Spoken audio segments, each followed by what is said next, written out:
I'll take you home again.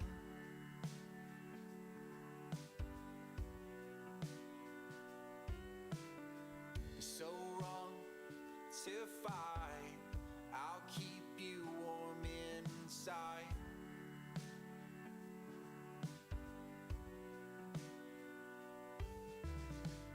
I'll be the one who gives what you want to. I'll be the one who is what you won't do. I'll be your foolish kid.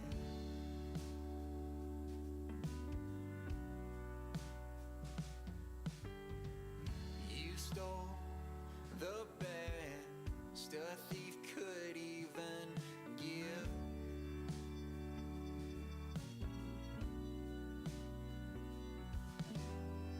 The heart of love, the blood to one last touch.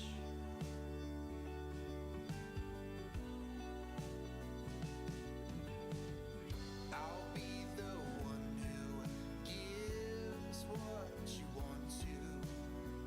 I'll be the one who is what you won't do. I'll be the one who gives what you want to. I'll be your foolish kid.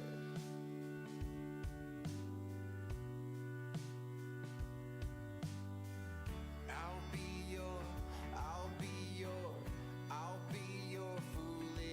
kid.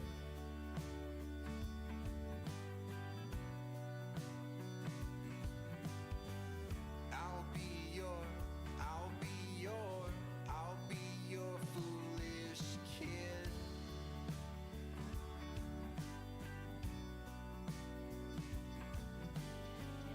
I'll be your foolish kid. I'll be the one who gives what you want to. I'll be the one who is what you won't do. I'll be the one who gives what you want to.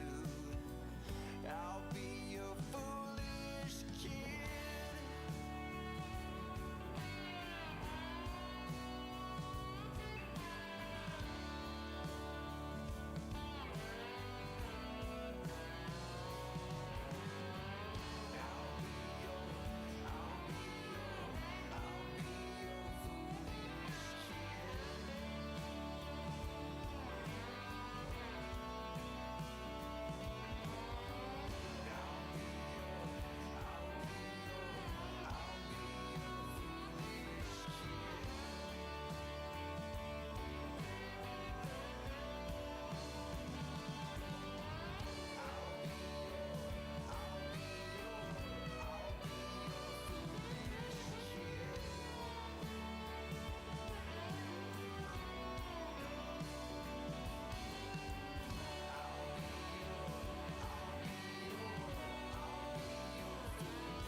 Take me over to the north side so I can find my way.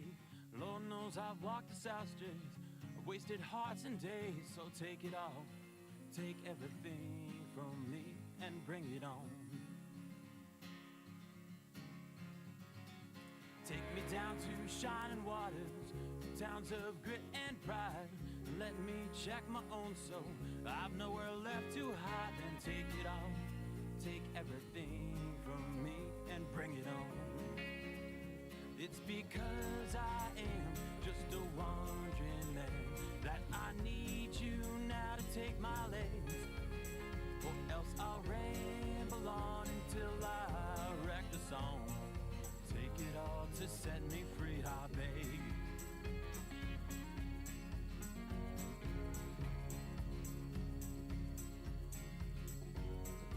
Take me to a hilltop castle, to a room all draped in white. Give me some familiar faces so I know I'll be alright. Then take it all, take everything from me, then bring it on. It's because I am just a wandering man that I need you now to take my legs, or else I'll ramble on until I wreck the song. Take it all to set me free, I beg.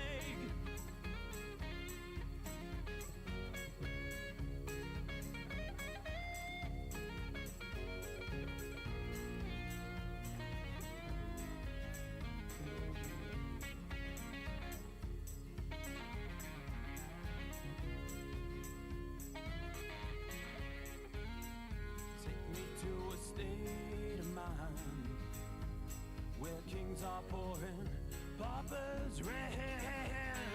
Take away my trembling fingers. I'll take away that faithful itch. It's because I am just a wandering man that I need you now to take my legs, or else I'll ramble on until I wreck the song. Take it all to set me free, I beg. Take it all to set me free, I beg.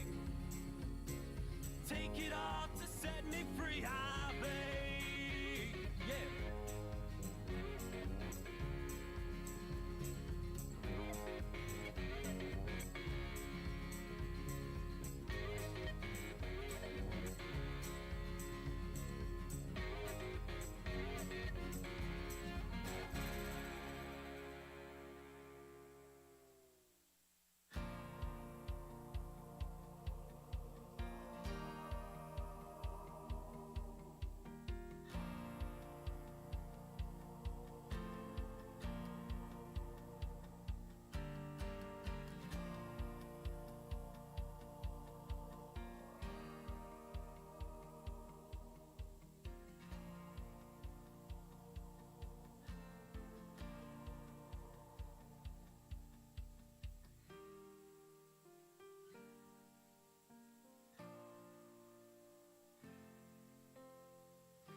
has heavy-duty DNA, HDNA. It's engineered into every aspect of the GMC Sierra HD, with the pulling power to prove it.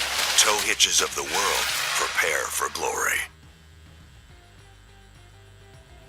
The fabric of nature hangs in the balance, because our planet is under threat, and one creature is at the center of it all. Every day between now and 2050, it gets harder to feed the world. We have had the mantra pounded into us, you gotta produce more, you gotta feed the world. If we keep eating animal products on this scale, climate change continues to be exacerbated. Many people would say cows are the worst thing in the world for the climate. People say, let's just get rid of livestock and grow crops instead. That's not possible. We're really missing the bigger picture. In a world without cows, we may be giving up one of our best tools to help heal the planet. If we want to truly mitigate climate change, we need animals on the landscape. How do we pull that carbon out of the atmosphere and put it back into the soil? That's where livestock come in. Agriculture holds the key to saving our planet. What really happens if you take all the cows away? Are we better off in a world without cows?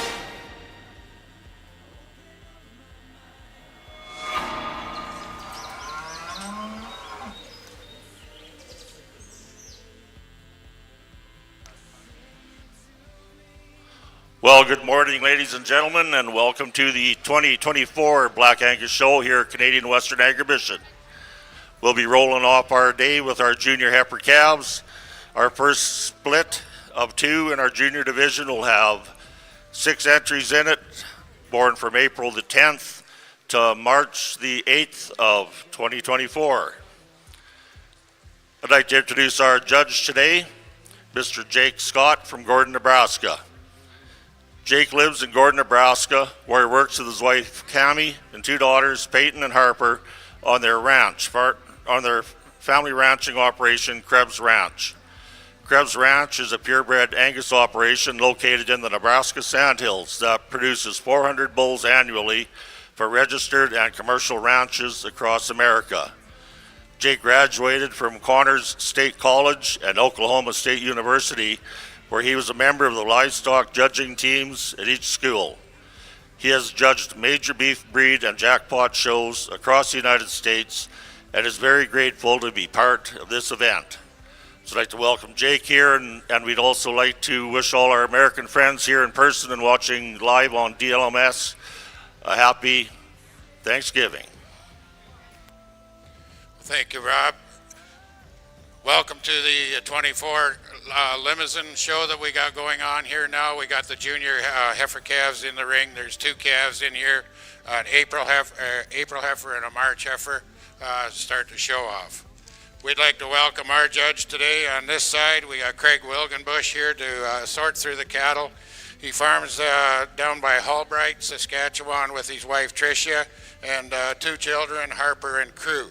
They run about 450 char cows, have a bull sale the first Monday in April of every year. He's very active in the fall show circuit throughout Saskatchewan and Alberta. He's done some judging at the Royal Edmonton Agribition. We're really pleased to have Craig here to sort through our cattle today. And I too will send my happy Thanksgiving sentiments to our American friends, both that are here and watching on DLMS.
We'll now have comments from Judge Wilgenbush.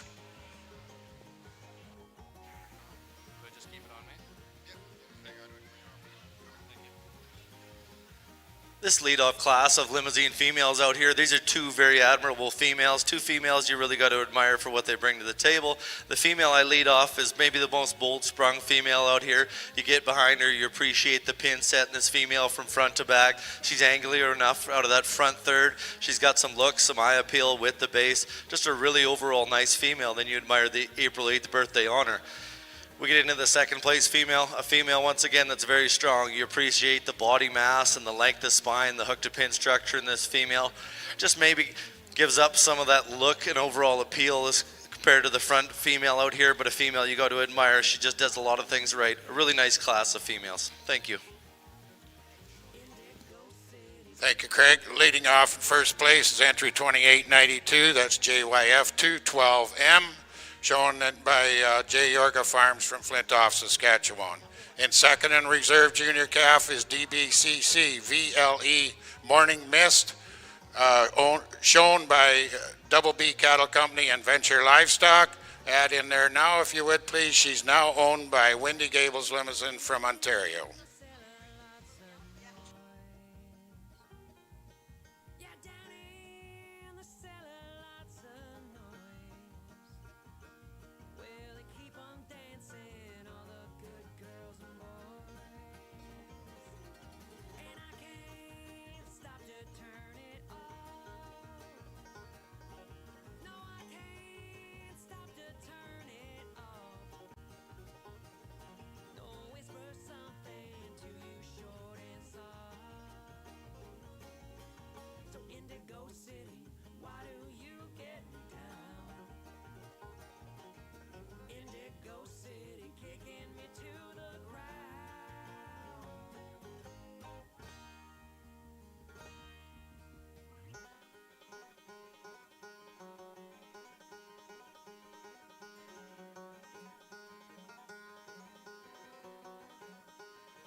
Coming into the ring now on the limousine side of the ring is our intermediate division. We got 4 entries in there, ranging from February 13th through to February 2nd.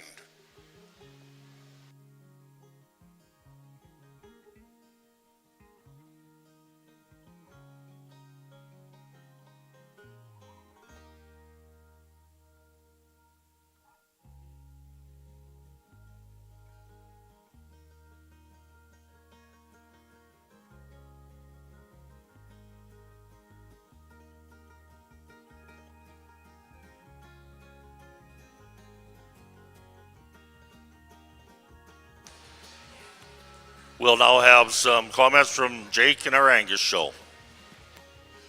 Well, thank you very much, and certainly welcome to all you Angus enthusiasts this morning to our show.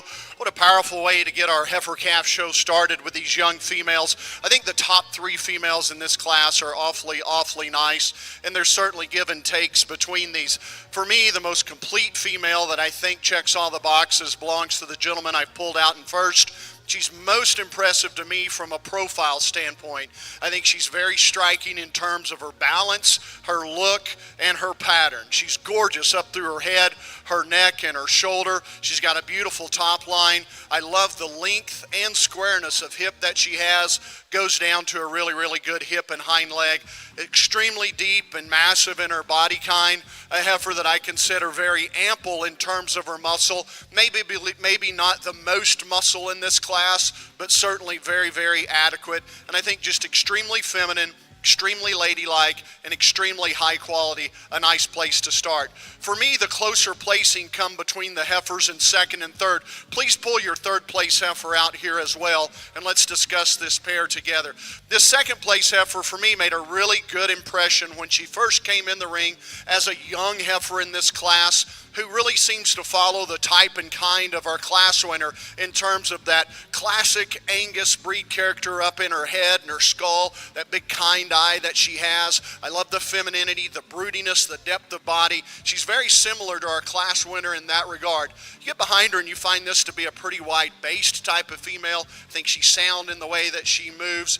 But in an excellent class of females where little things make a big difference, I don't think she just blends quite as nicely from shoulder into forerib as that heifer that wins the class. Now the heifer that comes third, no doubt, some of you could place this heifer first, and I get it. She's the most powerful in terms of her stoutness of bone, her size of foot. She's just an extremely stout-made, rugged type of a female. She too, like our heifers in first and second this morning, is really blessed with an abundant amount of rib and body and capacity. She's wide and square when you get in behind her. The differences between her and the heifers in first and second lie in her balance for me. She's a little coarser and plainer about that skull. She opens up a little bit more in her shoulder. And for me, I'd really like to change the way that she handles herself and her top line on the move. Whereas today she wants to rise a little bit in the center of her back, pinch a little in that loin, and again get a little higher in her tail head. If we could just smooth that out kind of from shoulder back, this would be a heifer that I think could be just extremely competitive and already is really good in this class. Come out to a real usable type of female that's going to place fourth. I like her sound, I like her body, I like her capacity. Yep, I like her capacity. I like the depth and the dimension that she has. In this class, just a shot shorter overall. And you see that up in her front third the most. A little shorter in her neck, a little deeper in her neck, maybe a little more condition along with that up through that front third. Just takes away from her balance a little bit out here in this set of high quality heifers, but one that I think has a lot of maternal, a lot of cow, and a lot of good to her. The heifer that comes around next, I'm a big fan of this heifer, and I think this heifer has a lot of future to her. She's a heifer that patterns up really, really nicely. I like her skeleton design, but a heifer that today just didn't want to walk around the ring quite as nicely for me. I'd like to see her stretch out and just move with a little more freedom and flexibility as we get her out on the move. But boy, on the stand, she's really one that's fun to look at. Another heifer that's a little nervous acting out here today is the heifer that completes the class. Lots of shape and power, gives up a little bit in terms of balance and structure for me. Please give our first class a nice round of applause. So leading off our first class of heifer calves is entry number 203, Brooking Royal Lass 4207, shown by Brooking Angus Ranch, Trey Maria, El Sauve, San Martin, and Rosolano. Second in class is entry number 2009, Boss Lake Miss Donna 452M, shown by Boss Lake Genetics. Third is entry number 2000, Pillar Pretentious 2429M from Pillar Show Cattle. Fourth is entry number 2010, MJT 041H Sarita ET 201M, shown by MJT Cattle Company. Fifth in class is entry number 205, JT Rosebud 99M from JT Livestock. And sixth in class is entry number 2001, SHR Tibby 10M, shown by Swan Hills Ranch. We'll now move into split two of our junior heifer calves. These females are born from March the 5th to March the 1st of 2024. We'll now have comments from Judge Craig on our intermediate division. This intermediate division of limousine females are a really nice set of females out here from top to back. The female that comes to the top, you really admire for a lot of things. She comes in, she's got a ton of eye appeal. You really like her when you put her into motion. She's fluent in her joints. You get behind her, you appreciate her with the base. She's really strong over that top and comes out of that front shoulder really nice. Just a really well-built female from front to back that starts off this class. We get into our second place female, a female that's really admirable for their stoutness from front to back, the muscle shape in her. Just gets a little harder in her type and in her lower third to compete with the heifer out here today, and maybe not moving as well. She's just a little more stubborn on the halter today, but a female you really appreciate a lot of the things she does. She's got a really nice look, some length of spine, and some body mass to her. We get into our third place female, a female you admire for that length of body, the length of hip, the thickness on this female. Just gives up a little plainer look and a plainer through that front third to compete with a female out in front of her, but a female in her own breeding program will do a really nice job. We get into the fourth place female, a really long spine female for sure, a female that's really nice in that hook to pin structure. She sets down on all square four legs. You really admire the body and length to her, but just gives up a little bit of that look and extra body mass to compete with these females out here, but 4 really nice females. Thank you. Thank you, Craig. Leading off in the intermediate champion, first place is entry number 2898. That's RPY Payne's Marlowe, shown by Payne Livestock. Please add in now that she's now owned by Formac Farms from Ontario. In second place is entry number 29, EMF Maggie, owned and shown by Eden Meadows Farms, Xena, Saskatchewan. In third is entry number 2896, SGL Mercedes, shown by Shortgrass Limousine from Swift Current. And in fourth place, 2895, that's SGL Mayflower, owned and shown by Shortgrass, also from Swift Current, Saskatchewan. Coming back is intermediate champion 2898, reserve 2900. We'll now go into our start our first split of senior heifer calves to come in. There will be 3 in the first split.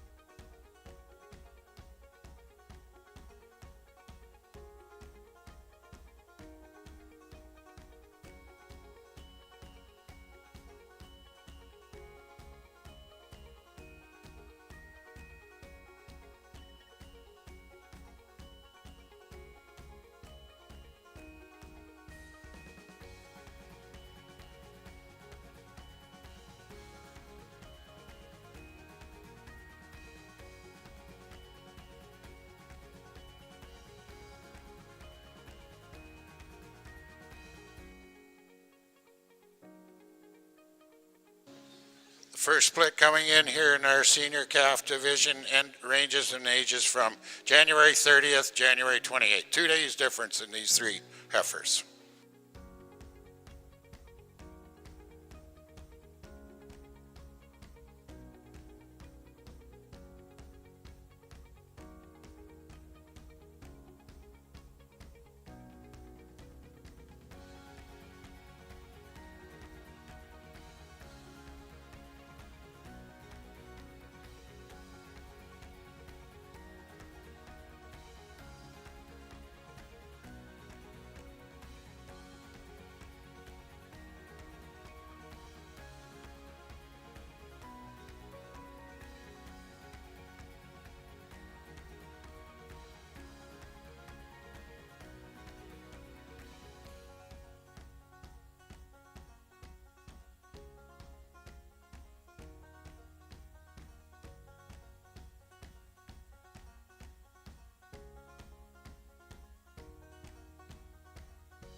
Up a family and they raised up the wood. They built their first cottage and it held like it should. Johnny told the pretty girl, darling, I love you so. She looked back at Johnny and said, Johnny boy, I know. And we all shine a light, little darling. We all want someone. We're all afraid of tomorrow, just a little. We all dance circles around the sun till it's done. You're the one.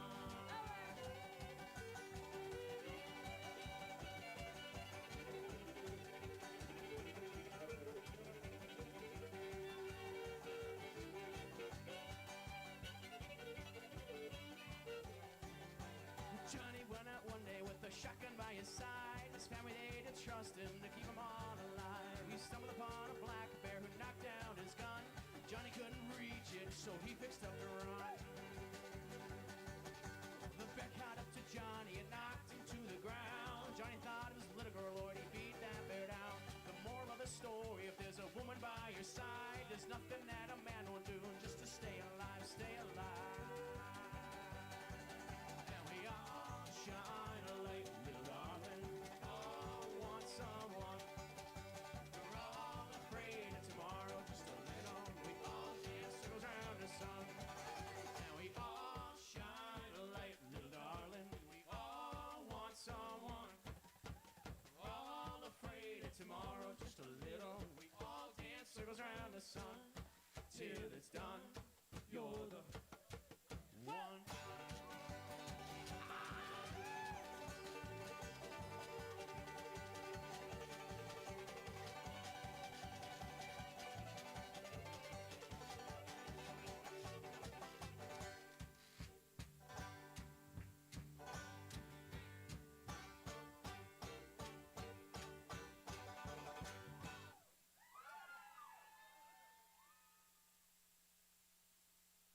Jake will now comment on this class of heifer calves. Well, as you'll find today, I'm not a judge who's ashamed to admit when it's a close or tough placing for me, and I would definitely say that this placing between first and second kind of falls into that category. These are both heifers I like a good deal, but for different reasons. To be quite honest with you here today, if we could put some parts and pieces of each of those heifers into one package, I think we'd have something closer to what my ideal is. That being said, I'm going to start with the gentleman's real massive bodied heifer here to win the class. And that being one of the reasons, but also she's an extremely fancy fronted, up-headed, good shoulder type of female. I love the length and levelness and squareness that she has to her hip and tail head. And by comparison between her and the heifer in second, she certainly is the bigger boned, heavier structured heifer of the pair.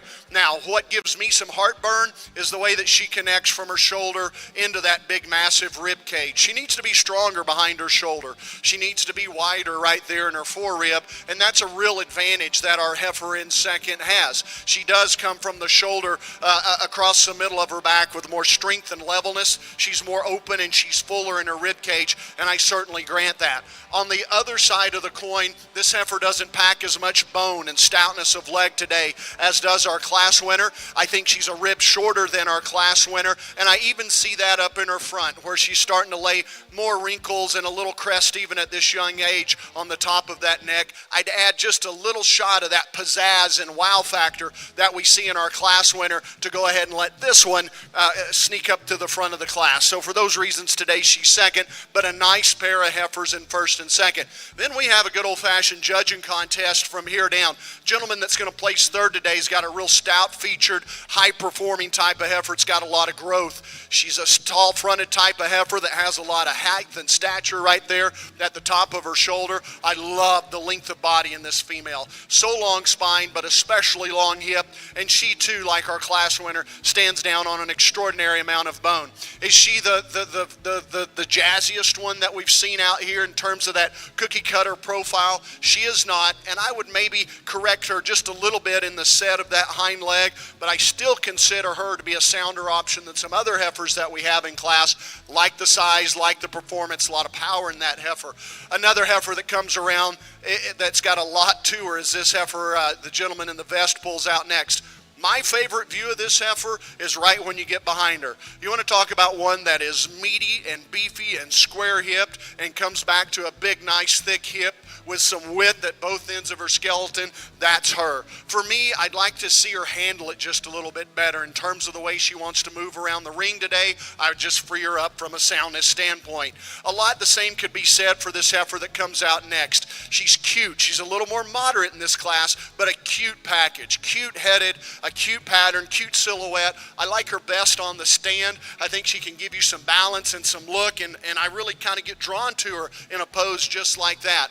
On the other side of the coin, you do have to recognize that she has given up some performance in this class, but more than that, this heifer's lower in her pin set today. Her back legs get underneath her more on the move. I'd correct her in those two areas. The two heifers that are going to complete the class, this gentleman right here, I love this heifer. Big-bodied, cowy, maternal, real world. That one's going to be a money maker out in the pasture. Today, she's a lot keener in her bone work. By comparison, in this class, she's a little tighter in that hock, but boy, she checks a lot of the big boxes for me. And then the young lady's heifer that completes the class. Another heifer that I think's got a ton of future. Love the top, love the levelness and design. Today just doesn't want to move around the ring as nicely as I'd like to see. Thank you.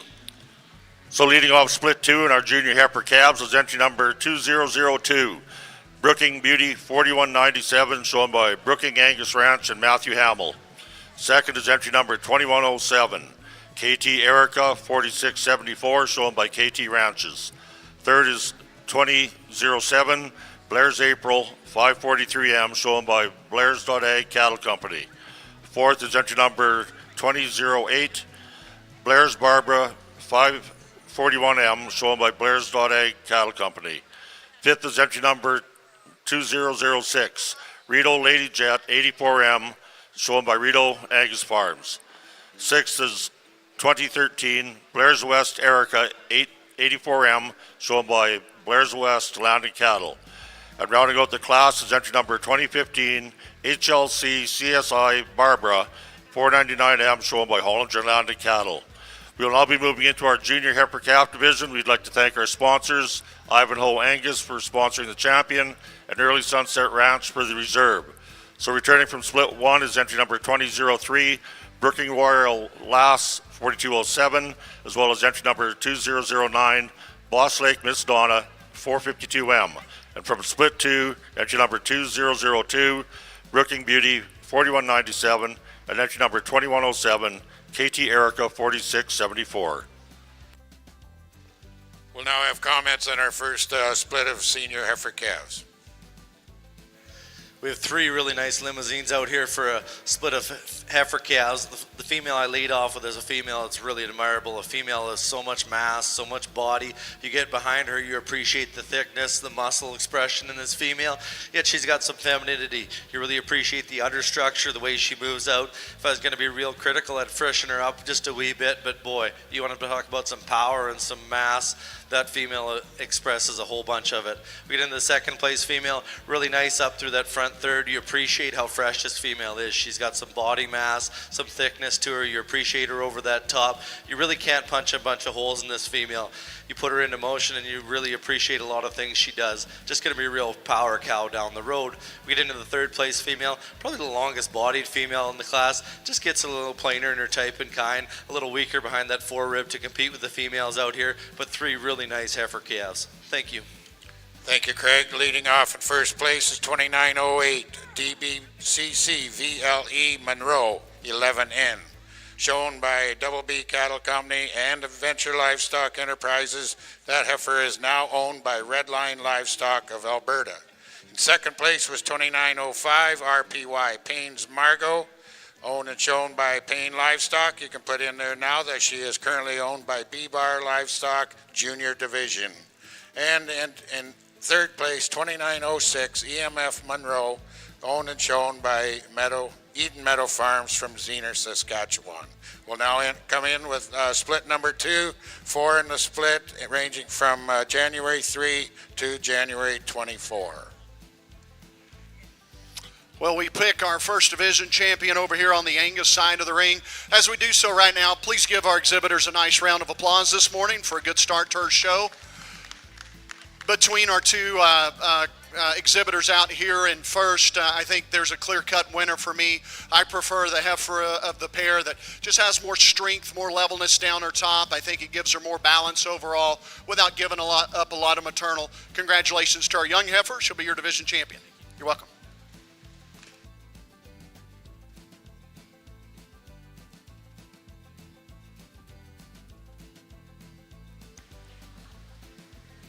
So our junior heifer calf champion is entry number 2003, Brooking Royal Lass 4207, shown by Brooking Angus Ranch, Tre Maria, El Sauve, San Martin, and Resolano.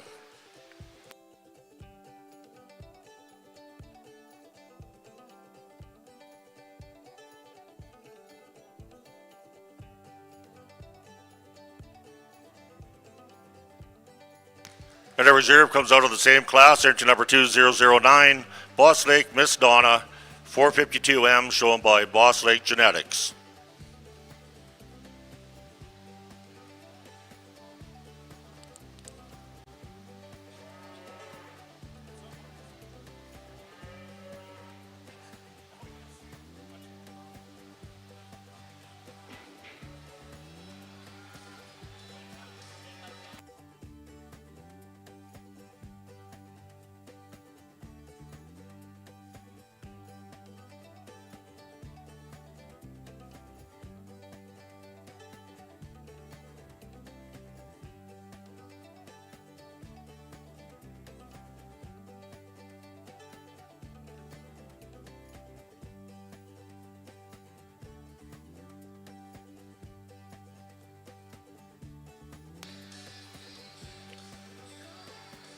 We are now moving into our first split of 5 in our intermediate heifer calf classes.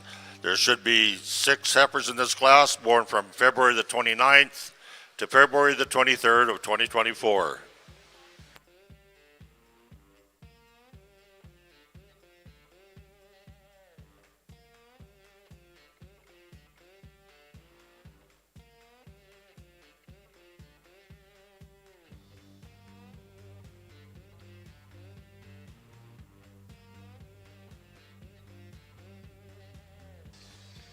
Comments on our second split of senior heifer calves from Judge Craig Wilgenbush.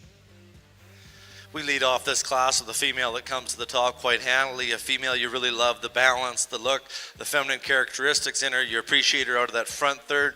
She's got some width of base and some width of pin over that top. She's really strong. Just a female you really can't punch a bunch of holes in, and you appreciate what her long-term value in her breeding program. A really well-rounded female. Get in the second place female, a little more frame to her, a female you appreciate for the thickness and front to back on this female. Just gets a little coarser up through that front third to compete with the female that leads off the class, but very well-rounded female as well. We get into our third place female you appreciate the length of spine, the length of hook to pin structure. Just gets a little outmassed and outpowered, gets a little more narrow in her width of base to compete with the females out in front of her. And on down the line, we got a fourth place female, a female you appreciate. She's strong top. She gets out and moves fairly nice. Just gives up a little bit of that softness and flank to her to compete with the females out in front. But a really nice, well-rounded class. Thank you. Thank you, Craig. Leading off in first place, 2904, Payne's, RPY Payne Celine, owned and shown by Payne Livestock. In second place, Plains Madeline, owned and shown by Plains Limousine from Wainwright, Saskatchewan. Alberta, sorry.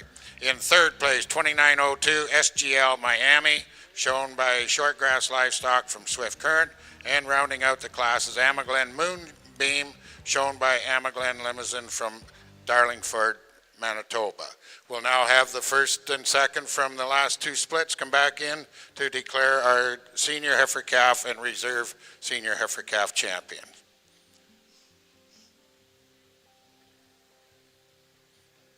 Coming back in first place in the first split is DBCC VLE Monroe from Double B Cattle Company, Venture Livestock, and Redline Livestock.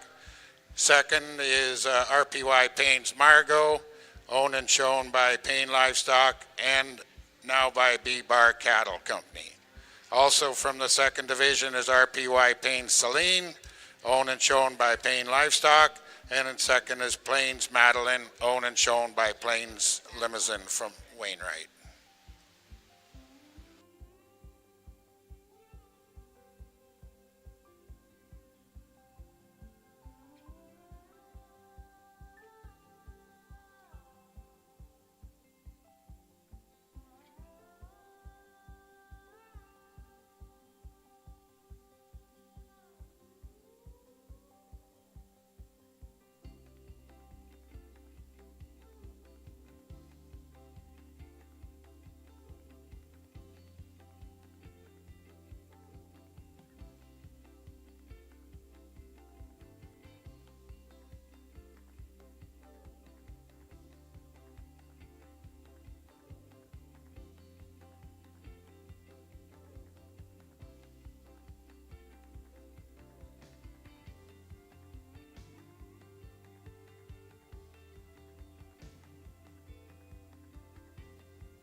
Comments from Craig.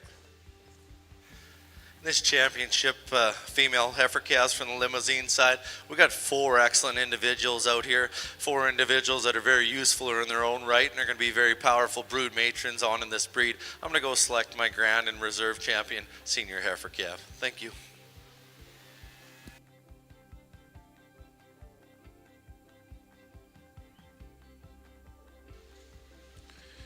Senior heifer calf champions, entry number 2908, DBCC VLE Monroe by Double B Cattle Company, Venture Livestock, and now Redline Cattle. Followed up in reserve by, in second place in reserve champion is RPY Payne's Margot, coming out of the same split.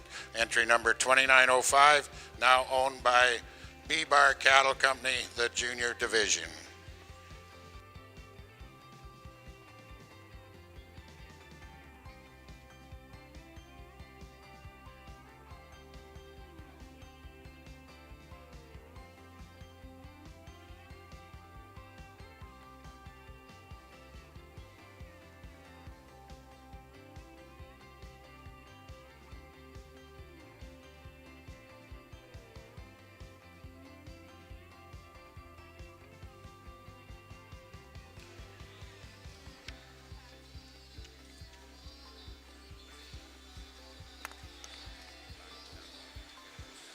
Jake will now comment on his first split of intermediate heifer calves. A very interesting class, and this may prove to be a class where we break and type a little bit from the size that's been winning some other classes, in that we're going to use what's the most moderate framed heifer in here to win, but she has so many advantages in other areas. There's no doubt in my mind she's the one who deserves to win here this morning. This is a heifer that's as nice balanced and as sound structured as anything we have in the class. Relative to her moderate frame size, she's tremendously long bodied. You see length up front, length down the middle of her back, length and squareness, and more importantly, width and fullness back in that hip. Short tail throws her off balance just a little bit, but boy, she's massive in terms of her rib. She's got genuine shape from front to rear. Again, what she's not the biggest heifer. I'd like to raise her up in terms of her height and stature to suit more of my kind. I'd also add to her just a little bit of bone to maybe make her more competitive with some of the class-winning heifers in other classes, but I love her in terms of her type and kind, her completeness, her balance, her body, and most importantly in this class, her soundness of structure. Congratulations on a class winner here this morning. The young lady that's going to place second has a heifer that is no doubt more my type in terms of her size and her frame. I like that. I like that she stands up a little taller there in her front. I like that there's just a little more of her in terms of height than scale.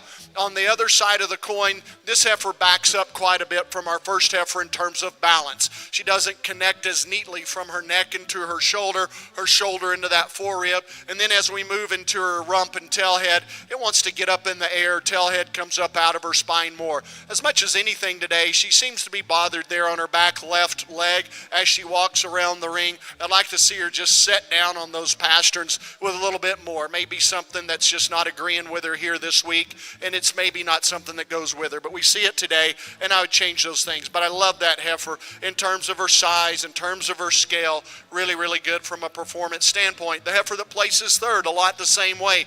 I have to look at this heifer for a long time because I really like this heifer on the stand. She gives you a good look, a good profile, balances up for me a little better than the heifer right in front of her in terms of femininity, neatness of neck, but on the other side of the coin, she's a straighter shouldered heifer that struggles off of her front end a little more, doesn't flex and reach off of those back legs. So if we could make her as attractive on the move as she is on the stand, that would be a heifer that could easily win this class today. I told the gentleman that's coming out next, I really like your heifer, that she's just not having much fun out here today, and she's a little hard to get a read on. She has a lot the same kind of build and make as our class winner in terms of her moderate frame size, her massive rib cage, big volume, big body, big capacity kind of heifer that's got some width. Even as she dances around the ring, you can see that she probably travels a little more awkward off those rear legs, kind of gets outside of herself with a little extra set. I'd change that about her. She'll have a lot more fun days in the show ring, I know. Here's a big stout heifer coming around next. A lot of bone, a lot of power in terms of the structure of this heifer. I like that about her. Like her width of top, like that squareness of top. Boy, she's just really flat and wide across her back. Got a lot of true power to go along with that performance and bone. I'd just like to add to that some soundness of structure. You watch that heifer off of her back leg. I just like to change her there in terms of the way she goes around the ring today. A real nice one coming around next that I think's got a lot of future and a lot of potential. Time's going to be her friend. Today gives up a little bit, just not in terms of measurements, just not as much heifer there as what we see in those other heifers. In terms of her mass and power, she too could move out better to suit me today. Congratulations on another good class. Thank you. So leading off our class is entry number 2027, Cottonwood Tibby, 48M, shown by Cottonwood Angus Farms. Second in class is entry number 2033, Mainstream Sweetheart, 34M, shown by Mainstream Genetics and Serena Frank. Third in class is entry number 2047, Eastondale Countess, 120-24, shown by Eastondale Angus. Fourth in class is entry number 2041, Blair's Erica, 520M, shown by Blair's.A Cattle Company. Fifth is 2042, Blair's Erica, 529M, shown by Blair's.A Cattle Company, Dudgeon Livestock, 719 Cattle, and Sholigan Cattle. And sixth goes to entry number 2037, J-Score S, Star Maiden, 457M, shown by J-Score S Angus. We now move into split two of our February heifer calves. These were born from the 22nd to the 12th of February. We do have one scratch in this class. You can scratch entry number 2043.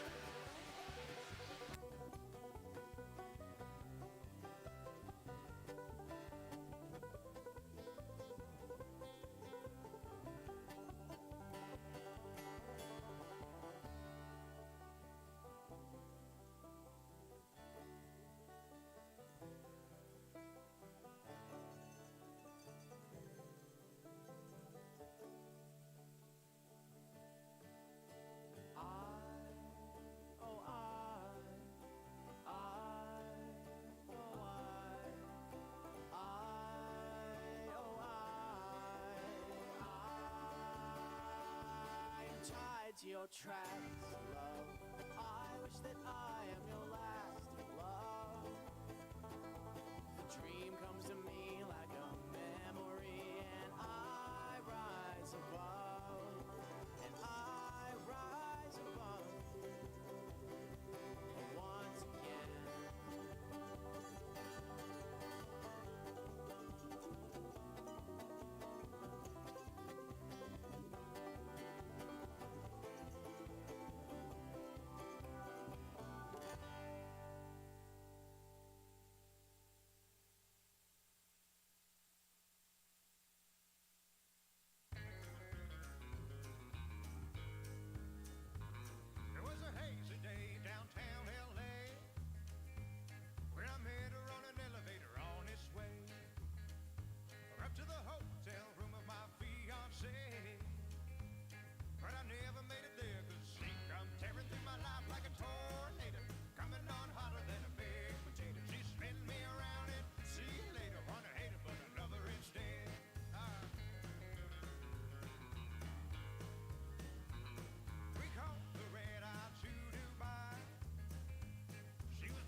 Comments from Judge Wilgenbush.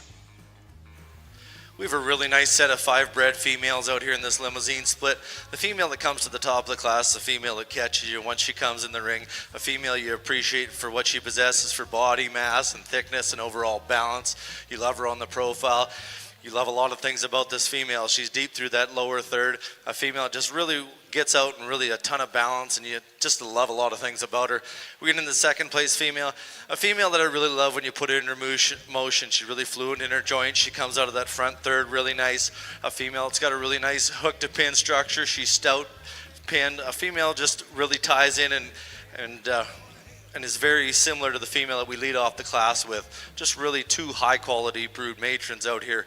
We get into the third place female, a female that's probably the most massive bodied in here. You appreciate the rib that she represents. She comes out of that front really nice. A female I'd just like to see her move out a little better on those hind wheels to compete with the 2 females out in front of her.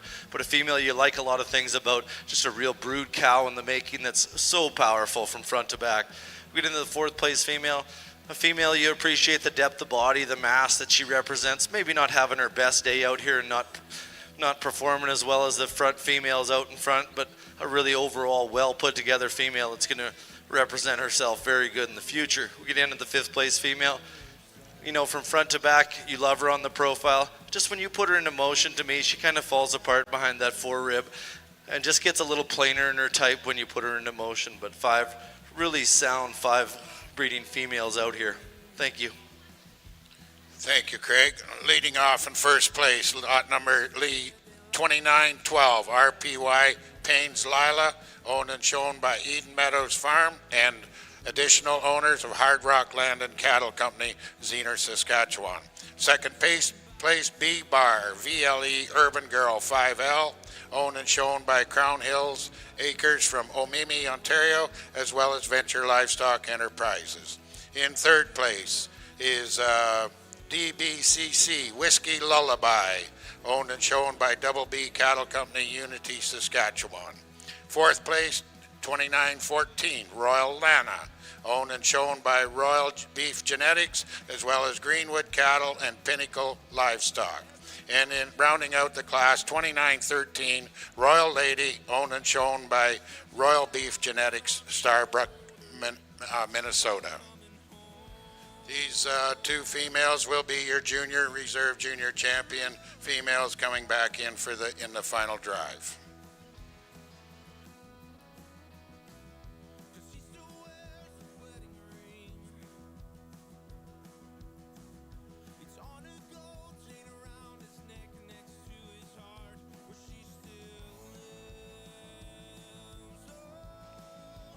Coming back in now, we have one cow-calf pair, a 2-year-old coming in for just before we go into the final championship drive.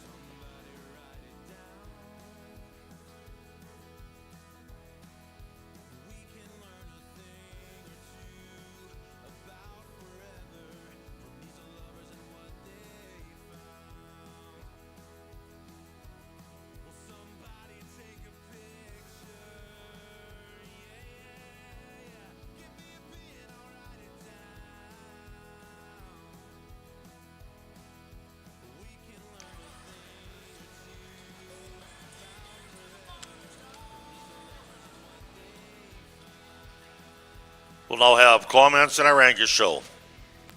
Well, a tough class, I think, and again, maybe not that heifer in here that just checks every single box, but some real good individuals with just some awesome parts and pieces to talk about and discuss. The heifer that wins the class is the one that you want to like when she comes in. She makes a heck of a first impression, beautifully presented, a real striking heifer in terms of her pattern, her design, her look, and her build. She's really an attention-getting type of female that's cool up in her head and her neck and her shoulder relative to the amount of mass and body and width she has from that shoulder back. I think her parts and pieces blend together good. Up on her front end, I think she reaches out and takes a nice stride. On her rear legs, a little different story for me. I'd like to change her. She gets a little more awkward and uncomfortable with the way that she handles those and shuffles around a little bit more off those rear legs. And that's where I'd change her and make her better. And that's where you kind of want to see if there's something better in her than her in here. But at the end of the day, I still think she has by far the most positives in this class. And as much as anything, for me, she's the highest quality female in the class, and she's a class winner for me today. Congratulations to you. The heifers that come from here down are much different in their type and kind. Please bring your third place heifer around and set her up in the lineup. These heifers could not be more different than one another. The heifer that I'm going to choose to place second is the more moderate heifer of the pair. She's massive in her rib. She's a heifer that when she will get out and walk has some length of stride. On the stand, I'm afraid she gets a little straight up in that knee, straight up in that shoulder, but on the move she seems to get out and handle that better. For her moderate frame size, she's got a lot of width, a lot of shape, wide in that chest, wide based, wide at her hock when she goes around you, some beef and some meat and some product in her, still maternal looking, cowy looking, balances up more like our class winner than our heifer in third. However, our heifer in third has more of the stoutness of bone that I would like to see, and I'd be a little critical of that heifer in second for that. I love the power, the shape, the thickness, the dimension of this third place heifer. Although maybe she's not quite as deep-sided one-dimensionally, she still has good three-dimensional shape. She's got width to her body, shape up high, puts a lot of meat on top of that rib cage. I'd like to just improve her when you study her up in her front end. If we can maybe trim that brisket down, neaten her up in her skull shape a little bit, add just a little more look to go with all that power, and I'd like to see her just reach and flex better in that hock out here today,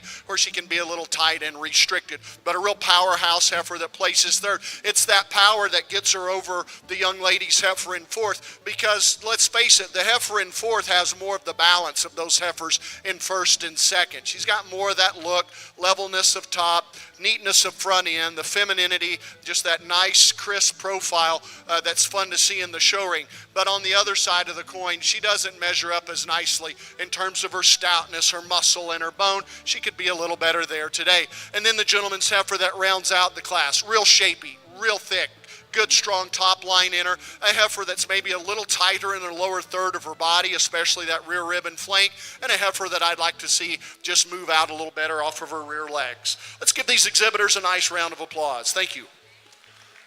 So leading off our class is entry number 2035, Rosilvia Miss 101M, shown by Rosilvia Cattle Company and Riley Pashulka. Second in class is entry 2040, Redu Ever Intense 55M, shown by Redu Angus Farm. Third in class is entry number 2048, Dusty's Countess 4049, shown by Dusty Rose Cattle, Bar SK, and Sarienko Cattle Company. Fifth is 2026, PJH Miss Abigail 2M, shown by Horseshoe Cattle Company and Peyton Hagel. And fifth in class is entry number 2039, Madsen Miss Marion 10M, shown by Madsen Angus. We'll now move into split 3 of our February heifer calves. These females are born from February the 9th to February the 6th. Comments from Craig on our senior division female. This senior division could sure stand a lot of competition. Wow, we got an impressive female out here. A female in her own right, you got to appreciate a lot of things she does. You talk about maternal characteristics, you really appreciate the udder type, the teat length, just a really well-balanced female from front to back. She gets out, she moves well, and then you appreciate the production she has out front. A female in her own right that's put together really nice. Kind of definitely a pair that's got a lot of competition that they can handle, and they're really well balanced and overall. Look forward to seeing them in the final. Thank you. First place and the senior champion females, ring number 2916, RPY Paynes Kendall. She is owned and shown by the Kendall Syndicate and Payne Livestock, Lloydminster, Saskatchewan. Calf at side, Paynes Mariah, was born March 5th.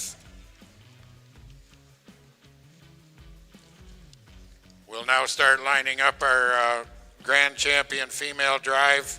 We'll have the division, reserve division split winners coming back for overall grand.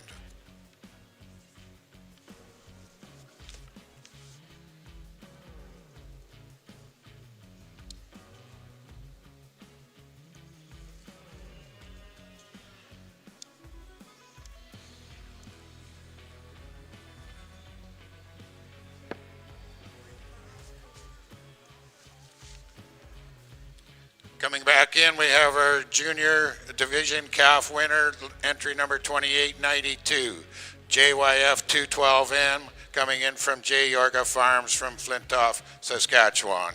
Reserve in that class our division is 2894. That's DBCC, VLE, Morning Mist, Double V Cattle Company, Venture Livestock, and now owned by Wendy Gables Limousine. In the intermediate division, we have RPY Paynes Marlowe, coming in from Paynes Livestock, owned and now owned by Formac Farms from Ontario. Reserve in that division was lot number 2900, EMF Maggie from Eden Meadows Farms, Zener, Saskatchewan. In the senior division, our champion coming in is entry number 2908, DBCC VLE Monroe from Double B Cattle Company, Venture Livestock, and now owned by Redline Ranching. And in reserve division, 2905 coming in is RPY Paynes Margot from Payne Livestock, and now owned by B-Bar Cattle Company from Lucky Lake, Saskatchewan. Our junior champion coming back will be ring number 2912, RPY Paynes Lila, owned and shown by Eden Meadows Farms and Hard Rock Land and Cattle. Reserve division in that division is entry number 2911, B-Bar VLE Urban Girl, owned and shown by Crown Hill Acres and Venture Livestock Enterprises. And our senior champion rounding out this great drive is entry number 2916, RPY Paynes Kendall 49K with calf at foot, RPY Paynes Mariah. Ladies and gentlemen, this is your grand champion drive for the 24 limousine show here at Agribition. Let's give them a hand. It's a great set of cattle out there.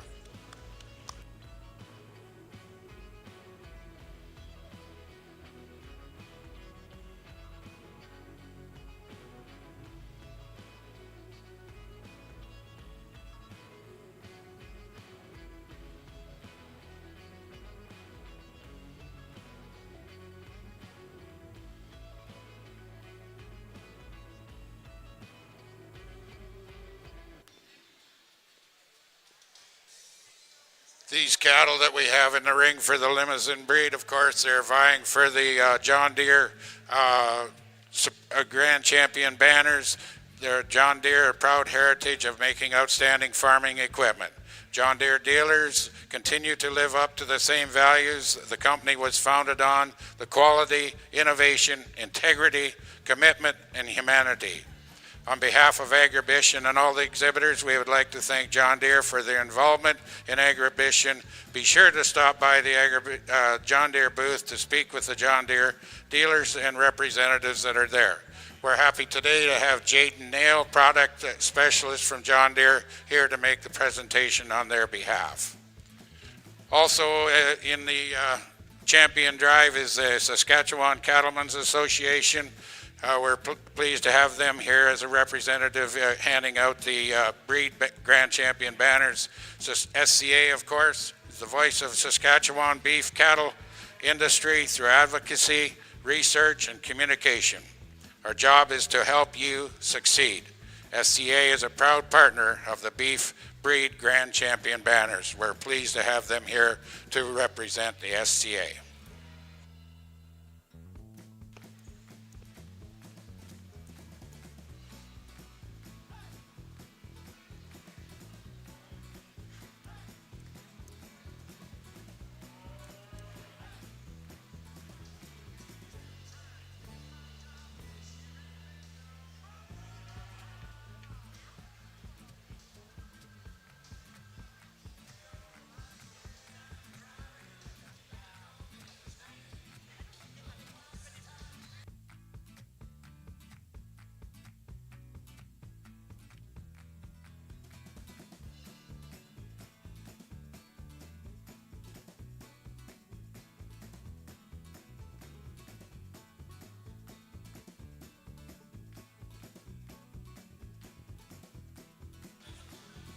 Judge Craig Wilgenbush will now make his comments on his final drive. This limousine side, put your hands together. We got an excellent set of females from front to back out here.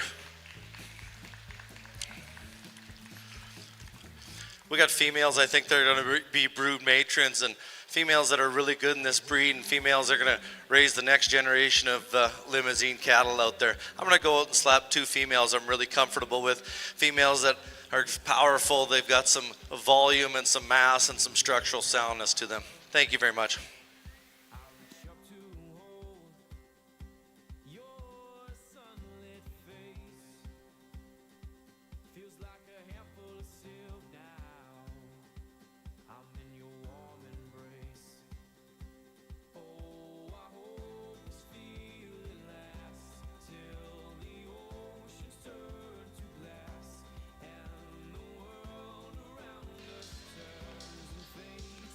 Here you have it, our Grand Champion females, entry number 2916, RPY Payne's Kendall, coming to you from Payne Livestock and the Kendall Syndicate, Lloydminster, Saskatchewan, number 2916.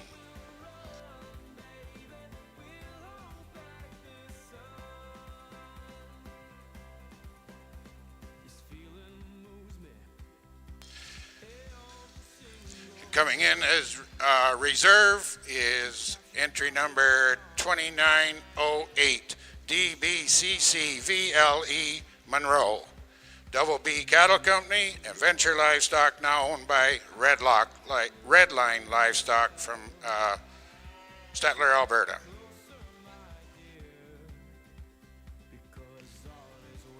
Of course, like I said, John Deere will be presenting the championship banners and jacket for the final drive, as well as SCA and for the presentations.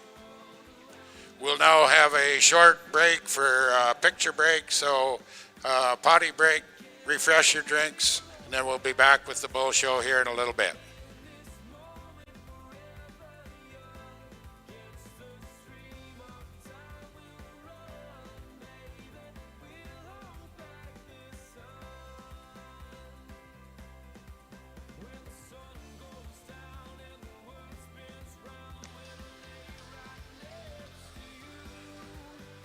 I'd like to thank one of our Canadian Western Agribition partners, Norheim Vermeer.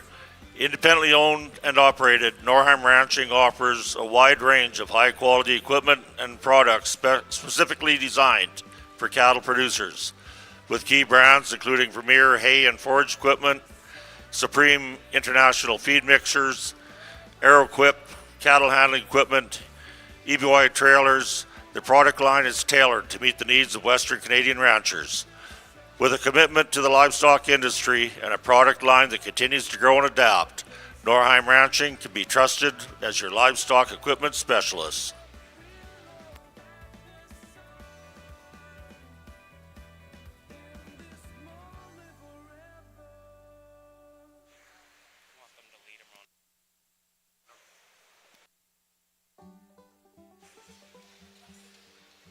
Well, ladies and gentlemen, this is a really high-quality class of heifers, especially the top half of this class. There's some tough decisions to make, and I'm going to explain those decisions as best I can now. I think probably the easiest thing to do in this class is use this female right here to win it. I love her on the stand. I like her type. I like her kind. I like her build. She's got the right parts in the right places for me, especially here on the side view. I like that she's got some length and balance and femininity and quality up through the front third of her body. I love the strength and levelness this heifer has, starting at her shoulder, going down the middle of her back and through her loin. And as much as anything maybe as we've seen today, that is one long-hipped, square-hip, perfect tailhead set kind of heifer. And that adds to a real maternal look that she has. That's a heifer that from her forerib to her rear flank just gets deeper and deeper all the time. She's a heifer that in a real intriguing top trio, I think is real adequate in terms of her muscle, but between these top three, I think easily wins the balance contest. Between her and the heifer in second, she's much better at the ground in terms of her structure and her movement, and especially up in her shoulder blade, a really nice place for us to start. The gentleman in second has the most massive heifer in the class, the most shapely heifer in the class, the widest, the thickest heifer in the class. And you say, my goodness, Jake, why wouldn't you use her to win? The reasons is that begins to work against her a little bit. She also opens up much more at the top of her shoulder. She's got a deeper, rounder kind of a shoulder with a shorter neck. And perhaps what bothers me more than that is with maybe a little extra condition and all that boldness, she gets a little more restricted in the way that she moves. For me, it becomes more of a contest between second and third, in fact, than it does first and second. But to this gentleman, I really like and respect your heifer for all the boldness, all the shape, and all the width that she brings to this class. A really powerful female. The heifer in second has more of some of what we bragged about our first place heifer about than does our second, especially when you talk about her shoulder, when you talk about the way she moves off of that front end, and perhaps even off that back leg, although I don't know that she's 100% perfect there. But in terms of her design and balance and femininity, I prefer her over that heifer in third. If she showed us just a little more shape, especially up high in that rib cage, maybe a little more power in that hip, I would go ahead and use her in second. As it is today, that heifer breaks a little bit in her loin. Like I said, she's maybe not 100% ideal on those rear legs, and so we're going to keep her in third, but also recognize I think that's a close placing that could go either way. Another close placing are the next two heifers, and you bet, let that gentleman pull around here.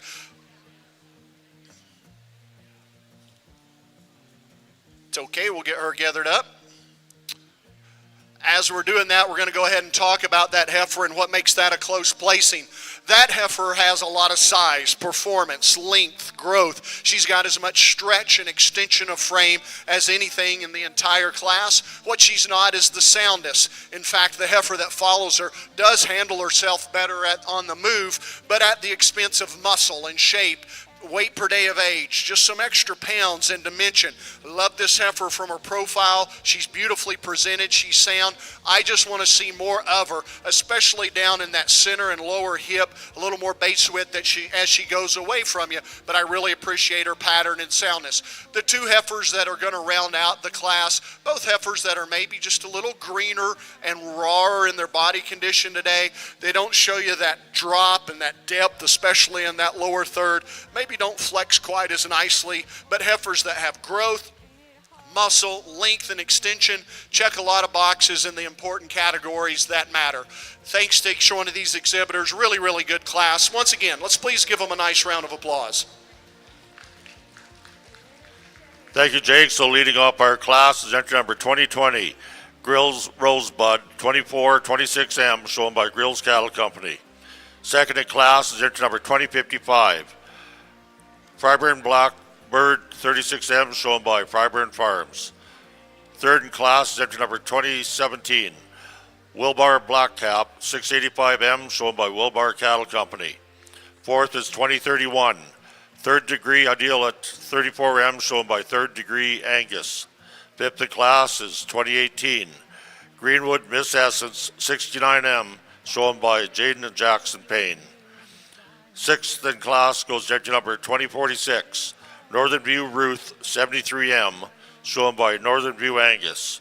And seventh in class goes to entry number 2038, AJA Gestress 496M, shown by AJ Angus. We'll now be moving into our fourth split of our February heifer calves. These females were born from February the 5th to February the 3rd of 2024.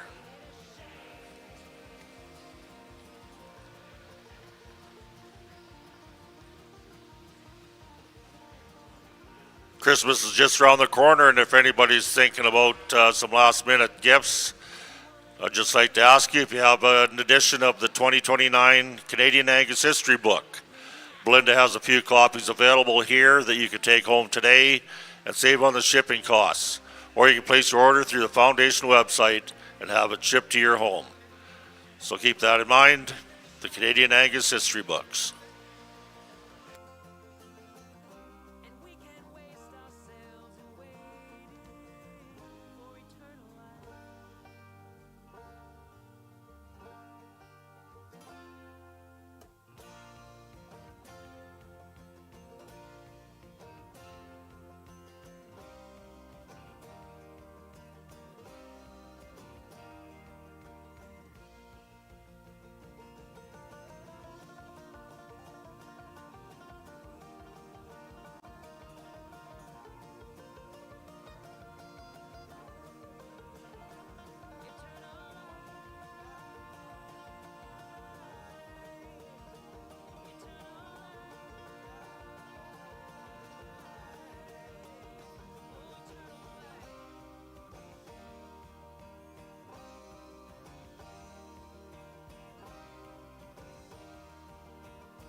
Okay, on the limousine side here, we're now going to get into our bull division of the show. Going to start off with our junior bull calves. We got two splits of them coming in. First split will range from April 4th through to March 5th. There will be 3 in the class.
Comments on these first class of juniors, Craig Wilgenbush.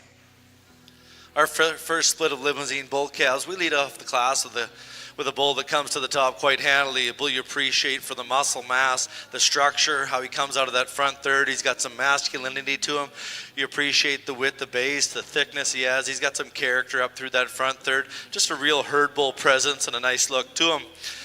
We follow up with this April calf, a bull you really appreciate when you put him into motion. He's very admirable. He's sound structure, but there's quite an age gap there. But a bull you appreciate still for the body mass, the muscle shape and the tone in him and the character up through that skeleton and into that head. Just a really nice, well-balanced bull.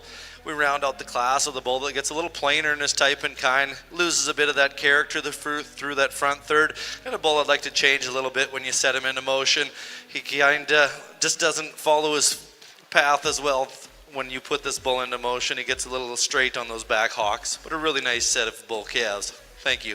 Thank you, Craig. Coming out in first place, number 2921, DBCC Mad Hatter, owned and shown by Double B Cattle Company, Unity, Saskatchewan.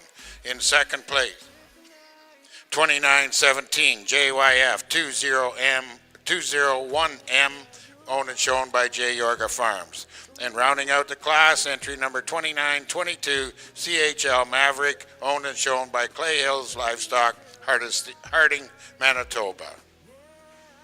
We'll now go into our second split of juniors. There'll be 3 in the class, ranging from March 3rd to March 2nd. 1 day difference. And now back to our Angus side of the ring.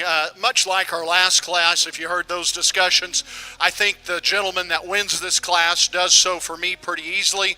I think this is a real good, logical kind of a place and heifer to start, and then followed with a decision that's maybe a little closer in second and third.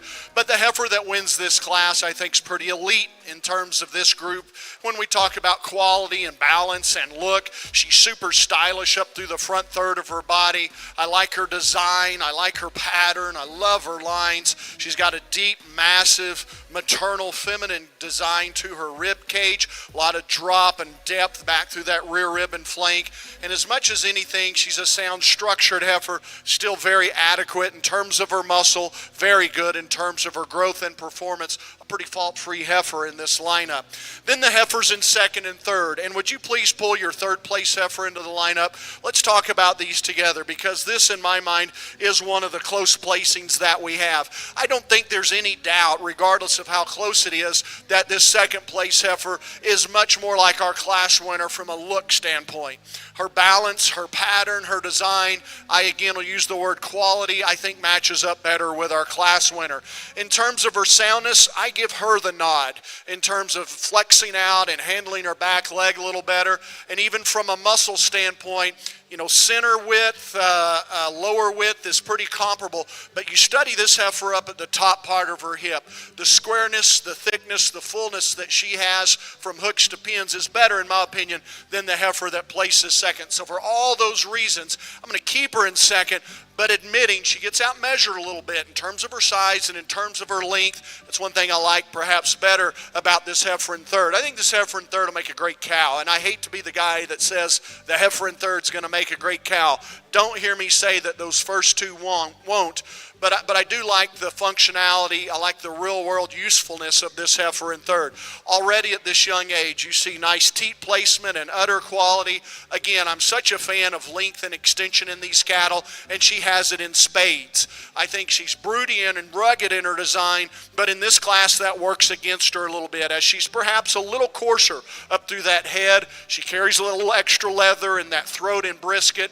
Not as nice in her shoulder or the way that she transitions from her shoulder into her forerib. It's a long way of saying she just doesn't balance up as nicely, doesn't handle that hind leg quite as perfectly, and for those reasons, she's going to stay third. As we move down into the class, the heifer in fourth, a good, upstanding, tall-fronted heifer, a heifer that's got some height and stature at the point of her shoulder, like the heifer in front of her, great length of body. I think she definitely has more balance than does that heifer that's going to place below her, and I think today handles herself a little nicer on her back leg. For me, I'd add a little shape. We'd just give her more width from end to end and a little more thickness from behind.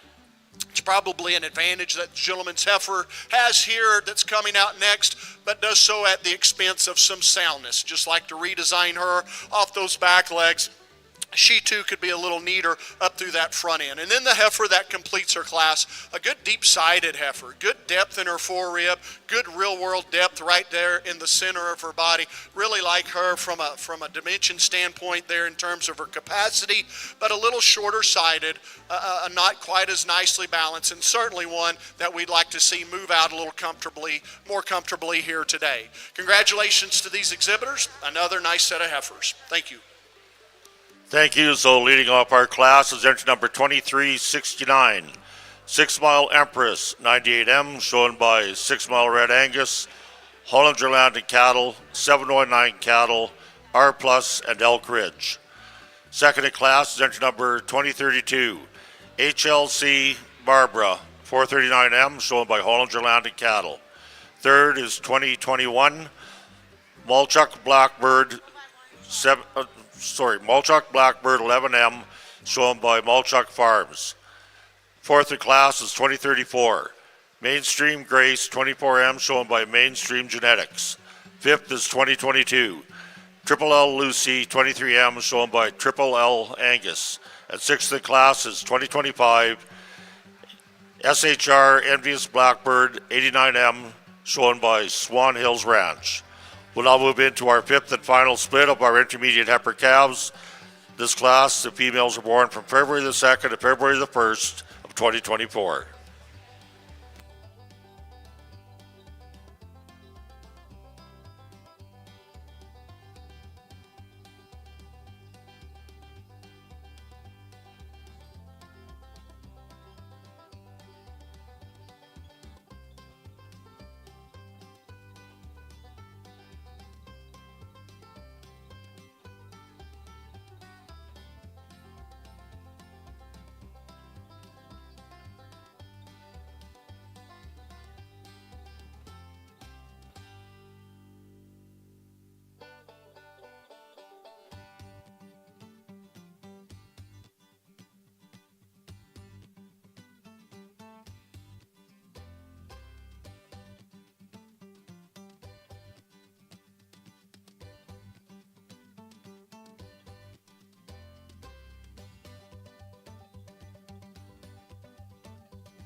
I have comments from our Judge Craig on his second split of junior calves. This limousine class of bull calves is really impressive. There's only 3 individuals out here, but you got to be impressed with the quality from front to back. There's 3 really good individuals out here. The bull I lead off with is the bull that's probably the most balanced from front to back. A bull that you appreciate when you put him into motion. He's square on all 4 corners. A bull maybe we could give him a little more masculinity, but you get behind him and you look at that loin and that length of body, you really appreciate a lot of things he represents. He's still strong-skulled, and you appreciate the testicular development on this bull. Just a really nice, well-rounded individual. We get in the second place bull. A bull, when you get behind him, look at the top, look at the mass and the muscle that he represents. I really love the front third and the character that this bull has. Just gives up a little bit of that lower third and softness to compete with the bull out in front of him here, but a really good breeding individual in his own right. We get into the third place bull. I really appreciate the front third and the skull structure on this bull. He's got some character and some mass to him. Maybe gives up some of that length of hip comparatively to the 2 bulls in front of him out here today, and maybe not having his best day out here to look the part, but 3 really impressive individuals from front to start. Thank you. Thank you, Craig. Leading off in first place in the second split of junior bull calves is 2920, Royal Majesty RBGL 402M, owned and shown by Royal Beef Genetics, Wiley Fanta of Starbuck, Minnesota. Second place, RPY Payne's Done Deal, owned and shown by Payne Livestock, now owned by Archon Livestock of Ontario. And in third place, 2919 EMF Monster Truck, owned and shown by Eden Meadows Farm from Zener, Saskatchewan. We'll now have the first and second from the first class. 2921 DBCC Mad Hatter from Double B Cattle Company, coming back in second place. 2917 JYF201M from J. Yorga Farms, as well as the winners of the last split. First place 2920 Royal Majesty from Royal Beef Genetics, Starbuck, Minnesota, and 2918 RPY Payne's Done Deal from Payne Livestock and now owned by Archon Livestock from Ontario. These are vying for junior champion, reserve junior champion bulls of our show here today.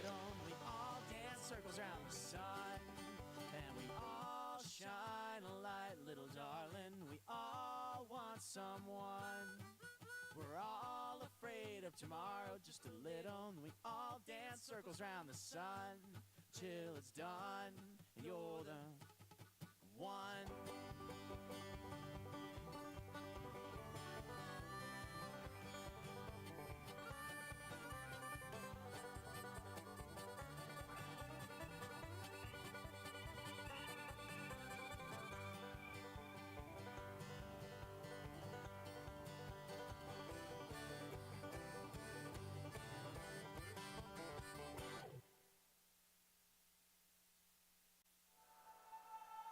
Judge Wilgenbush will make comments on his junior, and reserve junior division champions.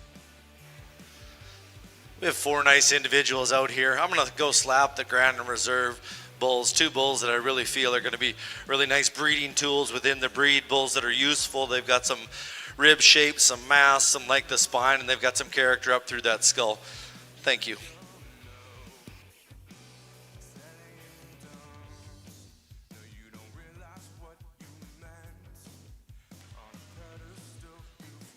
Junior calf champion, ring number 2920 from Royal Beef Genetics, Royal Majesty, followed into reserve by the second out of the same class, RPY Payne's Done Deal by Payne Livestock and Archon Livestock, now from Ontario. Congratulations to the winners there of the junior and reserve junior calf champions from our show here today.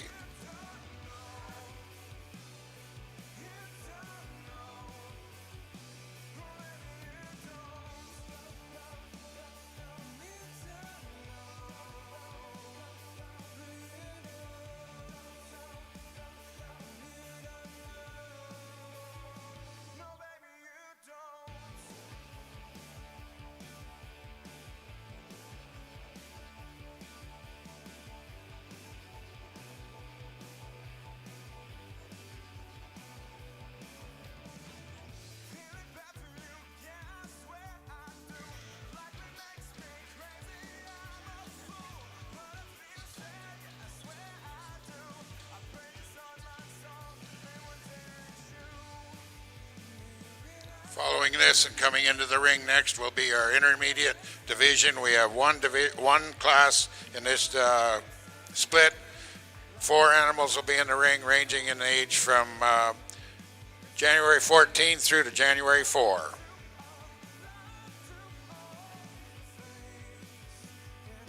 I'm sorry. It's still going to be 4 in there, but they're going to be February 13th through till February 1st. Jumped ahead of myself here by a class.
have comments on our intermediate division from Craig.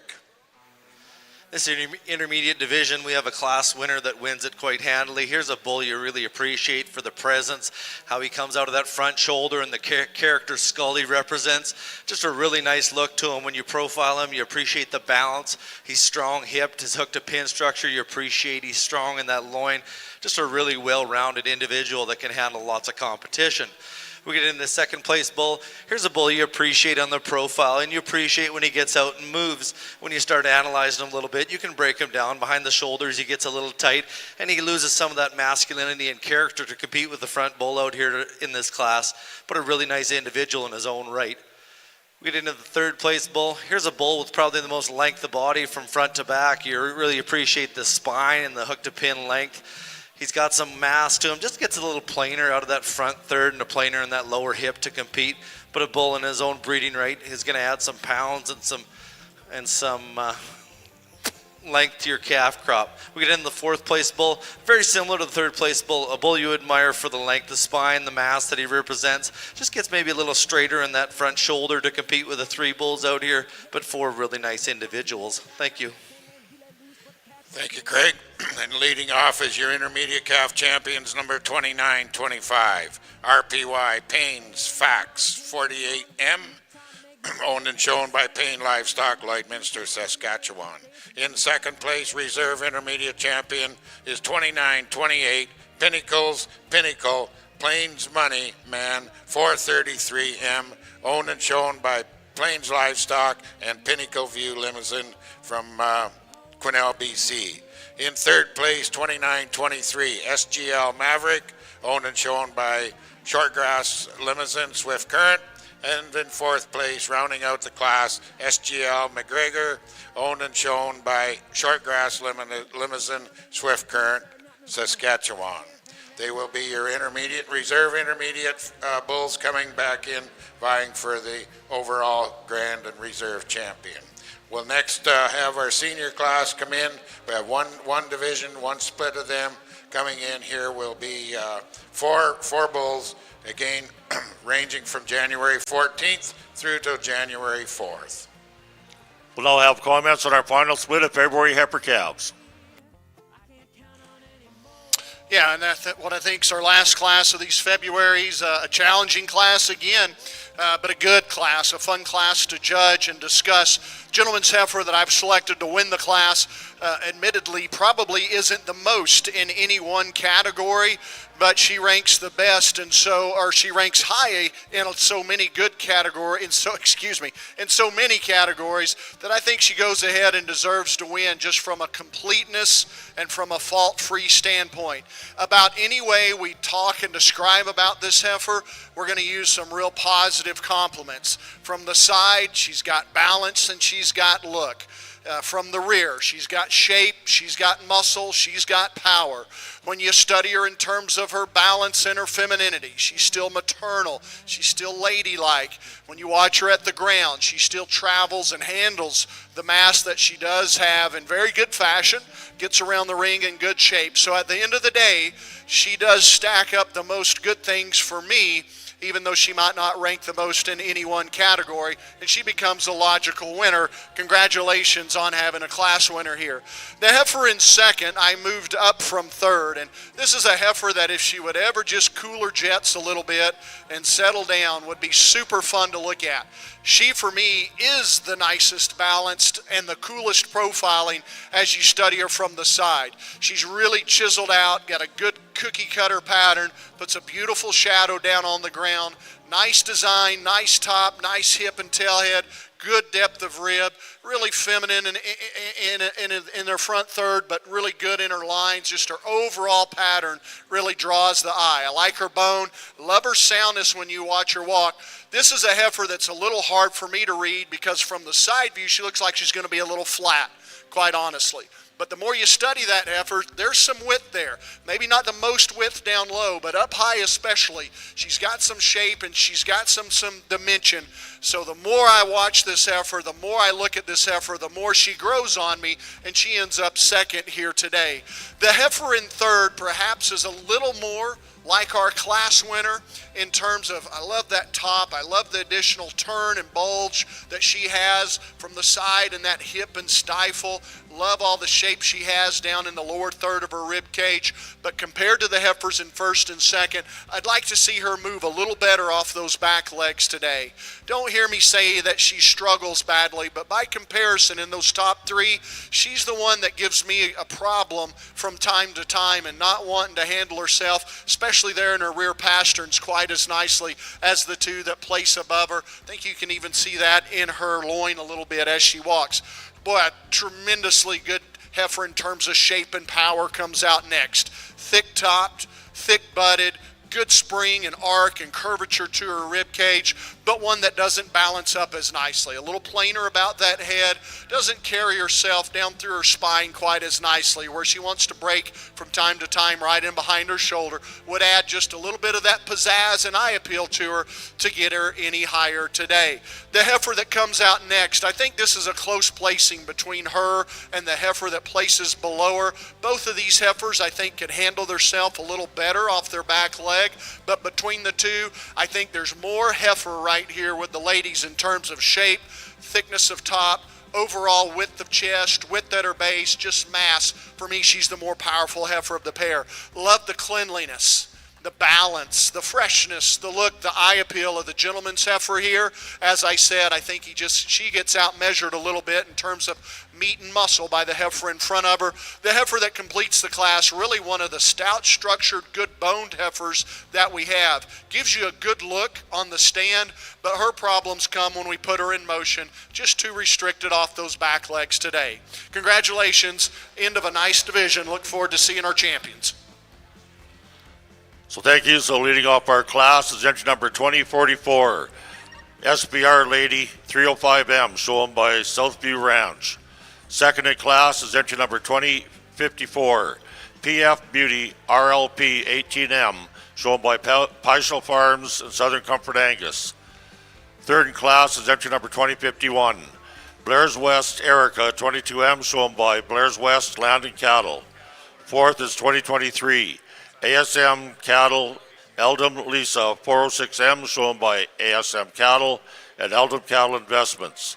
Fifth is 2019, Pearl Bella 63M, shown by Pearl Cattle Company. Sixth in class is 2045, J. Mirandy Grace 414M, shown by J. Mirandy Livestock and Ellesmere Farms. And rounding out the class is entry number 2036, J. Scores Last 428M, shown by J. Scores Angus. We will now be moving into our intermediate heifer calf division championships. We'd like to thank our sponsors. Our champion is sponsored by Scott and Connie Bryce in memory of Bill Bryce, and the reserve awards are sponsored by Irving Angus. So returning out of split one is Cottonwood Tibby 48M,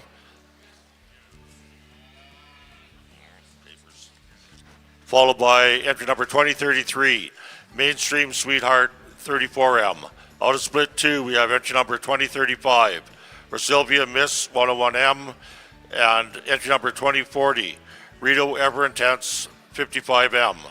From split three, we have entry number 2020, Grills Rosebud 2426M, shown by Grills Cattle, and entry number 2055, Driver and Blackbird 36M. Out of split four, we have entry number 2369, 6 Mile Empress 98M, and entry number 2032, HLC Barbara 439M. And returning from the final split, we have entry number 2044, SBR Lady 305M, and entry number 2054, PF Beauty RLP 18M, shown by Paishal Farms and Southern Comfort Angus. Over in the limousine ring, we'll now get comments from Judge Wilgenbush on his intermediate champion bulls, or senior champion bulls, sorry. We have 4 nice individuals in this senior championship class. The bull I lead off comes to it quite handily, a bull you really admire from the minute he comes in the ring. He's got a presence and some character. He's got some body mass, some depth of flank, some muscle. He's really nice in his joints. He's got really nice flexion when you put him in motion. Just a really well overall balanced individual. We get into the second place bull, a bull you admire for the muscle and the length of body in him. He's got that nice hook to pin length. A bull you appreciate for him over the top. He's strong. I'd just like to soften this bull up a bit to compete with the bull out here that leads off the class, but a nice individual in his own right. We get into the third place bull, definitely the power bull of the class. And as these bulls mature and grow, they have different rates of growth, and their growth curve is quite different. This bull is powerful. He's got the length of spine and the mass and the muscle. I'd just like to free him up a bit to compete with the 2 bulls out in front of him here today, but a bull that's going to put some pounds on a scale in the future on his calf crop. We get into the fourth place bull, a bull you really admire the profile in him. He's got some depth of body and some depth of mass to him. A bull I'd just like to clean him up in those back legs a bit to compete. He's got a little boat in to compete with the bulls out in front of him here today, but a bull in his own right that's a well-rounded individual as well. Thank you. Thank you, Craig. And leading off in first place is lot number 2929. This is RPY Payne's coach, shown by Payne Livestock, now owned by Ferme BLB from Quebec, Jason Brock and family. In second place, 2932, DBCC Metaxa. That's owned and shown by Double B Cattle Company, now owned by Houston Land and Cattle Company of Unity, Saskatchewan. In third, 2930, RPY Payne's Elevate, owned and shown by Payne Livestock. And rounding out the class, 2931, EMF Muhammad Ali, owned and shown by Eden Meadows Livestock, is Eden Meadows, Saskatchewan.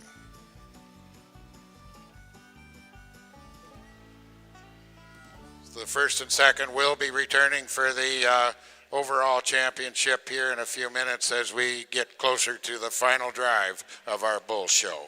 We'll come in next. We've got 1 bull coming in the next fall division of the bulls coming in, lot number 2934 from JYF.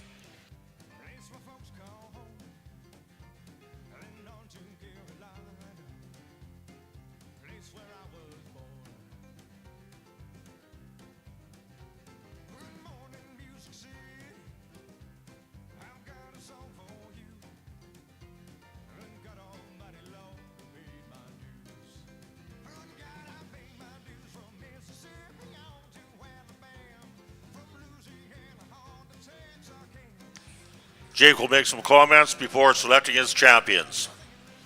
Well, first and foremost, let's give this division a very well-deserved round of applause, those of you at ringside.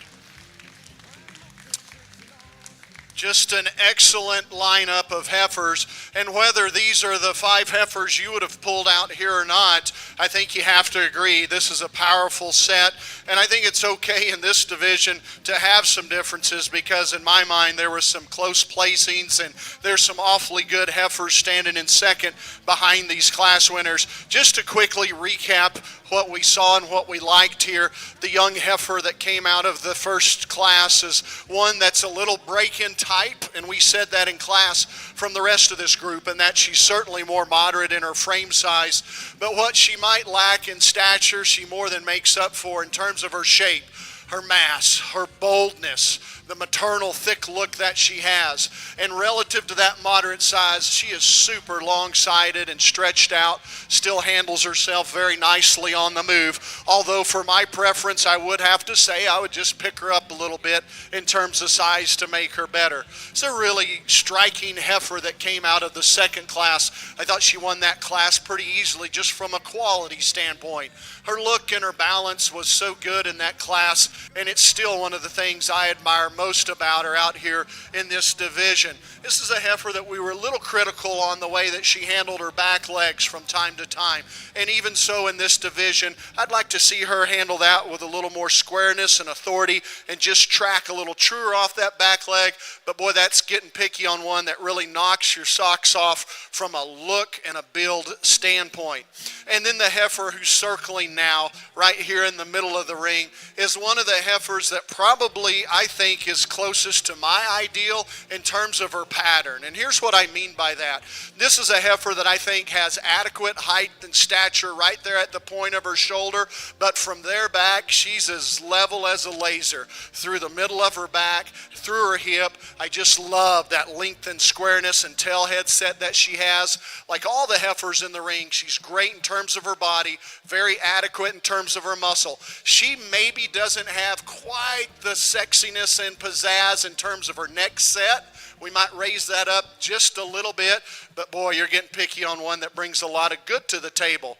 Probably the heifer with the most horsepower out here comes next. The gentleman in the black hat has got a big heifer that's just got a lot to her. She's got frame, performance, weight per day of age, power and thickness, and still puts that into a really, really cool kind of a package. You know, you consider the top, you consider the hip and the bone that she has, to still wear that with some classiness and kind of a ladylike feminine design up in her front end.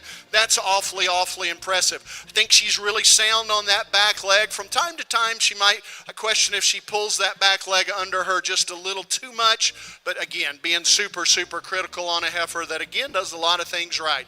And then the heifer that we just discussed most recently, we said in class she's maybe not the most of any one category, but boy, she ranks high in a lot of categories. Her balance is good, her muscle is good, her body is good, and still handles that, I think, relatively good in terms of her structure. But certainly we admit she's not the most overwhelming in any one area, except when you talk about completeness and fault-freeness, and then you do have to agree, I think, that she's really, really good. It's a tough decision. I think there's several things that you want to do. The cool thing about it is when you got this many good options, you can just kind of do what you want and what you like, and that's what I'm going to do. So once again, give these folks a nice round of applause. We'll find you a division champion.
So our intermediate champion goes edge number 2020.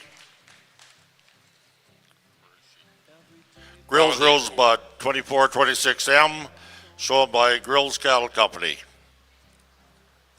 While he's considering his reserve, we'll have a quick comment on our single entry here from Craig and the fall bull here. We have a really nice yearling bull out here that could stand some competition on this fall bull. He's got some length of body, some mass to him, and some structure. He's got some character up through that front third. Look forward to seeing him in the final drive. Thank you.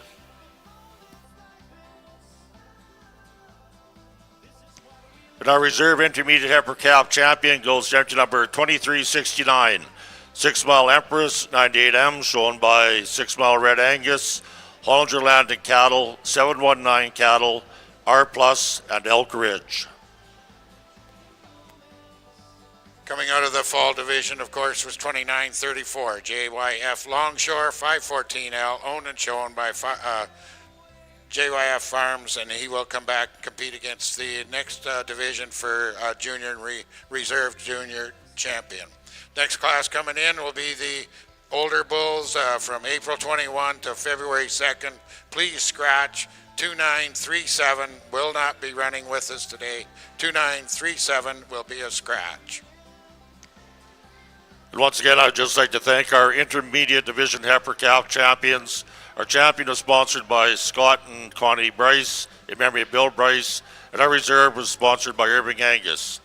We'll now be moving into our first of 7 splits in our senior heifer calf division. The first split, these females were born from January the 30th to January the 24th of 2024.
We'll have comments now on our final junior division from Craig. This junior division in the limousine side, we got 2 bulls over here, 2 bulls that are very adequate, well-balanced bulls that get out and move. The bull I lead the class off with, the bull you appreciate the length of body, the length of spine he possesses, comes up into that front shoulder really nice. He gets out and travels nice. Just a really well-balanced bull. It's got some character and some presence in that front third. You appreciate the muscle and the shape that he represents. Just a really, really good individual. The bull we follow him up with, here's a bull that gets out and travels really nice, just gets a little rounder in that hook to pin structure. You appreciate the muscle and the body mass that he does have and the foot structure that he represents. Just a little different type and kind comparatively to the bull that we lead off the class with, but a nice, well-rounded set of individuals. Thank you. Coming out of this split of junior bulls is 2935 Plains Lawless, coming to you from Plains Limousine, Wainwright, Alberta. In second place, JYF Larry, coming to you from J. Yorga Farms, Flintoff, Saskatchewan. They'll be coming back in to vie for the junior and reserve junior champions with 2934 from JYF as well. Longshore, 514L. And then Plains Lawless, 2935. And then the second place, 2936 in the second class, JYF Larry, coming back in for junior and reserve junior champion.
Comments from Craig.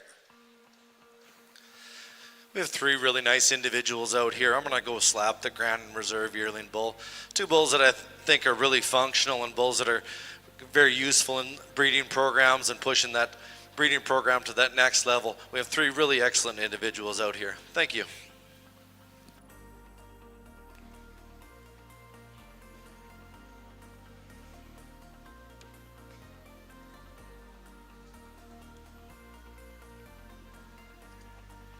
Junior champion coming back with the final drive will be 2935 Plains Lawless from Plains Limousine, Wainwright, Saskatchewan.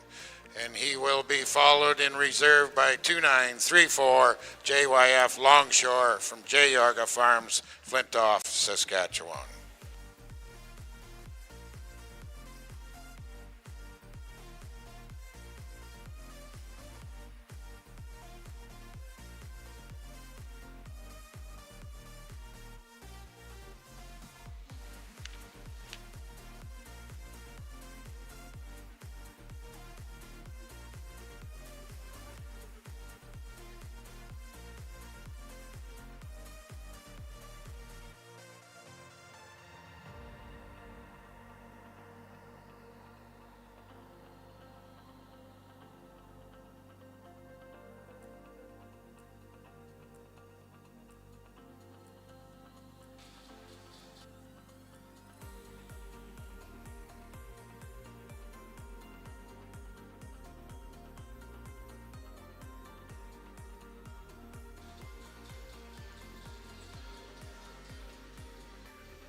Coming in next will be our single entry and our 2-year-old bull.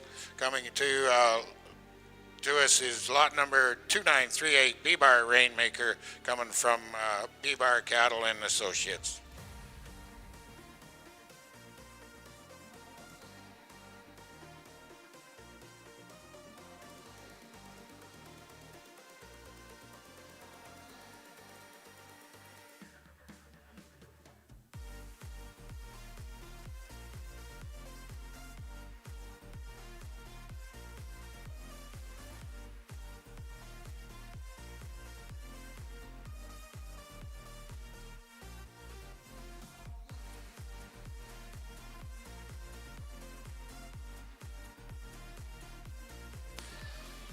And here's Jake with his comments on his first class of January calves. Well, this may be one of the wow classes of the day for me, as we've got such two really, really exceptional individuals here in first and second doing battle here in this class. And I like both of these heifers. Both are fun to look at, just beautifully presented, well fit, well clipped. My compliments to those involved with that. Both of these heifers give you about as much look as you could ask for from a profile standpoint. Feminine, ladylike, strong and level and square in their lines. Both of these heifers move well in terms of their structure. They're both deep-sided heifers. The real thing that separates the two heifers for me is shape. And I simply think the heifer that wins the class is more dimensional. I certainly think she's got more rib shape, both up high and down in the lower third of her body. I think there's more real width and thickness in terms of muscle. But that's not to take anything away from this extremely elegant heifer that comes to us in second.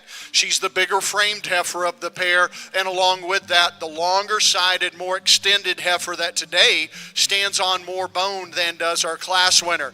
As pretty fronted as you can make one in terms of upheadedness, flatness and smoothness of shoulder, trimness of chest, and then how well she transitions into her forerib and top. Just perfect. Like I said, the big differentiator for me is just the shape that this heifer has. Not as much power in the lower third of her body, not as much shape and expression of muscle for me when you get right in behind her. Then we get into a real judging class among about the next four heifers, and this is the way that I see them. Although this heifer coming out next doesn't have that extreme upper end quality and balance and design, she still, of the group that we have to choose from, handles herself as nicely on her back leg, has that kind of squareness of rump, levelness of top, and thickness. beefiness, power that I like to see. Would we like to class her up a little bit from a femininity standpoint? You bet that's what we would change, and that's what I'll grant about the heifer that follows her. This more moderate heifer is cuter. She's got a better design. She does show you a little more class, cleanliness, and femininity up in the front end of her body there. But along with that, this is a heifer that for me doesn't handle herself as nicely on her back leg today. And with that extra moderation comes a little bit more shortness of spine. I just like to stretch her out. That's a big advantage for the heifer coming out next. A bigger, taller heifer that is stretchier and more extended and longer sided from end to end. She too, though, is one that I'd like to see travel, not only better off of those rear legs, but up in that front shoulder and front knee as well. Coming around next, the young lady here with the ponytail, a big, upstanding, tall-fronted heifer, one that I think compared to the heifer below her just has so much more meat and muscle in her. Thicker top, more expressive, wider at her hock. I just like that added power, but she too's one that we would like to just improve from a balance standpoint. Real cute maid heifer comes around here next, but flatter in her rib, flatter in her hip, doesn't travel quite as nicely. And then we wrap up with what's really a high performance, pounds heavy kind of heifer that's got some substance and some body, but I really get concerned with the way she travels off those rear two today, and I'd like to make her better in that area. Congratulations, hard fought class. So leading off our class is entry number 2077, Grills Empress 2421M, shown by Grills Cattle Company. Second in class is entry number 2056, Swindon Lucy 4001, shown by Swindon Ranch. Third goes to entry number 2059, Justimere Dirty Gertie 144M, shown by Justimere Farms Limited and Gunvick Holdings Limited. Fourth in class goes to entry number 2066, Wilbar Sarita 653M, shown by Wilbar Cattle Company. Fifth goes to entry 2074, Pro Laura 46M, shown by Pro Cattle Company. Sixth is 2060, Justimere 314J Aeroline 131M, shown by Justimere Farms and Dusty Rose Cattle. Seventh is entry number 2111, Third Degree Beauty 21M, shown by Abigail Tomlin. And eighth in class is entry number 2109, Honeybrook Cheetah 6M, shown by Honeybrook Farms. We'll now move into split two, and these females were born from January the 22nd to January the 18th. Craig will comment on his senior bull.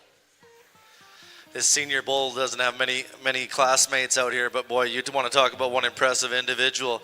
Here's the combination of what the limousine breed represents, a bull that's got a ton of muscle, combination with a ton of length and volume, and for a bull with that kind of muscle and mass, he still moves out well. You really can't find a hole in this bull. You appreciate a lot of things he brings to the breed. Just one impressive individual from front to back. I love a lot of things about him, that character in through the front end, just a real power bull. Look forward to seeing him in the final drive. Thank you. Thank you, Craig. Our winner, of course, 2938 B-Bar Rainmaker from B-Bar Livestock or B-Bar Cattle, Lucky Lake, Saskatchewan. Additional owners, Borson Marketing Services, Canadian Sires, and Larone Limousine of South Africa. We'll now get ready to line up our final drive, our champion drive coming back in. Start off with our junior bull calves, 2929 coming in, RPY Payne's coach from Payne Livestock Farm BLB coming in there as our class winner, and reserve is D2932 DBCC Metaxa coming to you from Double B Cattle Company. The intermediate bull, I missed a bunch.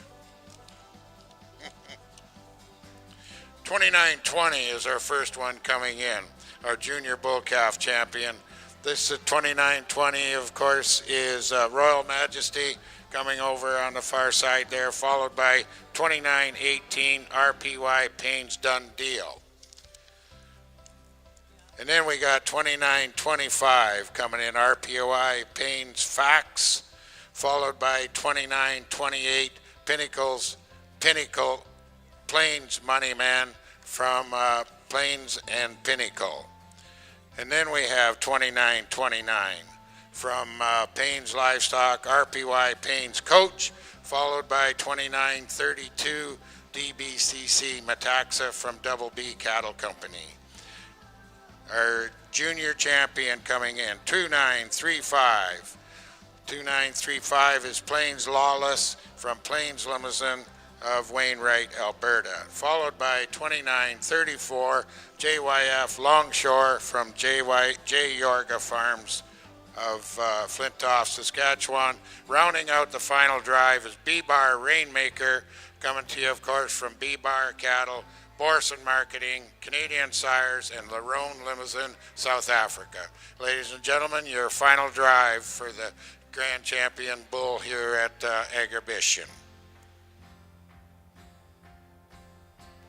While we're choosing our champion here, we're going to present the Herdsman Award. There's a Herdsman Award for each breed that goes through this year, and it's presented by Blair's Performance Animal Nutrition is proud to present the Herdsman Awards for each breed.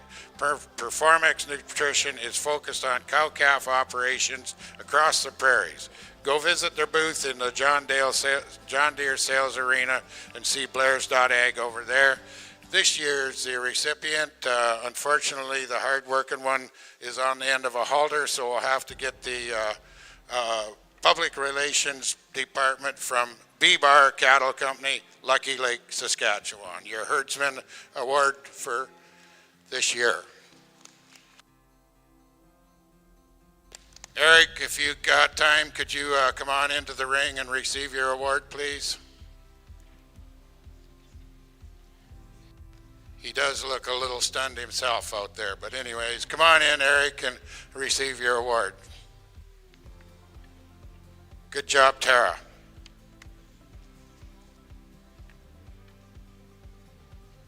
Of course, here presenting the champion banners for the Champion Bull this year.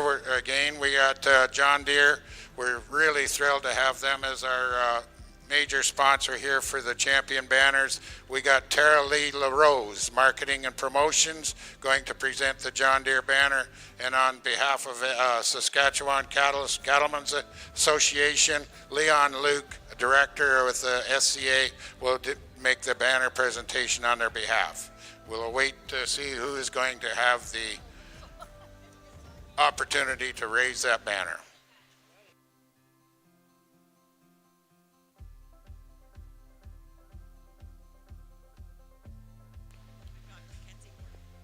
Okay. And to final recognition to some of our other sponsors here is MNP. They sponsor the championship bars in each of the associate breeds in the barn here. This year we got Mackenzie Gordon from MNP. We also got Chubb Lundago here. He's the main push for MNP at the shows here. We really appreciate Chubb for all you do. And of course, Annie Bruni will be in the Limousin barn doing the champion bars there.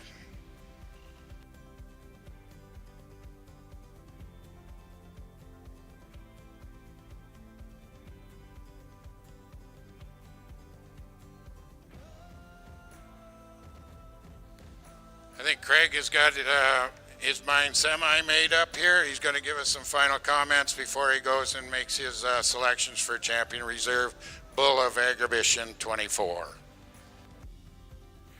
This championship drive is really impressive over here in this limousine side. I think you need to put your hands together for an excellent set of bulls that the producers brought out here today. I think from this front row of bulls, you can see the type and kind we've been picking here today. Bulls that are functional, bulls that got some mass, some soundness, some length of spine to them.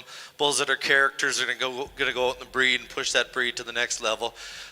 It's a really nice set of bulls I've been asked to sort out here today, and I really appreciate it. I'm going to go out and select our Grand and Reserve Champion bull here today in the limousine breed. Thank you.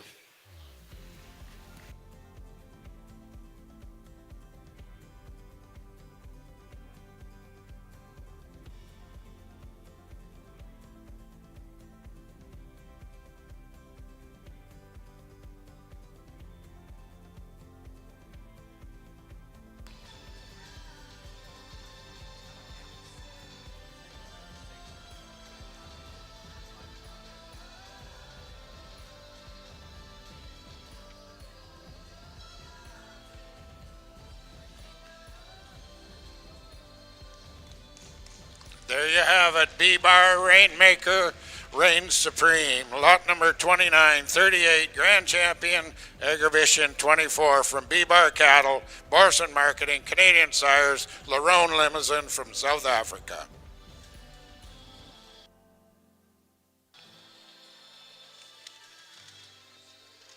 And your reserve champion is lot number 2929. That's Payne's Coach, RPY Payne's Coach, coming to you from the Senior Bull Calf Division from Payne Livestock and additional owner, new owner, Farm BLB, the Jason Brock family from Quebec.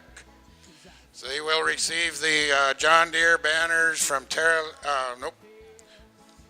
Lee LaRose from Marketing Manager from John Deere, as well as Leon Luke, SCA Director from Saskatchewan Cattlemen's Association. And MNP is in the mix here as a sponsor as well. And that is Mackenzie Gordon.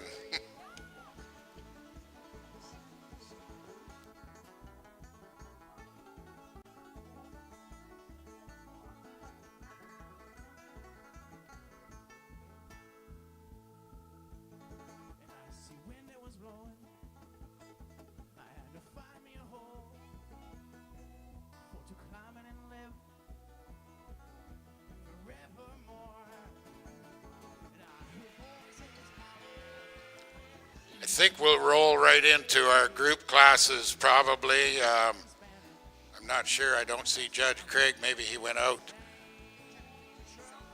I guess they're going to do the picture break first. So we'll do the pictures and then we'll come back with our group classes.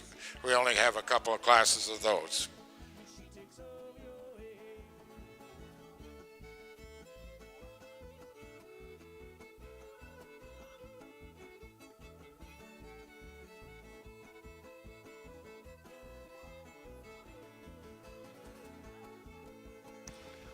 Jake will now comment on his heifer calf class.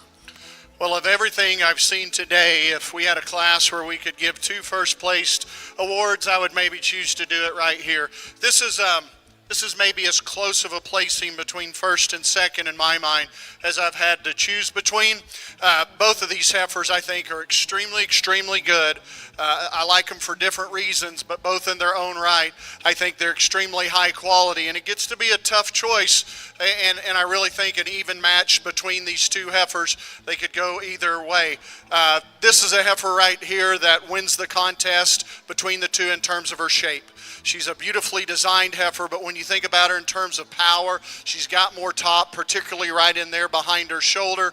I think she's got certainly more expression of muscle when you get back into her hip. I feel like just more genuine shape and width from end to end. On the other side of the coin, this is a heifer that's a little more moderate in her frame size, and with that moderation, a little shorter sided than is the bigger, longer heifer in second. And the question I have to answer in my mind is, does this heifer take really a long enough reach and stride? And with a little bit more of a smaller package, she maybe takes a slightly shorter step, but not enough so that I think it merits beating her today necessarily, or beating up on her today. But I think that's a good heifer, and this is a close placing. A heifer that I'm really drawn to in terms of her size and her length is this heifer in second. I love the stretch and the extension. She does have a looser frame and more reach of stride, no doubt, than our class winner does. It may be that she had a bad spot over here in the ring, and I'm willing to admit that. But what really continued to bother me about this heifer is the way that she would break in behind that shoulder on the profile. She collects herself on the move, and I like her best on the move. In fact, for me, she's the class winner when you watch her on the move. But then on the stand, she just continuously comes apart more in there behind her shoulder, and I just like to strengthen her up in that regard. I think that's a close pair. Again, I could see either one of those winning, but that's the way I see them right here in the moment.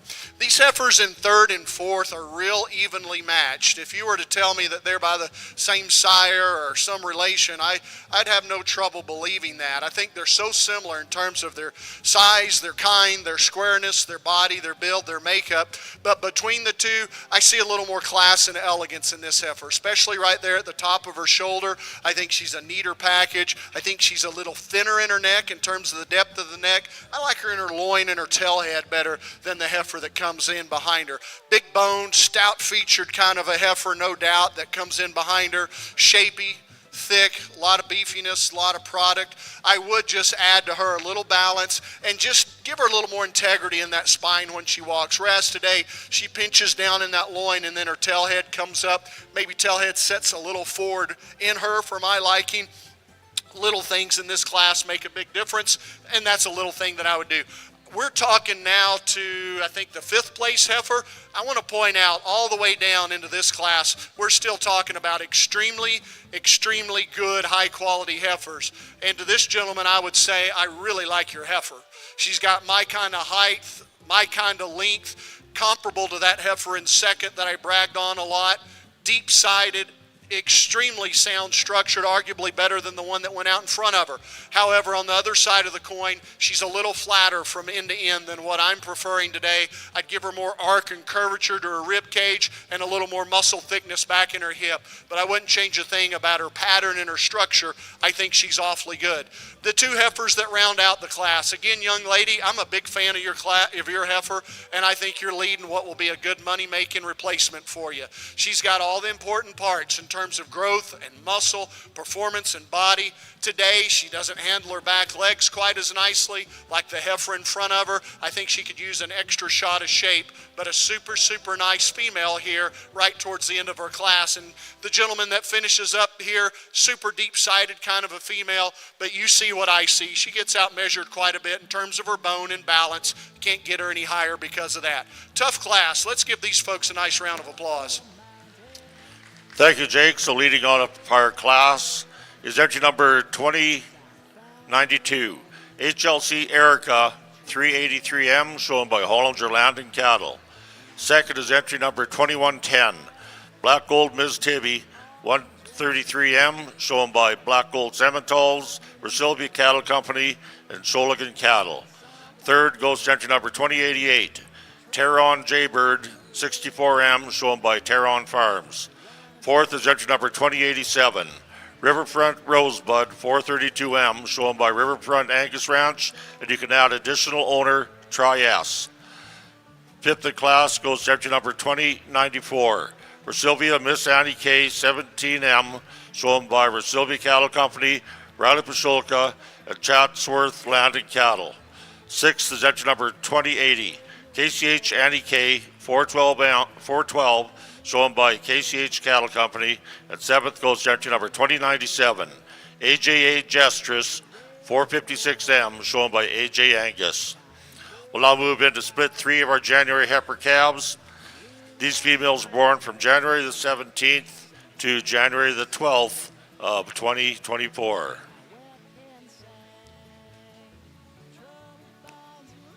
On the Limousin side of things, we'll now enter into our breeders' herd competition.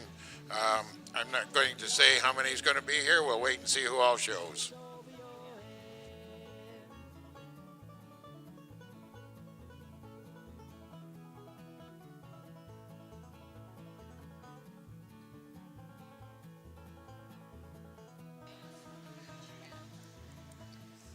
There's going to be 2 coming in, I guess. We got Payne Livestock coming in here with their group.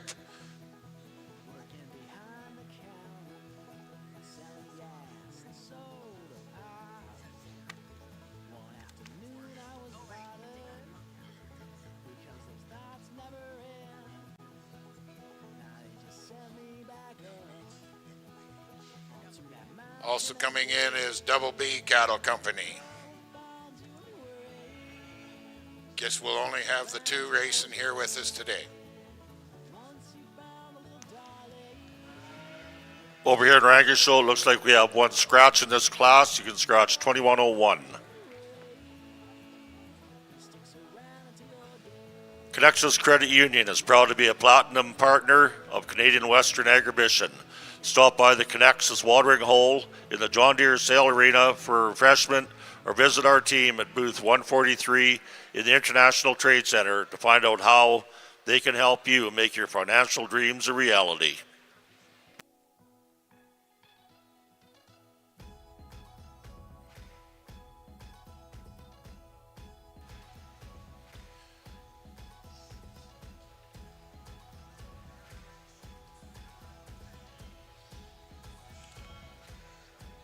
I think while Craig is deliberating here in the breeder's herd, it's a good time to announce that Premier Breeder, Premier Exhibitor of today's show, both owned and won by Payne Livestock, the Payne family, Lloydminster, Saskatchewan. Let's congratulate the Payne family.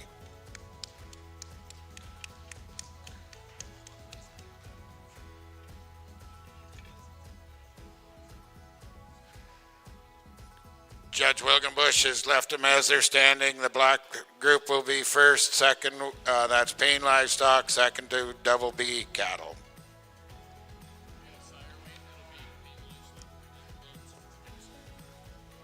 Kate, coming in for your get of sire will be Payne Livestock, and Plains Limousine will be coming in for your get of sire. Add to or delete. Next group, come in, please.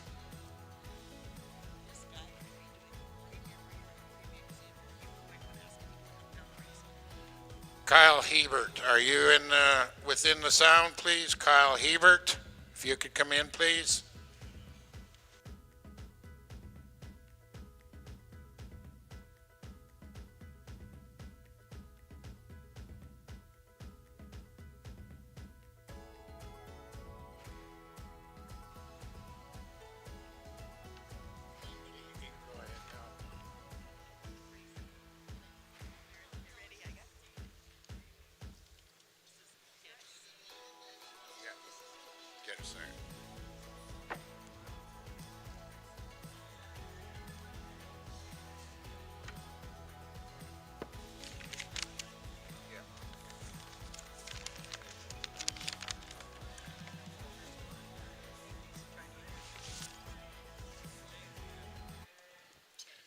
Once again, just as they stand, the get a sire is Payne Livestock, second place, Plains Limousine.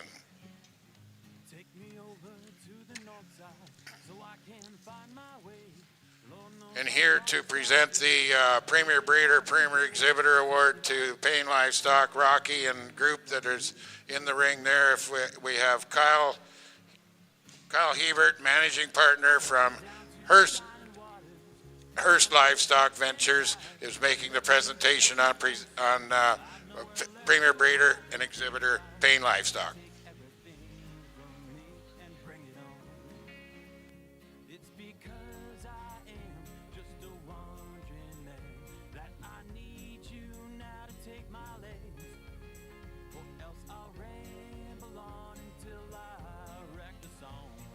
Thank you to all limousine enthusiasts for joining us here today. We had a great set of cattle come before us. Thank you to Craig Wilgenbush for coming in and giving his assessment on this. We really appreciate you doing that. We appreciate everyone for being here, taking your time to have fun with us here in the shavings today. Thanks and congratulations to all that came out. We'll have comments on split 3 of our January heifer calves. Nice set of January heifers and another one of these competitive classes. We go several deep with real nice females. The two heifers that I've pulled in first and second certainly have some differences, and my preference is the heifer that has a little more size, much more length, and I think more class and more balance and eye appeal about her. I see that most, the balance that is up in there in the front end of her body. She's so feminine about her head. She has less crest and thickness at the top side of her her neck. That neck sits real high and correct on her shoulder. I like her shoulder blade, and again, the way that blends smoothly and correctly right into her spine and forerib, goes back into a real long extended body cage and long hip. You get back into her tail head, and I like her pin set, but I would bring down her tail head set. She's one of these heifers that likes to, as he touches it, she likes to just hold that up naturally, and I think that's a lot of it, but still yet we could probably tone that down a little. Between the two, I think she probably gets the nod in terms of movement as well. The heifer in second is a massive kind of a heifer. You love her body, her volume, her capacity, has a real easy do and look about her. That udder looks to be really nice, what we can see so far in terms of those teats at a young age. Tremendously just cowy and maternal in her build. On the other side of the coin, with a little more moderation comes a little more shortness of side, especially maybe up in that front end, whereas I'd like to take down a little bit of that on the top of her neck, thin up her neck a little bit, and take some of that width out of it. I think that would give her even more attractiveness and balance than what she already has. Young lady in third's got a real fresh conditioned heifer. I like her condition for this stage of the game because she still shows you so much natural, real world body depth, not only in her forerib, but in the middle and rear portions of that rib and flank. Tail head, hip, all that has the squareness I'd like to see. And although this heifer moves nicely, she does so with extra set to her back leg. And I would just set her down with more correctness from her hip to her hock down to her pastern. I think that would do a lot for her balance. Here's a real cowy, bold-made, massive kind of a heifer that not only has a lot of growth and weight per day of age, but also just a lot of beef and product in her. She's wide at both ends of her skeleton. She is monster-bodied in terms of the depth and width of body that she has. Love all the thickness of top and meat and muscle that we see, but she needs to be better in two places. She needs more bone to match all the power and mass that she has, and then she needs to handle it all better on her feet and legs. And then the two heifers that are going to wrap up the class. The gentleman's heifer right here, not the most cooperative today, but we got a good look at her. I'd like to prove her from a structure standpoint. Love the muscle of the heifer that completes the class, just needs a little more body and soundness to go with it. Thank you. So leading off our class is entry number 2108, KT Emblenet, 4192, shown by KT Ranches.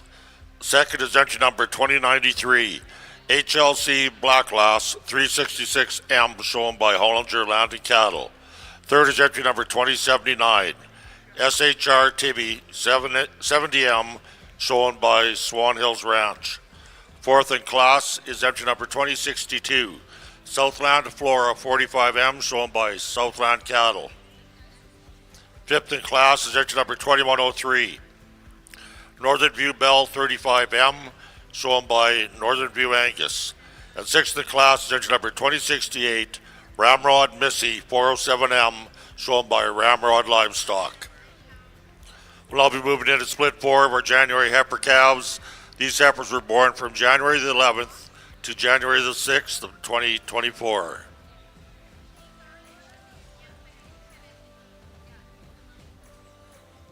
Is anybody getting hungry? I'm not going to tell you to leave our Great Angus show here, but for down the road, I'd like to remind you that there are a few copies of the Canadian Angus Foundation cookbook available. This cookbook has many fantastic beef recipes, everything from meatballs to steak to roasts, plus appetizers, side dishes, seafood, pork, chicken, desserts, and more. And speaking of dessert, Kim shared her famous agribition cheesecake. Ask Belinda or go to the foundation website to get your copy.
what are you trying to gain?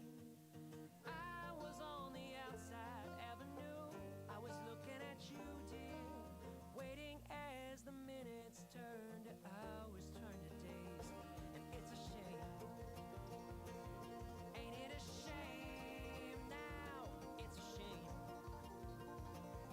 Ain't it a shame? And I want to sign up for every kind of rebirth.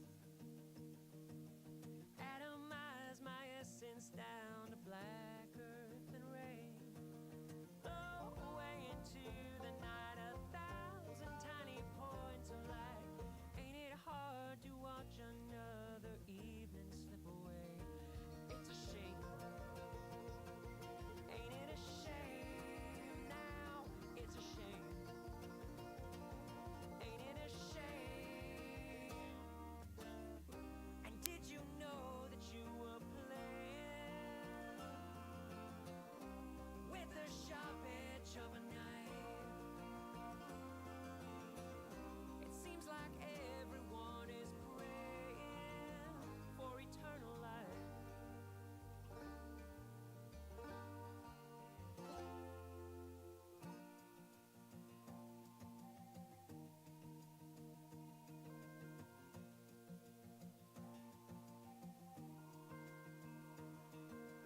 Far away in the burning hills of Zion,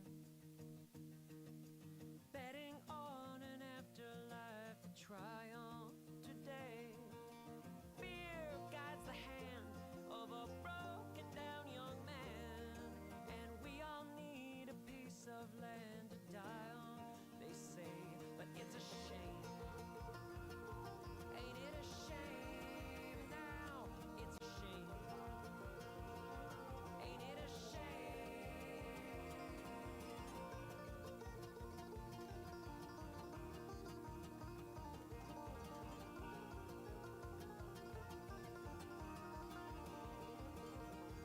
So you wanna live in a world with no more dying? Maybe I've been trying, only trying just to say.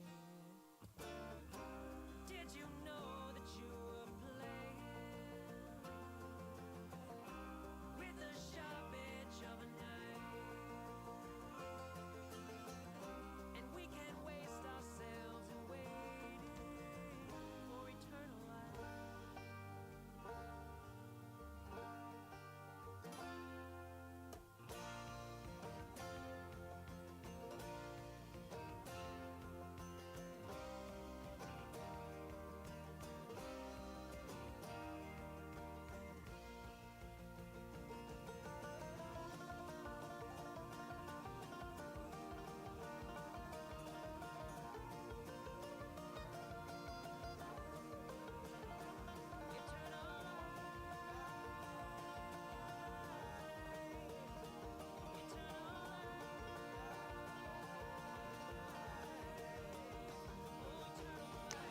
And here's Jake with his comments. Another real good challenging class. Good heifers way deep into this set of females here. I sincerely compliment the exhibitors for such a nice set of these heifers. I think this is a close placing. Again, I've been repetitive with that comment I know today, but it's still true nonetheless. I think these are two different types and kinds of heifers. Probably just comes down to one man's preference over another. But the young lady here that I've pulled out into first has one that I love on the stand. I think she is so eloquent, so ladylike, so cowy. I like her power and her body and just her kind. I'm going to go ahead and use her to win the class. I think she's a real sensibly sized heifer that still has loads and loads of length and body and depth and substance to her from a muscle standpoint. I love her balance, and compared to the heifer in second, there's no question she's a prettier, more feminine headed heifer. She's cleaner, neater in her neck, and I think she's better in her shoulder. What she's not is she's not as big boned by comparison, and she does travel with a little extra set to her back leg compared to that heifer in second. I have to answer the question in my own mind, is it enough to beat her? and I don't think it is. I think she's still very adequate in that regard, and so congratulations, young lady. You have a class winner here today with a real nice female. There's no doubt this is a striking heifer from a power standpoint that comes to us in second. Not only is she one of the heaviest, I'll take that back, not only is she the heaviest structured heifer in this class, but she's one of the biggest boned, stoutest structured heifers that we've seen in the entire day. I like her best probably on the move. She collects herself, she pulls her top up, and she gives you a really neat look as she goes around the ring, especially just in terms of levelness. I like it most back there from hooks to pins. She is so right and so correct and so square in her pin setting and her tail head set. I could look at her for days. And then goes down to that great big back leg, good top, good muscle in that heifer. For me, where I redesign her, and don't hear me call her ugly, but I do think she gets a little plainer about her head and her skull shape, a little thicker in that neck perhaps, a few more wrinkles and crests there on the top side of her neck. If we could add to her some of that pizzazz that the heifers in first and third have, she'd be a slam dunk to win it. She's a close second today. The heifer in third certainly is a nice, balanced, striking kind of heifer that just grabs your attention from a profile standpoint. Beautifully designed, long-sided, feminine, elegant. But compared to those two heifers in first and second, she doesn't come to us with the same kind of shape and mass and power today. You even see that in her bone work where it's a little more refined. We just stouten her up in that regard. A real powerful heifer comes around next and fourth. One of the longer, more extended heifers in the class that just has loads and loads of body and mass to her. For me, she doesn't come out here with maybe the same youthfulness as some of those heifers in front of her, and I see that up in her front end. I just like to, I think she's her own worst enemy. She just won't lead very well. She sticks her neck out when she walks, and it just doesn't give you the right kind of look up there in her head and neck and shoulder. And I don't mean to stand here and say that's what we're judging them on, because we're not, but it does take away from her, and that's where I'd change her. But I love all the power that she has. And then the young man in the hat here coming around next, a real smooth-made, clean-made heifer, just needs to have more power to run with those in front of her. She gets out-measured from a muscle standpoint. The two heifers that wrap up the class, both useful heifers, and I think both good in terms of their squareness of build, their stoutness of bone, but I'd just like to add to that more balance and eye appeal today, more soundness of structure, and a more correct set to the back leg of both of these heifers to get them up higher. Congratulations, another great class. This is a fun division. Thank you, Jake. And leading off our class is entry number 2089, Murray Magnolia 4M, shown by Murray Ranches. Second in class goes to entry number 2069, Roymac Erica 22M, shown by Roymac Angus.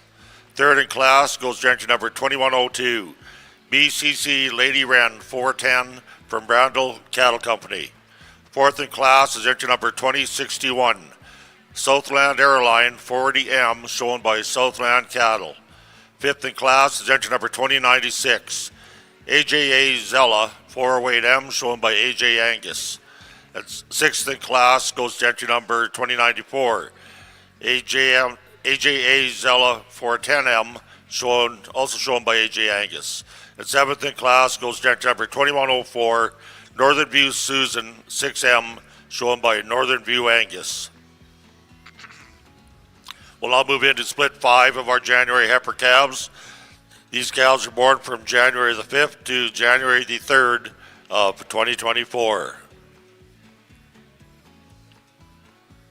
For trucks that are all power and no bull, look no further than GMC and Chevrolet, and official partners of the Canadian Western Agribition.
trust him to keep them all alive. He stumbled upon a black bear who knocked down his gun. Johnny couldn't reach it, so he fixed up. Real nice set of cattle again, and I sincerely mean that. These are fun classes to work through, and I really like the female here that comes to the top. The more you look at them, I think the more evident she becomes as our winner. A really cowy, powerful type of female that, from a measurement standpoint, is one of the best in the class. What I mean by that, her size, her performance, her length of body, her muscle, her mass, the bone work that she has, the soundness ranks very, very high of all the heifers that are in here.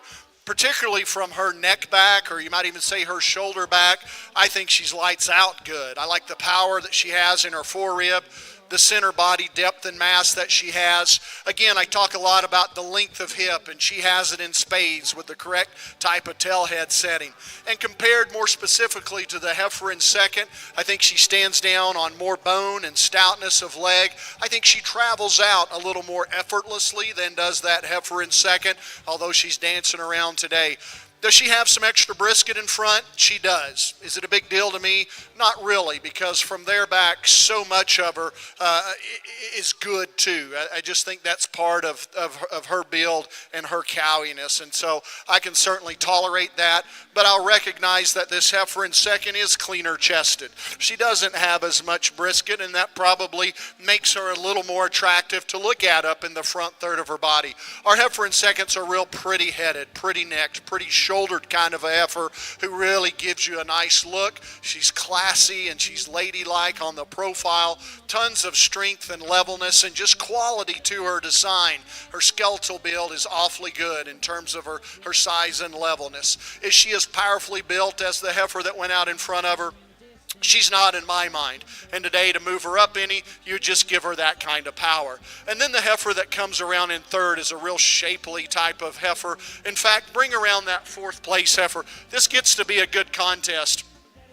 I like the shape in both of these heifers, but once you see them side by side, you have to agree, this heifer just has more stretch. She's more extended, she has more length, and for me, that gives her an advantage over this heifer in fourth. Again, maybe not quite the pizzazz up in that front end, but a lot of quality design in terms of her just pure skeletal build, her top, her hip, all that's good for me. A little more moderate heifer comes in next, and maybe even a little more shape than that one in front of her, but it comes at the expense of some size. That extra moderation also comes with a little more shortness of side. She's a little more compact. You even see that in the way that she moves. She begins to just shorten in her stride a little bit too. So I like her shape, but I would just change her ever so slightly there. And then the young lady's heifer that comes around next, a real deep-sided type of a heifer, a nice profiling kind of a heifer, but a heifer for me that just doesn't want to move quite as nicely when you watch her go around the ring,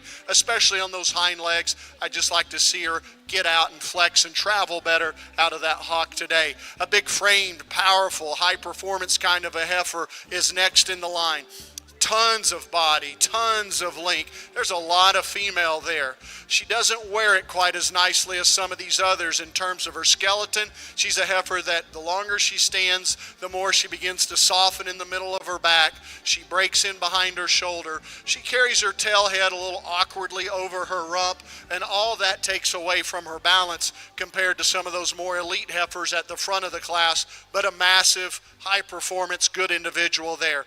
And then rounding out with a real muscular heifer, good top and good hip, tons of bone, just needs a little more balance and quality in the way that she moves to suit me today. Congratulations to these exhibitors.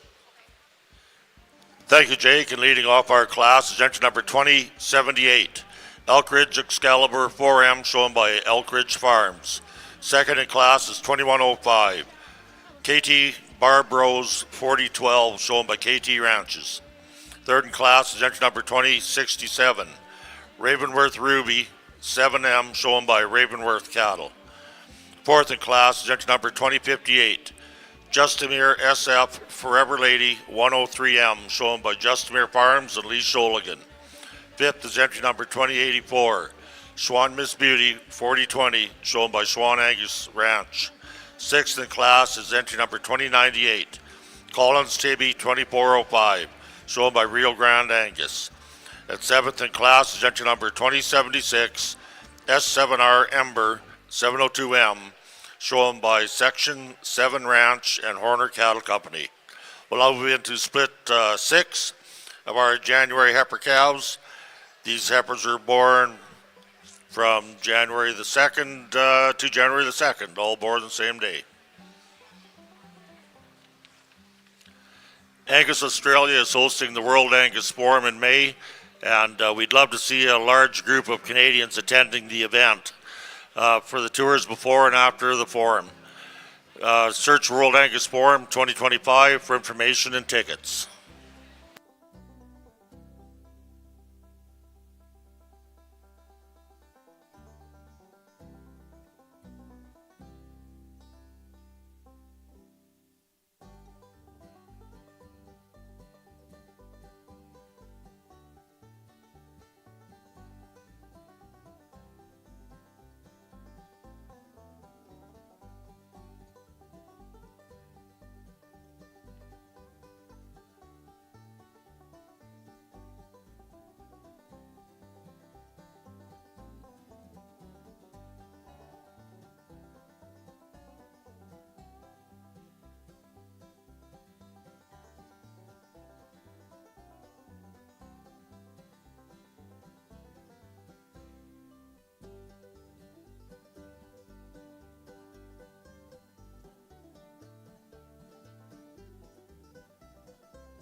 And here's Jake with his comments.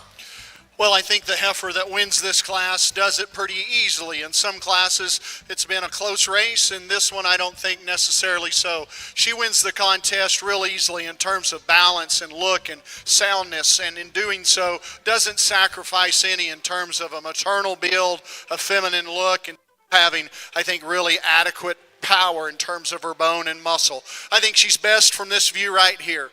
She collects herself well on the profile and gives you a really good look of style and balance in terms of levelness of top, length and squareness of hip, perfect tail head set, a hind leg that's hooked in her really, really nicely. She travels with so much ease and comfort and really just has a nice look when she walks. Still neat and tidy up there in her head and neck. Does come with a little brisket, but again, it's proportional in her. I think she's a nice winner for us. The heifers in second and third, I'd kind of like to see them out here together because this is the decision in the class for me. You either A, go with the heifer here that I've got in second that has more of the balance and freshness of our class winner, or you go with choice B, which is the stouter featured, heavier boned heifer that has maybe a little more to her in terms of mass. For me, I like the added freshness and especially the added angulation up through the front shoulder blade of this heifer. She's set back farther at her knee. She reaches out and grabs more ground when she travels off of her front end than does our heifer in second. Again, for me, a little more ladylike in terms of her extension and just her overall build. Does she have as much raw power as that heifer in third? She does not, and she comes with a little extra set to her back leg. That's where I change her, and that's where I like the heifer in third. She stands down on more bone, and she has a more correct set to that hock. But in doing so, she overcompensates a little bit and gets a little too straight. And you see it not only in that hind leg, but also up in her front end. Whereas today, she's straighter in her shoulder blade and knee, and also a little shorter in her neck. But folks, you want to talk about one that is made right from a power standpoint, from a top shape, squareness and thickness of hip standpoint, the high degree of bone that you can put in one. She does it in spades. There's a real nice heifer in third. And then rounding out the class in fourth and fifth, I think you have a heifer here that just gives you a little more quality in fourth than the heifer in fifth. There's more of her in terms of her height and in terms of her length. Like that third place heifer, tremendous in terms of her bone work.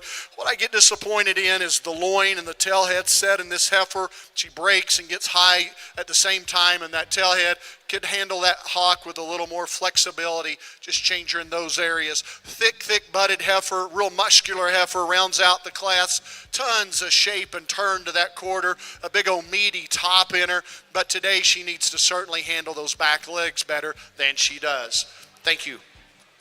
Thank you, Jake. So leading off our class is entry number 2071, Greenwood Beauty 6M, shown by Jaden and Jackson Payne. Second in class goes to entry number 2100, Eldom Flora 401M, shown by Eldom Cattle. Third goes to entry 2073, Pros Bella 6M, shown by Pro Cattle Company. Fourth in class goes to entry number 2083, Swan Miss Black Cap May 4009, shown by Swan Angus Ranch. And fifth goes to entry number 2075, S7R Sedona 700M, shown by Section 7 Ranch and Horner Cattle Company. We'll now move into our seventh and final split of January heifer calves. There should be 5 heifers in this class, all born on January the 1st.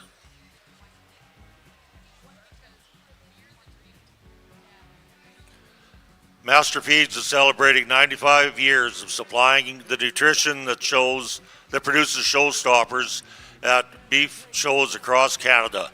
Master Feeds is a proud sponsor of agribition and would like to congratulate all the competitors for their dedication and commitment to show excellence. Also, I'd like to mention a certain individual helping in the ring today. We are more than happy to have Lainey Muir here. Lainey is from Manitoba and is our Canadian Junior Angus Ambassador. And we'd like to thank her for taking time out of her studies at the University of Saskatchewan to be with us here today.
And here's Jake with his comments on his final split of January calves. Again, a pretty cut and dry class, I think, as we continue to work through our Januaries, especially here finding our class winner, one that's easy to get a hold of and get to the top. She's extremely high quality, nice balanced, good profiling, sound structured. She's got a great rib cage in her and still very adequate in terms of her muscle and her thickness and her power. She checks the most boxes quite easily. It might be a three-way tie for second from there, quite honestly, but I think from a balance and a growth and a link standpoint, there's no question that this heifer that I've chosen to be second is the one that's the next best in this class. She's a heifer that, although she has a little extra set to her leg, still reaches up good off of that front end. I like that she has some top shape. I like that she has some refinement, femininity, and some balance to her. If you prefer a little more moderation, you're going to love this heifer in third. She's a real bulky, shapely, massive-bodied kind of a heifer that's got as much rib and depth as anything in the class. But with all that extra capacity and that moderation, there's just some compactness with her. I do like that bone. I do like that body, but I think there just needs to be more of her from a length and extension standpoint. I'd elevate her as well, and that's the advantage that the heifer has in behind her. She is the taller fronted, longer sided heifer of the pair, but she's one that gets more refined and keener in her bone work, and then at the same time has some extra set to that back leg, doesn't travel with as much length of stride off of either end as does that heifer in front of her. And then we round out the class with a real powerfully built heifer that's got a lot of bone and top, but in doing so gives up quite a little bit of balance, doesn't have that maternal look to her rib cage. I'd like to see her balanced out a little better in the lower third of her body here today. Congratulations to these exhibitors. So leading off our final class is entry number 2072, Greenwood Lucy 2M, shown by Jaden Jackson Payne. Second in class goes entry 2090, Third Degree Tibby 1M, shown by Third Degree Angus. Third in class is entry number 2081, Schwan Bessie Harris 4004, shown by Schwan Angus Ranch. Fourth goes entry number 2091, Third Degree Tibby 2M, shown by Third Degree Angus. And fifth in class goes to entry number 2065, Southland Maxine 5M, shown by Southland Cattle. We will now be moving into our Senior Heifer Calf Division Championship class. First and second from the previous 7 classes will be returning to the ring, and we would like to thank our sponsors. Our champion awards are sponsored by AJ Angus, and our reserve are sponsored by Dusty Rose Cattle.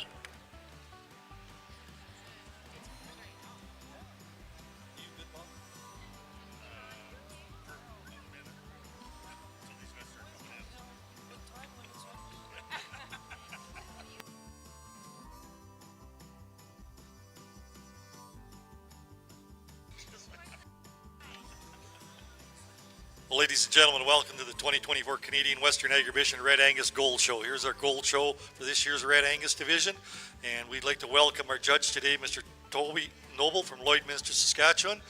And when we have a few moments, we'll read a little bit of Toby's history and his bio. Once again, this is our first class of our 2024 born Red Angus females. This will also be our junior champion class at the conclusion of it.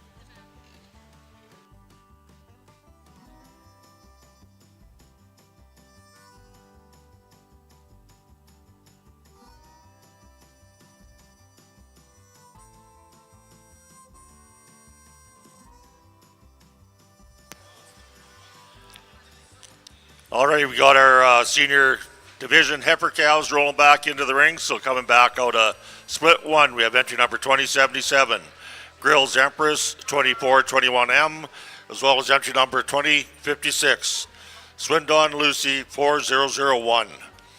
From split 2, we have entry number 2092, HLC Erica 383M, and entry number 2110, Black Gold Miss Tibby 133M.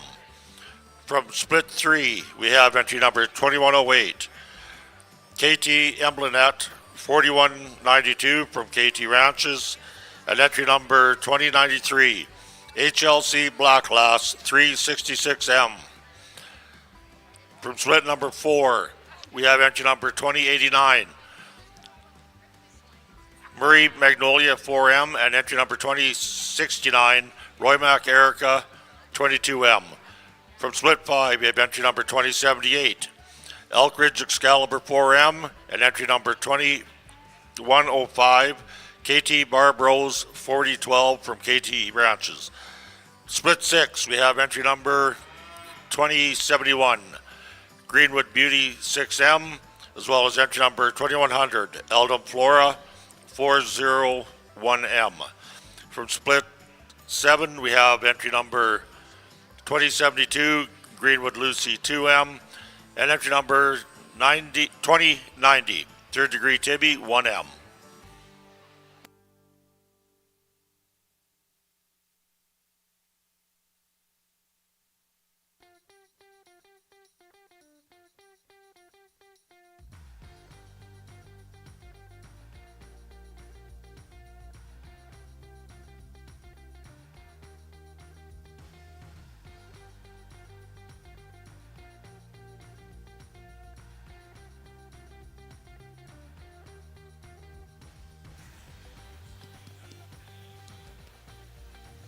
Well, I think a really nice way to get us started here on the Red Angus side, and to me, I think there's 4 of them out here that I read a lot of quality in. Of the 4, I think are the 2 that kind of sort to the top. They have a little bit of extra in terms of performance. They have a little bit of extra in terms of genuine width and dimension, but they do so while handling it very, very well. They have for that Windsor class in comparison to the one right behind her. I think this one just offers more balance. She's better on her out of the backside of her shoulder. I prefer the way that she transitions from her shoulder into her forerib. Really soft and maternal in the sweep to her lower body. Is she maybe as neat and tidy about her head and her neck? Probably not. But again, I like that one's body shape. I really like her build. Heifer in second to me has a lot of really nice pieces, and I think that starts up front through her head and her neck. To me, this one's really long-sided. I think she's plenty flexible when we ask her to go, but comparatively, I maybe don't see her hind leg quite as ideal as her class winner. She has a little bit of extra set there, which kind of forces her to get it underneath her. But again, I like that one's look. I like her length. Still has a nice body shape. Heifer that comes in third, dark red one that's really opened up. Big ribbed, easy doing brood cow kind of a female. This one, in terms of extra pieces of look and balance, maybe just falls out a little bit.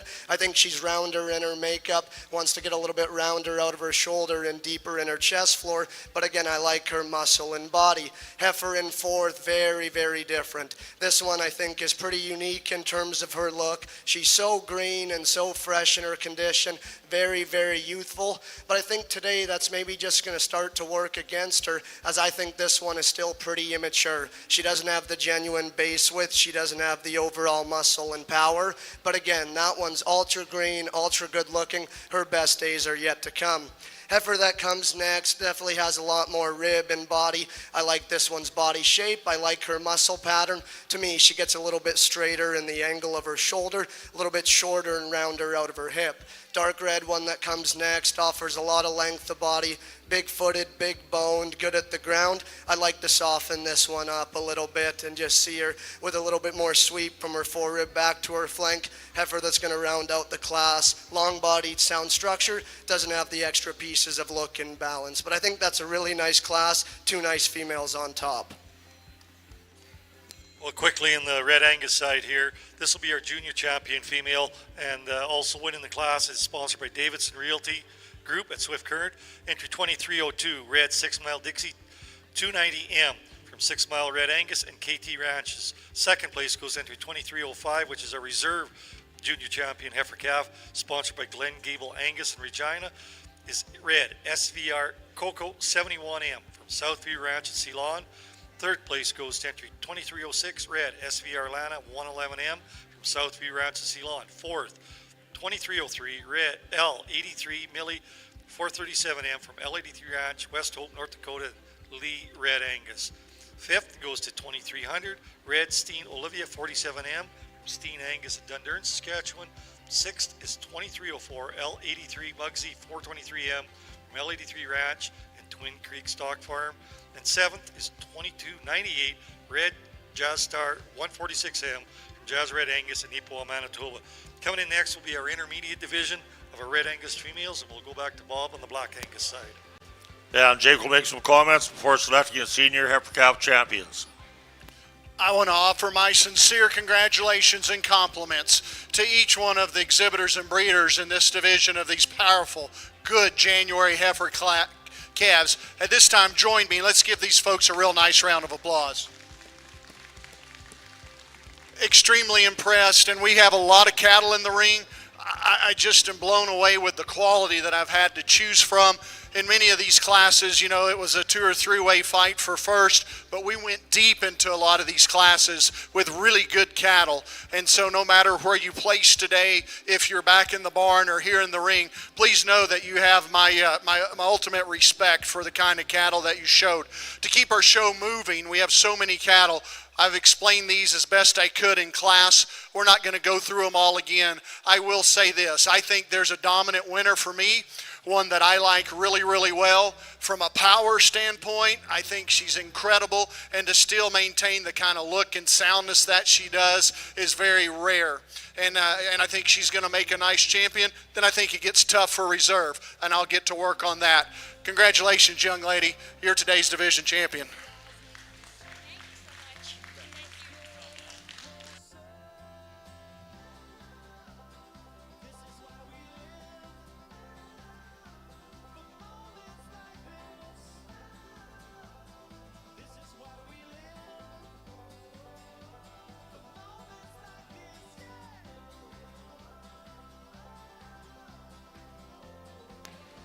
So our senior heifer calf champion goes down to number 2077, Grills Empress, 2421M, shown by Grills Cattle Company.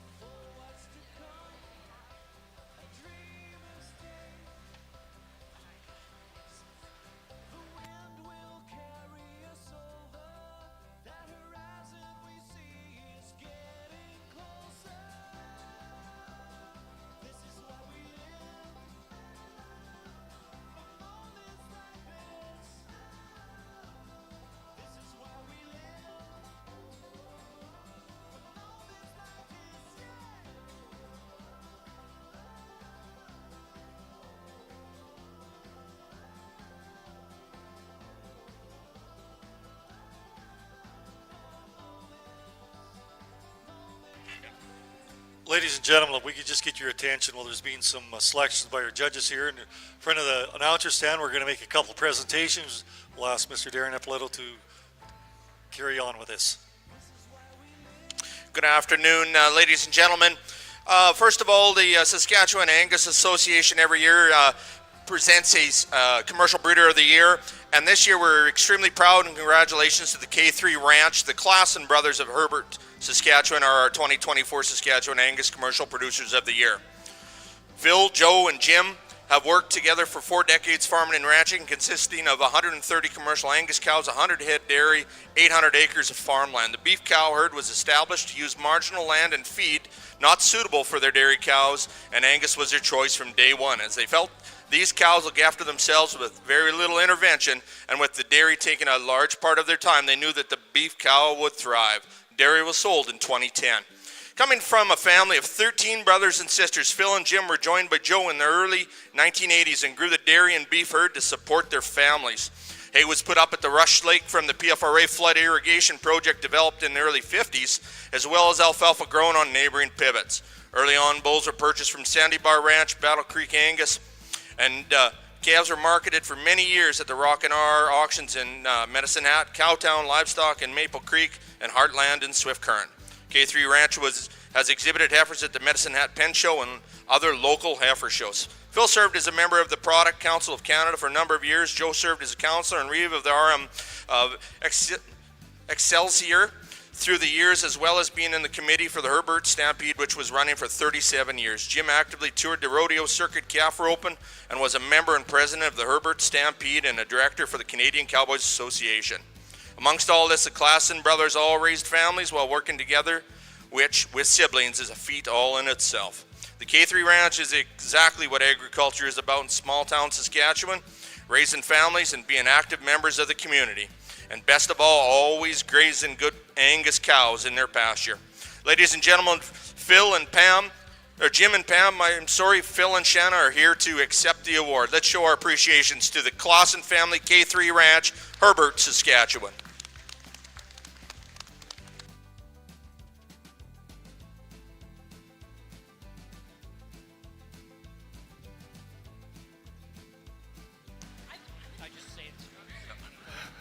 Back over here in our black show, we have selected our reserve senior heifer calf champion, and that goes to entry number 2072. Greenwood Lucy 2M from Jaden and Jackson Payne. And once again, thank you to our division sponsors.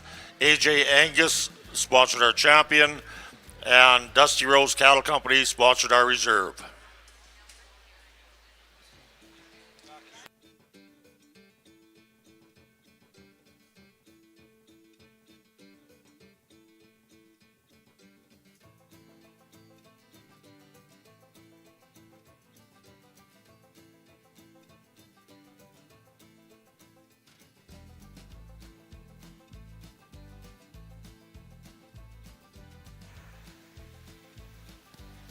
I think another really nice class here on the Red Angus side. I think there's quality all the way through. We have two heifer calves standing on the other side of the ring that have as many advantages as any of them out here. To me, it just comes down to personal preference, using the kind of cattle that start to combine some pretty unique and very valuable traits in my mind. In saying that, I think our class winner, here's the one that best combines the right kind of cow power, the right kind of shape. She does so with added length of body. This heifer at the ground, I think, is big and square in terms of her foot and her bone work. Plenty flexible when we ask her to go. Is she the tidiest? Is she the best through her head and her neck? Probably not. But again, I like that one's length. I like her muscle, coupled with a really flexible build. Our heifer that stands in second, this one to me at times is as intriguing as any. Really good looking up front. I love the sweep that this one has to the lower portion of her body. Really good at the ground. She's soft, square, and flexible. To me, when we get comparative, she gets a little shorter out of her hip. When we ask her to go, she just wants to drop her pins ever so slightly. Maybe not as true and genuine right behind her shoulder. But again, I like her look. I like her body shape. I like her build. Heifer that stands here in third, when parked from the side, I like a lot of things about this one. Really good looking up front. She blends back awesome from her chest into her shoulder, back into a powerful forerib. I like this one's body shape and I like her power. To me, it's when we ask her to go where she wants to sort herself into third. I think she's too straight in the angle of her shoulder. I want to square her up as she takes her knee to the ground. Heifer that comes in fourth, this one probably hit me as hard as any when she comes in. You want to talk about pieces of body, center rib, muscle, and power. This one's ultra opened up, still reads really high at her neck attachment and good about her skull. To me, this one just gets a little bit more moderate in her type and kind. We study her in her cannon bone, we study her out of her hip. To me, she's just a little bit short and round in that regard. Maybe doesn't balance up as nice as some of the other cattle, but she has pieces there that are really, really good. Very different one that comes next. This one's long, this one's smooth. I think this one's still good structured. Comparatively, she gets frailer in her bone work. This one just isn't as soft as we study the lower portion of her body. At times just wants to rotate her hock in. But again, I like that one's length. Still has a good body shape. Heifer that's going to round out the class. Very functional, good kind of cattle. Body, rib, muscle, and structure's good. Again, just not the extra pieces of look and balance to compete any higher. So our placings for our first split of our intermediate division in the Red Angus division is entry 2315. Comes out as our class winner, Red. 6 Mile Miss Last 208M from 6 Mile Red Angus at Fir Mountain and Corbin Reed. Second place, entry 2316, L83 Tink, 493M from L83 Ranch, West Hope, North Dakota, and Lee Red Angus. Third, 2311, Red Double B Lark, 415 from Double B Angus and McLean. Fourth place, entry 2307, Red Wheel Pride, 224M from Wheeler Stock Farm, Saskatoon, and also Combus Red Angus. Fifth place, 2314, Red 6 Mile Goldie, 188M, coming to you from 6 Mile Red Angus at Fir Mountain, also from Walsh Farms. And sixth place is 2310 Red Wood Coulee Karuba, 414M from Triple Angus, Viscount, and Forsyth Ranch. Once again, that's our places for our first split of our intermediate division in the Red Angus. Now we have our second split in the ring. Over here at our Black Show, we are ready to move into our junior division yearling females. We'll have 3 splits in this division. Our first class will have 2 head in it, born on November the 7th of 23 and July the 7th of 23.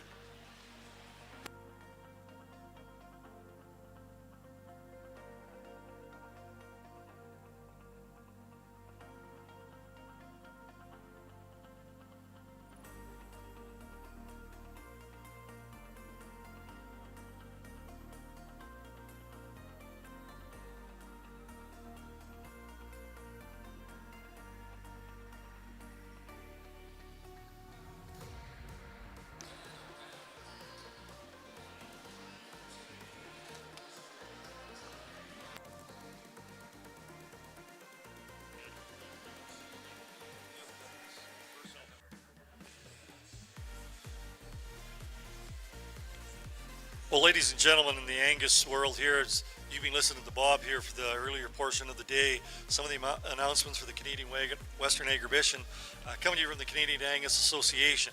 And here's one of the points is that earlier this year, the Canadian Angus Association launched a podcast. Check out Angus Life, the audio podcast on the Canadian Angus website or on your preferred podcast platform.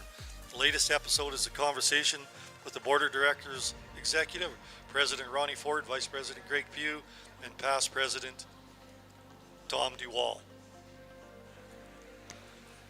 And we'll have comments from Jake on his first class of junior yearlings.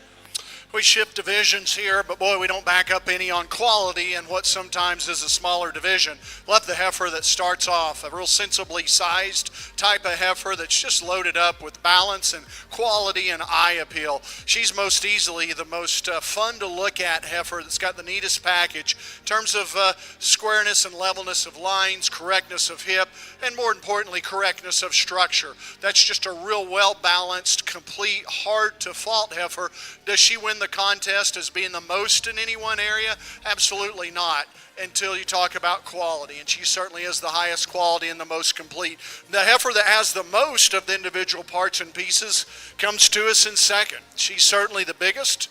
She's the longest, she's the heaviest, she's the most massive. But the differences in these two heifers come when we study the balance and the way that they're all hooked together. This heifer's a little more open and a little coarser in that neck and shoulder. She doesn't carry herself as nicely down her top in terms of spine, and then we need to really improve the way she handles herself off of those rear legs in order to beat that heifer in first today. Great way to start our next division. Congratulations to both exhibitors. So leading off our class, we have entry number 2126, J. Mirandi Grace, 343L from J. Mirandi Livestock and Walkerbury Angus. Second in class is entry number 2127, Coleman Donna, 3834, shown by Third Degree Angus. We'll now move into split 2 of our junior yearling heifers. These females are born from May the 4th to April the 10th of 2023.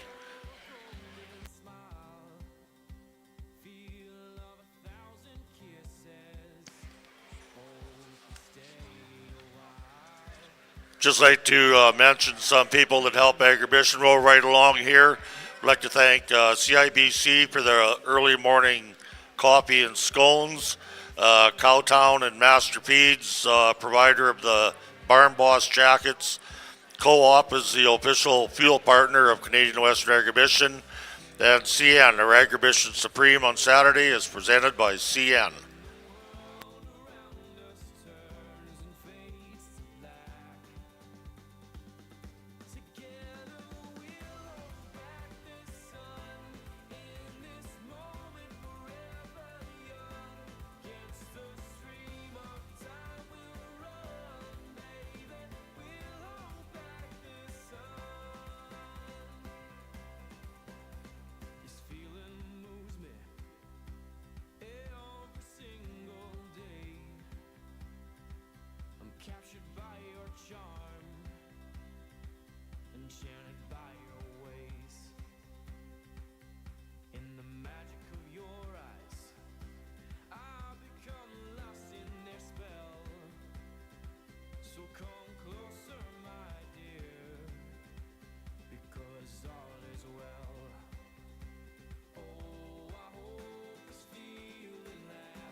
really a challenging class of heifer calves here on the Red Angus side, and to me there are so many differences as we work our way down the line, different shapes and sizes and conditioned, but I think there's a lot of quality all the way through. To me, there's two heifers that kind of read with the right kind of body shape, the right kind of extra muscle, and still do so with a little bit of presence.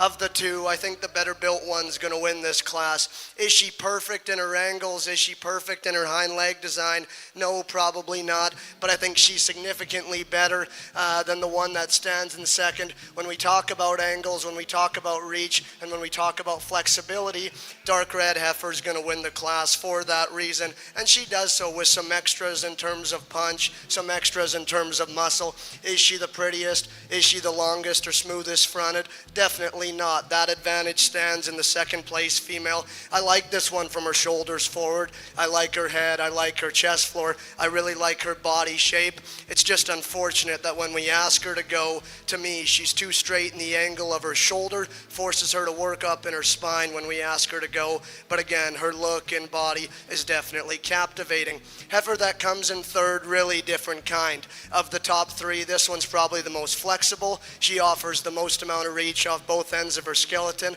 I like her in terms of her look, one that still has some muscle, really good in her condition, but just when we get that side view in comparison to the two cattle ahead of her, not the same amount of body shape. This one doesn't have as much forerib, she doesn't have as much flank, just not as much softness all the way throughout, but I like her look and her build. Similar kind comes next, little bit of extra length of body. This one's big-footed at the ground, really flexible. To me, I want to change her in through her forerib. I want to change her right behind her shoulder. If we could set her tail head down ever so slightly, we do those things. I like this heifer's advantages in terms of length, structure, and look. She'd definitely work her way up a few spots. Young man does a nice job with an easy doing, big-bodied kind of a female that comes next, opened up and muscular. To me, this one's just a little bit shorter in her makeup, not as much growth and overall power, but again, that's an easy doing, big-bodied kind of a female. Heifer that comes next offers more length, more growth, flexible at the ground. I want to change this one through her head and her chest floor, maybe open her up from behind. Young man's heifer that rounds out the class, has a little bit more muscle, still has a good rib shape. Let's clean her up in her navel, let's soften her up in her body shape. But again, that's a nice class with a lot of differences. So in our second split of our intermediate division, first place goes to entry 2321. Red, Ellison Astor, 184M.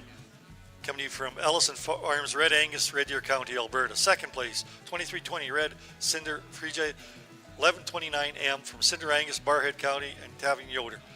Third place goes to entry 2312 Red Kenray Freya, 15M from Kenray Ranch, Redvers. Fourth place, entry 2313 Red Oats Miss, 28M from Steen Angus at Dundurn.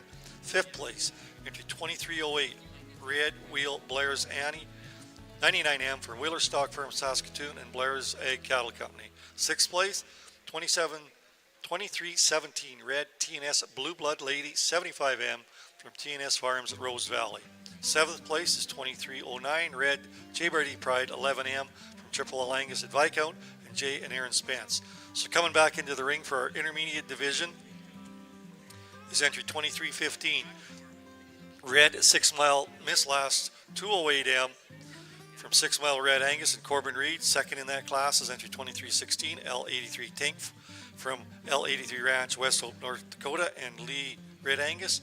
And from our class that just exited the ring, 2321 Red Ellison Astor, 184M from Ellison Farms, Red Angus, Red Deer County, and second place 2320 Red Cinder Frege, 1129M from Cinder Angus. Those are our intermediate division first and second place.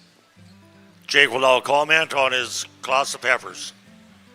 Well, the first comment that I would make are to the exhibitors themselves, and I would want them to hear me say there's not a last place heifer in this class by no stretch, ways, or means. We've got 5 heifers in here, and all 5 of these are powerful, powerful bred heifers and cow prospects that I have a lot of respect for. So hear me say that before you hear me say anything else. The heifer that I've chosen to win this class, I like a bunch. I think in this class, she's a sensibly sized balanced heifer that's loaded up with balance and quality and is one of the standouts in terms of her freshness and leanness of condition and her soundness of structure. You folks know as well as I do that at this stage of the game, for one to be that good in terms of her looseness and freedom and length of movement, it's a pretty hard thing to achieve. And then to still build them with that much eye appeal and look, while still maintaining that broodiness and power and cowiness that she does, I think all adds up to make her a very special individual that I would put into the category of elite. The heifer that comes to us in second, as I think about her and I study her, I just get a smile on my face because few are the shows that you're going to go to where you'll ever see a heifer like this. And what do you do with her? I'm just being as honest as I can be here, but that is such a unique Angus female. Very rarely do you find Angus females with that kind of bone, that kind of foot, that kind of top and squareness of hip. And she's just as lean and fresh as anything in here, I believe. You can see that even in her hair coat. This is a heifer that I think's a little longer growing, later maturing type of female. She looks good today, but I'm not sure she's anywhere close to looking as good as what she might look farther on into the winter and next spring. That heifer, for the mass and the bone and the power that she has, still maintains a good look up through her front end. She's super good down her top and her hip. Today, she's a little tighter in the lower third of that body than the heifers on either end of her, and that makes her a little more difficult to look at in this class, but I think you have to answer for yourself, does she have enough body? And I think certainly she does. It's just a real unique Angus heifer. I think it's hard to know what to do with her in this class. The next two heifers in here are real similar in their kind. They're equally matched for size, for length, for depth, but I think between the two, the young lady's heifer has more power and bone without question. She's more shapely and more thick and wide in her hip. She stands down on more bone than does the heifer that comes in behind her. For me, if we could change both of them, we might freshen them up just a little bit in terms of their condition, even down to the hair coat differences that you see between them and maybe some of them in front. I think starting to give up a little freshness there, and I would change that about them. But a really nice female, real soggy made there female that finishes in third. This fourth place heifer, fun to look at from the side, ultra sound, super flexible. She's the other one that rivals our class winner when it comes just to pure movement. But I think part of that is because she's a flatter made heifer that doesn't have as much muscle. Don't hear me call her light muscled, but by comparison doesn't have as much muscle as some of these that are more powerfully built. Certainly, this is one of the most powerfully built heifers that round out the class. Shape from every angle, from the front, the side, the rear. You see bulge, dimension, depth, turn. I love all that about her. But I'd like to just put it into a slightly longer, slightly more attractive package. I'd like to clean up some of that navel, just tone her down a little bit in that front end, and certainly clean her up in terms of condition around her tail head. A powerful set of heifers. Those females deserve to hear from you. Please give them a nice round of applause. Thank you, Jake. And leading off our class is entry number 2113, Seldom Rest Sandy, 3088 from Swindon Ranch. Second is entry number 2123, EXAR Frontier Gal, 3954, shown by Emma Fox and Fox 5 Genetics. Third in class is 2116, Bar H Miss Evergreen, 43L, shown by Bar H Land and Cattle and Taylor Mackey. Fourth goes to 2115, Bar H Miss Evergreen, 113L, shown by Bar H Land and Cattle. And fifth goes to entry number 2122, Conley Princess, 3716 from KR Land and Cattle. We'll now move into our third and final split of junior heifers. These females were born from April the 3rd to March the 1st of 2023. Now we'll hand it back to Robbie. So for our Red Angus Intermediate Division Championship, go ahead. I think a really competitive division here on the Red Angus side, and just a couple classes. We talked about those classes and some differences all the way through. I think that first class was really, really good. Quality from top to bottom. A lot of cattle in there that I think had a lot of class advantages. In saying that, I think it's pretty easy for me. Two females out of our first class will be our division champion and reserve.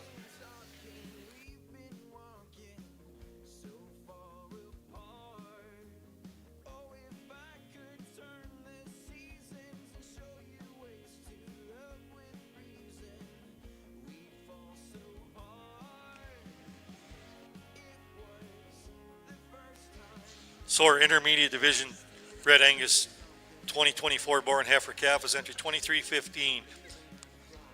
Coming to you from Red 6 Mile Miss Last 208M from 6 Mile Red Angus and Corbin Reed. Coming out of the same class is entry 2316 L83 Tink 493M from L83 Ranch, West Hope, North Dakota, and Lee Red Angus. And once again, our sponsors for the Intermediate Division Heifer Calf Championship is Anderson Cattle Company in Swan River, and the Reserve Division Intermediate banner presented by L83 Ranch, West Hope, North Dakota.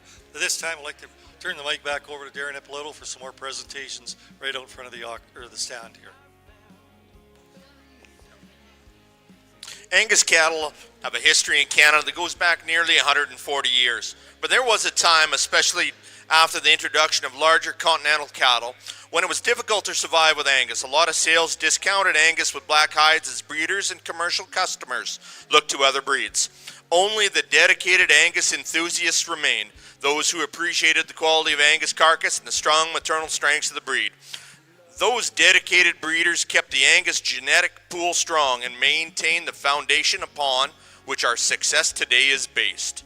To recognize those whom we owe such a huge debt, in 1998, the Canadian Angus Association created a long-term recognition award program to recognize those individuals and families who have maintained a continuous membership in the association for nearly 50 years, for at least 50 years.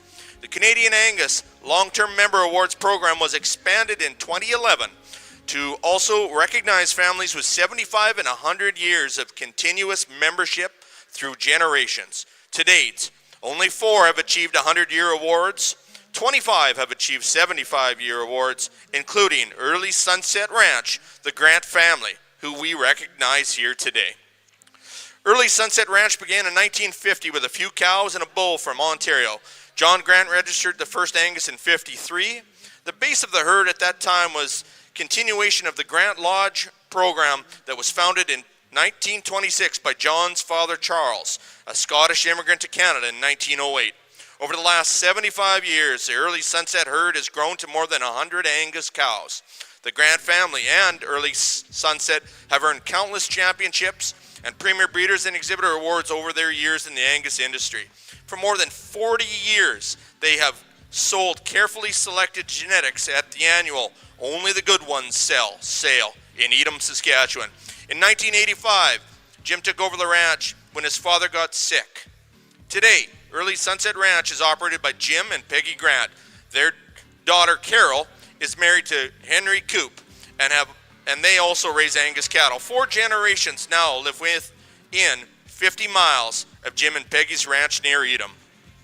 Joining the Early Sunset Ranch is the Henderson family of Heatherbrook Angus, Statler, Alberta, established in 1920. The Anderson family of Anderson Cattle Company, Swan River, Manitoba, established in 1933. The Davis family of Arda Farms, Acme, Alberta, established in 1958. The Bell family of Bell Angus, Pence, Saskatchewan, established in 1944. 2 sets of Eastons, the Easton family of Kenosi Park Angus, Wawota, established in 1943, and the Easton family of Kenway Eastondale Angus, Wawota as well, established in 1943. And the Warlow family of Minburn Angus, Minburn, Alberta, established in 1949. Folks, let's put our hands together and recognize the perseverance and the dedication of the Angus breed that these pioneers have done.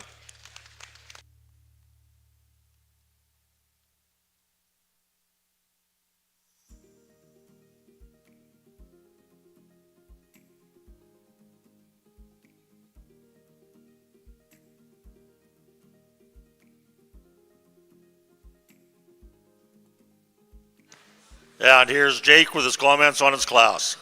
Well, this continues to be a division that I'll remember on my way back home, the way that it's shaping up. These are such good females that are being led through the ring. We've got a dogfight for first up here with these 2 females, and I honestly think it could go either way. I know the person that placed second today would rather me probably not say that, but I want to give credit where credit's due. These are 2 cool, powerfully made females. Between the 2, I think that you've got one heifer here that measures up really good in terms of width, thickness, power, substance, and body, and then puts an extra degree of balance, squareness, quality, soundness, and look together with it. And I think she is very, very high quality. I think she's elite. And as we begin to compare and contrast her, I prefer her in her head, her neck, and her shoulder. I think she's much fresher, more feminine, and more ladylike than is that heifer in second. She's more uniform in her body depth, from her forerib back to that rear rib and flank, than is that heifer in second. And then in terms of being ultra correct in her hip placement, pin placement, and hip structure, she wins the contest for me. And for those reasons, in a close placing, she gets the nod at first. We've not seen a more powerfully structured, powerfully muscled heifer, however, than this heifer that comes to us today in second. She's a bold-made heifer, if ever a heifer deserves that title. Gigantic top, thick-hipped, big-boned, and wide at both ends of her skeleton. While she has a massive amount of body volume and is very high capacity, she doesn't carry that body quite as nicely up in her forerib as does that heifer who went in out the ring in front of her. She's got a little more depth and roundness to that shoulder. She's slightly rounder in her hip today with all that extra power. But folks, hear me loud and clear. That's one of the good ones that we've seen today. She's a powerhouse. That's a close placing in first and second. Then we shift gears. We get into some really nice females here, but that just begin to give up a little bit in that overall power and quality standpoint. Still like the build and look and pattern of this heifer. I love her soundness and structure. I think she's got more balance, leanness, and freshness than the heifer that places below her, but not as much width and power, and that's where I would improve her. This heifer is loaded up that comes next. Boy, she is wide at both ends of her skeleton, gigantic rib cage in her, a super long hip when you measure her from hooks to pins. But this is a heifer that's gone a little past what I think is ideal in terms of condition that she's carrying today. I'd like to trim her up in her chest and around her tail head and just improve her balance a little bit. Then a bigger framed heifer wraps up the class. Extremely long-bodied and stretchy, a heifer that doesn't do anything wrong but just gets out-measured in some ways in here. One of those ways being structure for me. I read her just being a little straighter off both ends than the balance of the class. A powerful class of females. Congratulations once again. Good cattle. So thank you, Jake. So leading off our class is entry number 2112, Seldom Rest Sandy, 3031, shown by Swindon Ranch. Second in class is 2125, Boss Lake Ms. Martha, 307L, shown by Boss Lake Genetics, Bryn Yoder, and Brooklyn Boulder. Third in class goes to entry number 2117, Blair's West Erica, 61L, from Bar H Land and Cattle. Fourth goes to entry number 2120, Gustafson Countess, 3012, shown by G2 Cattle.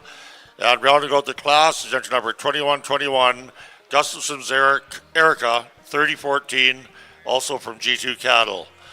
We'll now be moving into our junior division in our yearling show, our championship class. We'd like to thank our sponsors for this division, Harvest Angus, and Pauper Meadows Angus. So returning out of split one, we have entry number 2126, J. Randy Grace, 343L, and 2127, Coleman Donna, 3834. From split two, 2113, Seldom Rest Sandy, 3088, and entry number 2123, EXAR Frontier Gal, 3954. And from split three, we have entry 2112, Seldom Rest Sandy, 3031, and entry number 2025, Boss Lake Ms. Martha, 307L.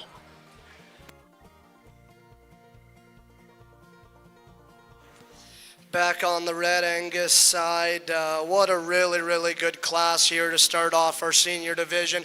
To me, there's three heifers that I think are really, really good. You can switch these three around a little bit, and I'm probably not going to argue with you too much. But to me, I think the best structured one is going to win. We just study this one at the ground. We study her in her angles. And when we ask these cattle to go, here's the one that has really a lot of flexibility off both ends of her skeleton. I like her from her pastern to the ground. I think she just offers a little bit more flexibility and softness in comparison to a couple of the cattle behind her.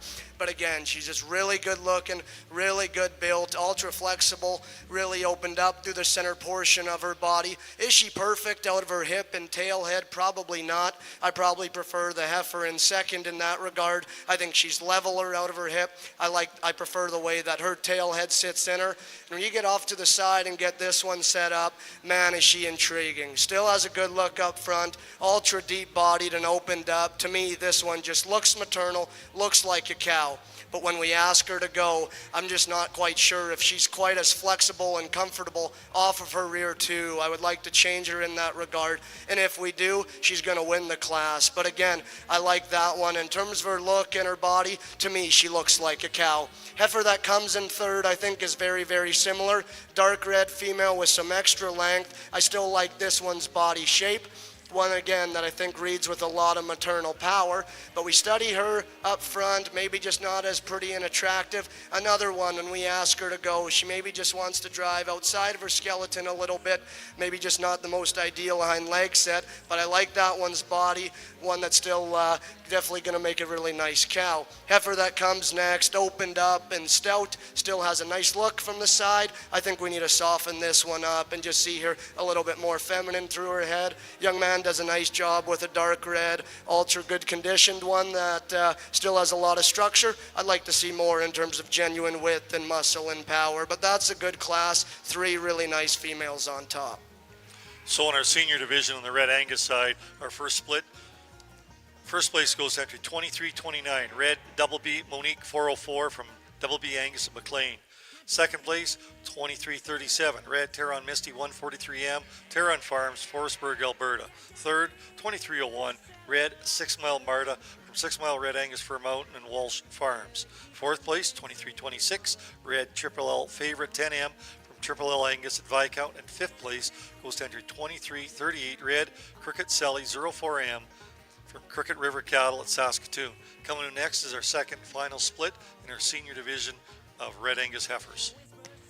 We'll now have some comments from Jake on his Black Angus Championship class. Outstanding set of heifers that we have to choose from. The one common thread between these heifers, I think, is the power of their build. These are wide-made, wide-bodied, wide-ended females that, in my eye, have a lot of cow and a lot of maternal to them. What separates this side of the ring from that side of the ring, again to my eye, is the high degree of balance and soundness that our 3 class winners were able to combine. And I think you would have to agree that as you look across those 3 winners, from the youngest to the oldest, these are extremely high quality, eye-appealing cattle. And to put that degree of look, correctness of structure, and quality of build into a package that's still so powerfully designed, so maternally made, is a rare feat, and it's really fun to see when you get it. And I think that's exactly what we have.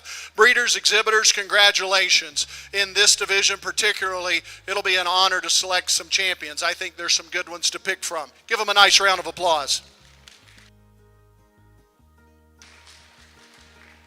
So our junior yearling champion goes to number 2112, Seldom Rest Sandy 3031, shown by Swindon Ranch.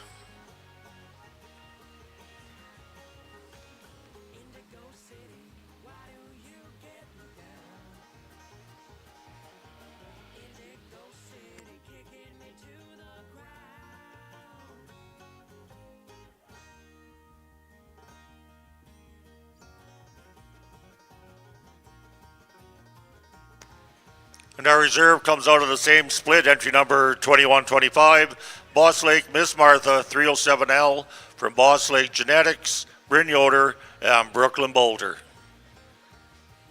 And once again, thank you to our division sponsors, Harvest Angus and Poplar Meadows Angus.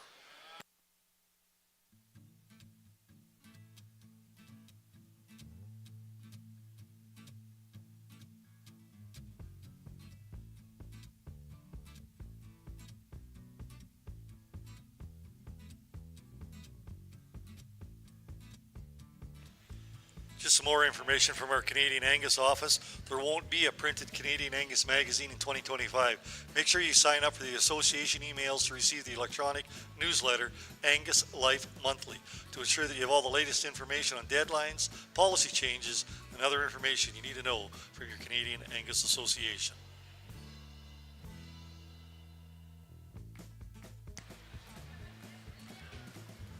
Over here at our Black Angus show, we're now ready to move into our intermediate division in our yearling heifers.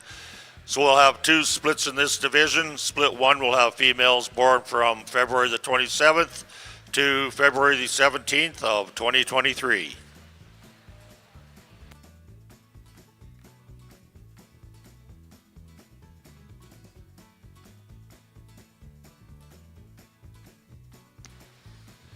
The Canadian Angus Foundation is already accepting donations for the 2025 Building the Legacy sale. Donations of herd picks, semen, embryos, artwork, and experiences are always welcome. So if you've got something to donate to our foundation, please make sure to reach out to one of our foundation members.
Another good class of senior Red Angus heifer calves, and a lot of differences. There's some pretty stout and powerful ones on the end that have a lot of quality, but to me, the pair of heifers that combine the show ring look with some extra balance are these top two. And I think they're pretty similar, but to me, I think what sorts them is just structure. We talk about build, we talk about flexibility. I probably prefer our class winner in terms of her angles. I prefer the set and design that she has in her rear leg in comparison to the one right behind her.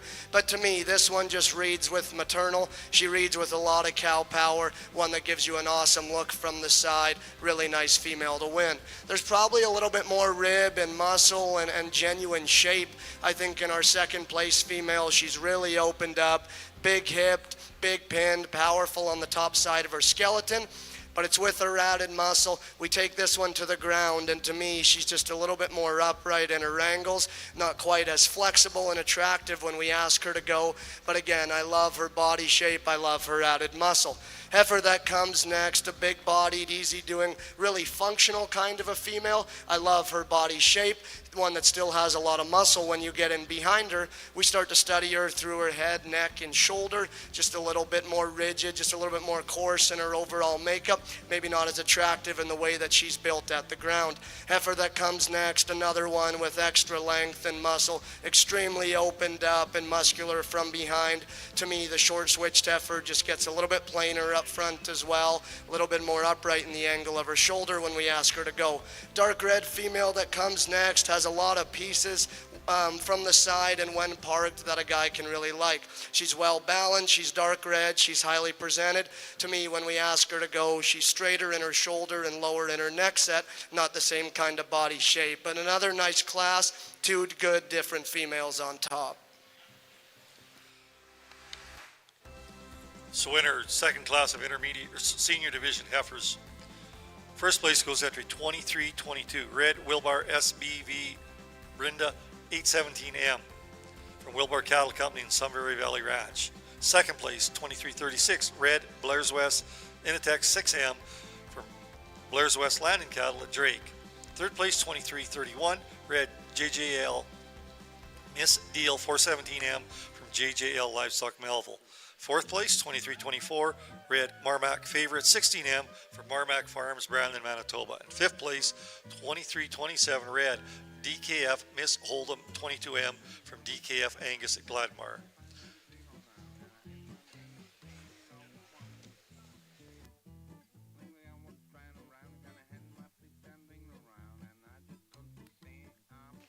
Once again in the ring, this is our third and final split of our senior division. This is our third class of senior division calves from September 17th to September 17th up to January 2nd birthdays. This is our third and final class of senior heifer calves.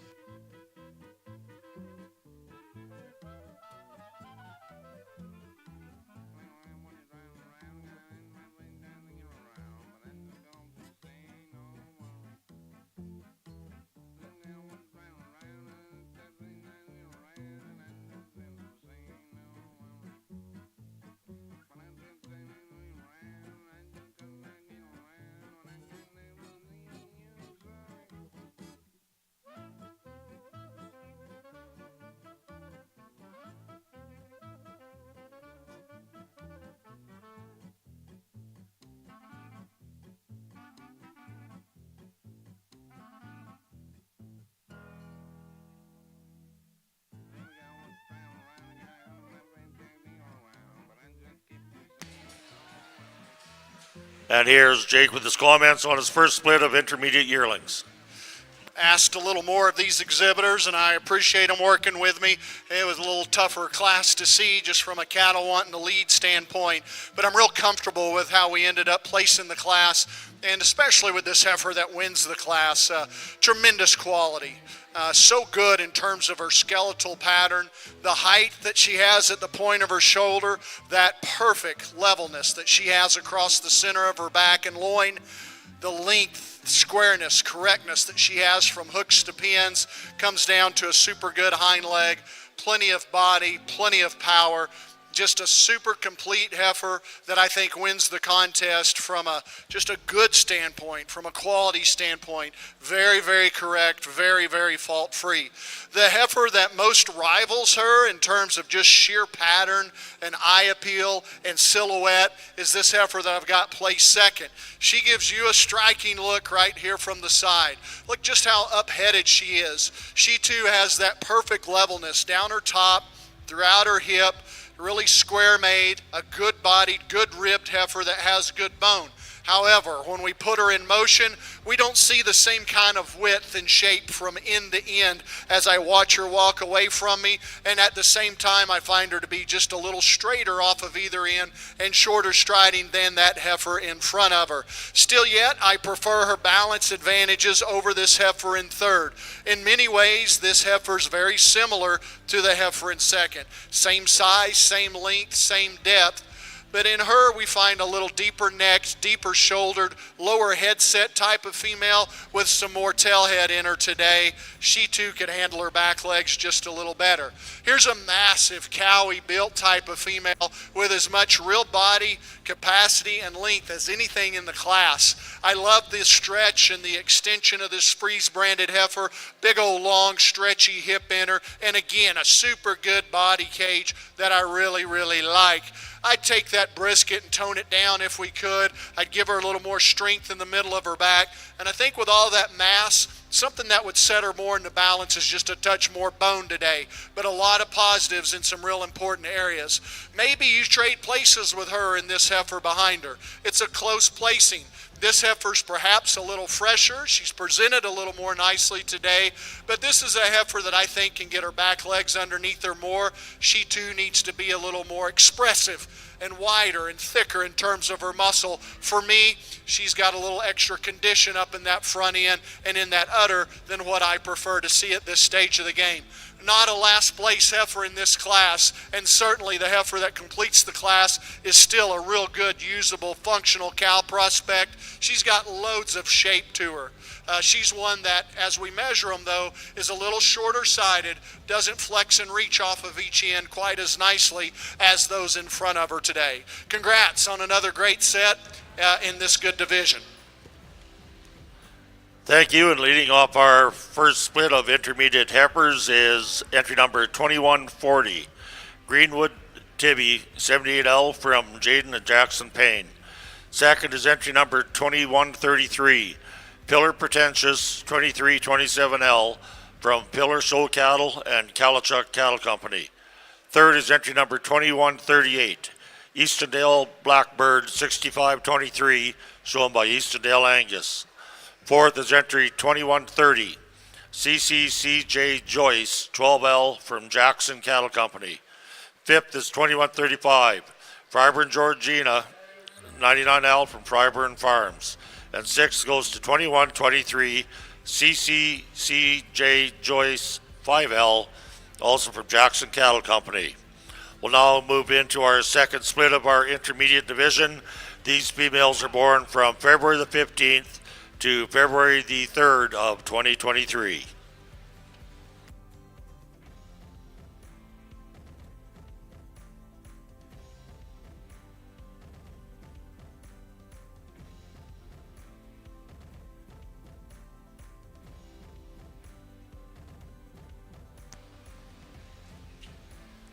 The Canadian Angus Foundation is always looking for people to help with their programs. If you can offer the gift of your time, volunteers are needed to help with the annual building, the legacy fundraiser auction, judging scholarship applications, and attending events to help educate others about the foundation, about what the foundation does. Let Belinda know if you're interested in learning more.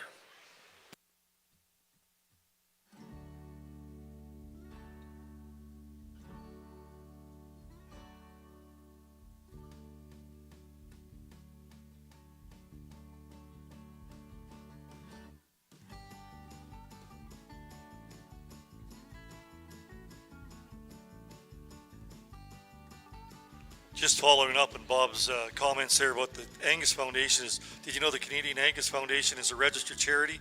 That means your financial contribution is eligible for tax receipt. Whether you contribute through the Future 15 program, Building the Legacy, a one-time cash donation, regular cash donations, or a legacy gift through a planned giving initiative, the foundation greatly appreciates all your donations.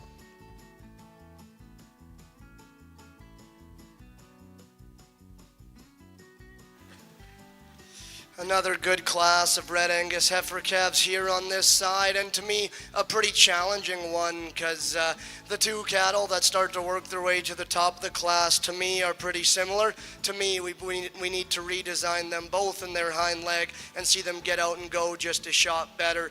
So it gets pretty close to me in between the two. And our class winner, I probably just prefer a little bit more out of her hip.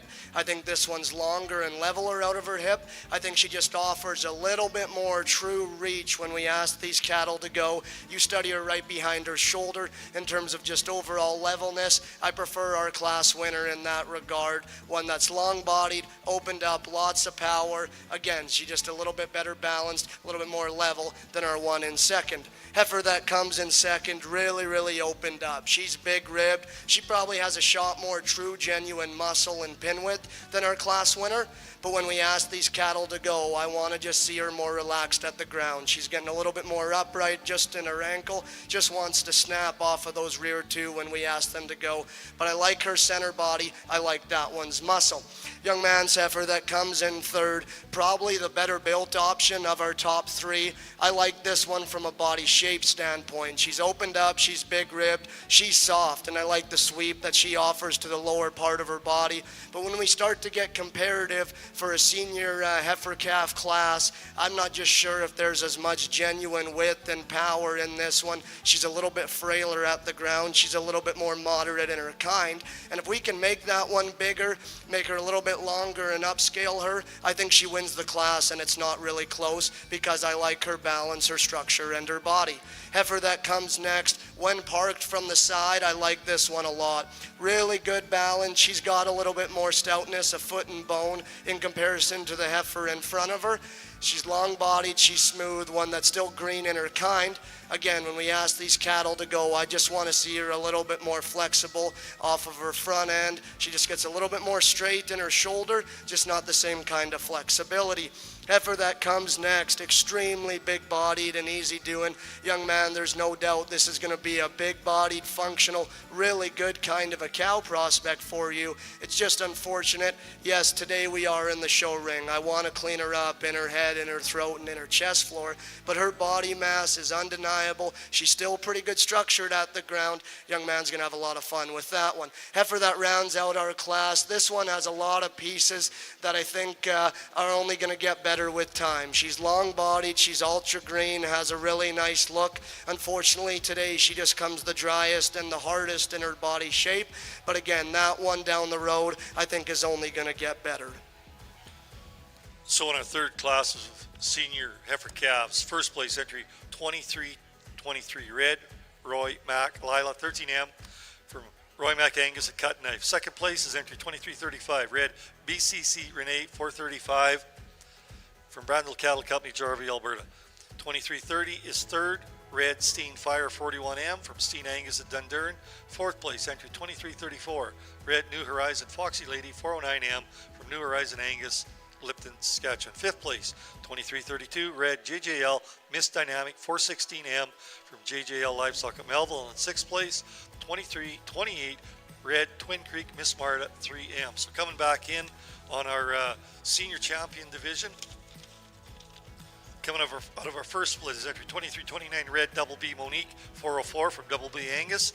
Second out of that class is entry 23-37 red Terron Misty 143M Terron Farms Forestburg.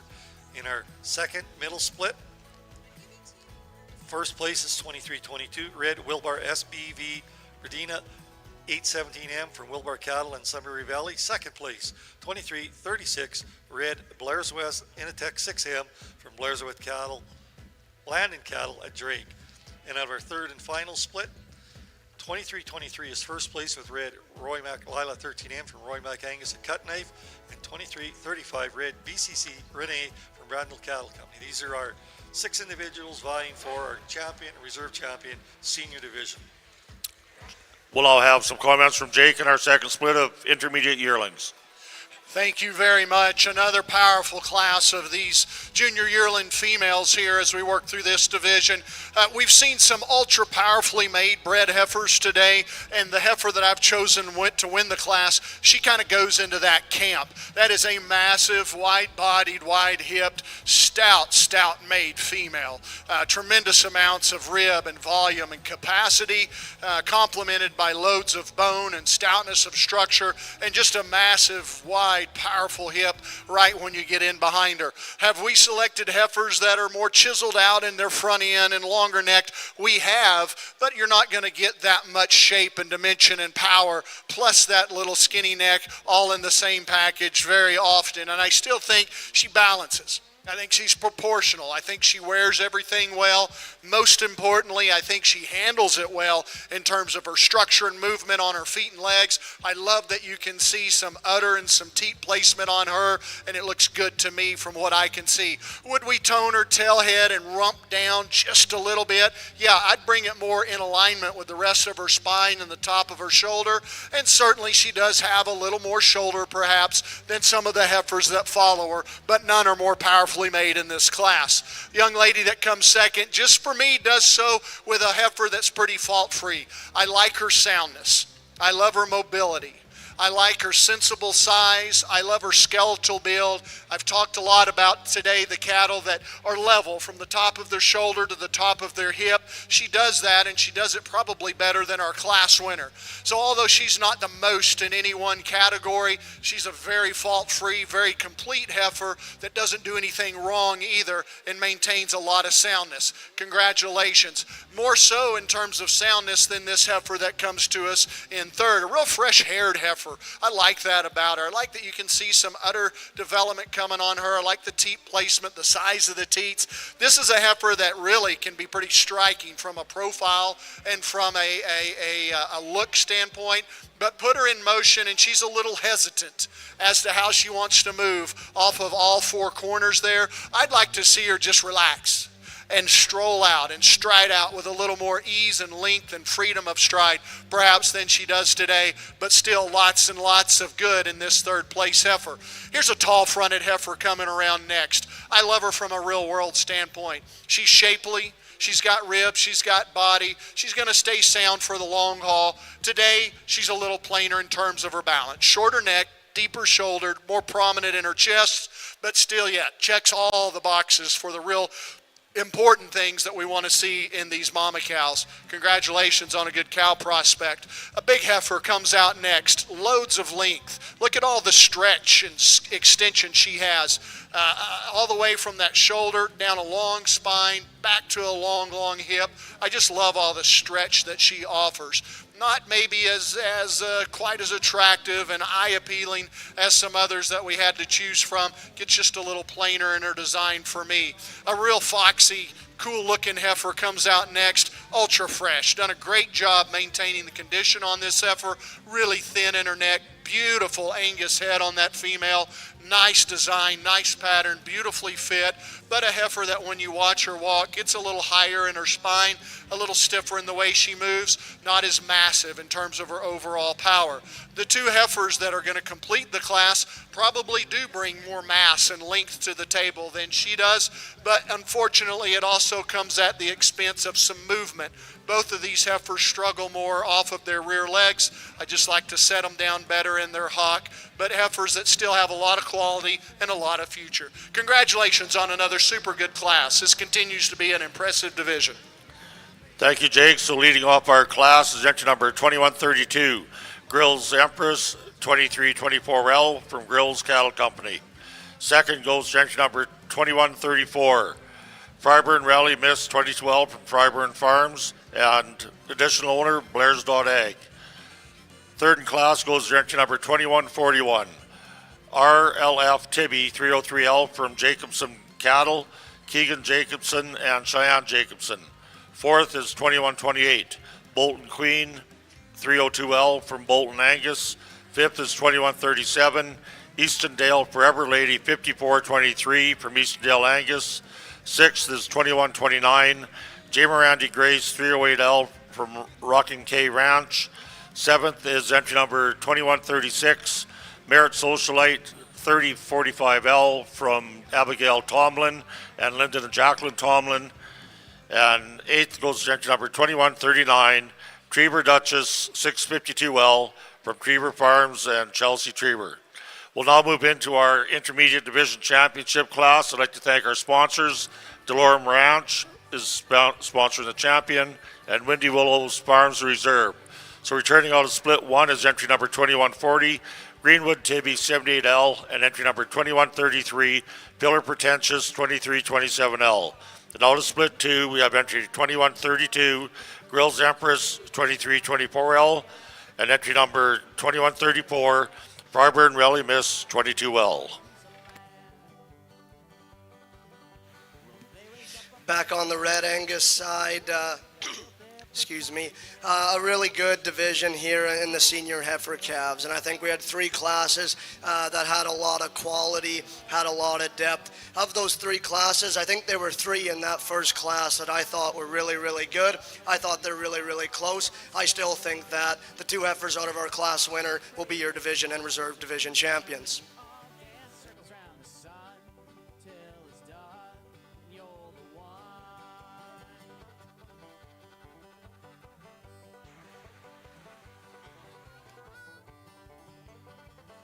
We'll jump in here real quickly for a selection here. My girls are here somewhere, and they like to watch that Beauty and the Beast Disney movie. I think this is Beauty and the Beast out here in the ring, and I mean that with all respect. You got a real beautiful heifer up here out of the first class. Awesome in her profile, clean, feminine, ultra high quality in her pattern, and just the quality of the shadows she puts on the ground. She's very eloquent from the side. Adequate in terms of her body mass and her muscle mass in her bone, excellent in terms of her structure. And then the Beast, a super wide structured, wide built, powerful female, loads of rib and capacity, not the high degree of balance and eye appeal as the heifer in front of her. I have to answer the question in my mind, does she have enough to accommodate all that? I think when you factor in her soundness of structure, the answer for me is yes. Congratulations, I'm going to use her for your division. So our intermediate champion heifer goes to entry number 2132, Grills Empress 2324L from Grills Cattle Company.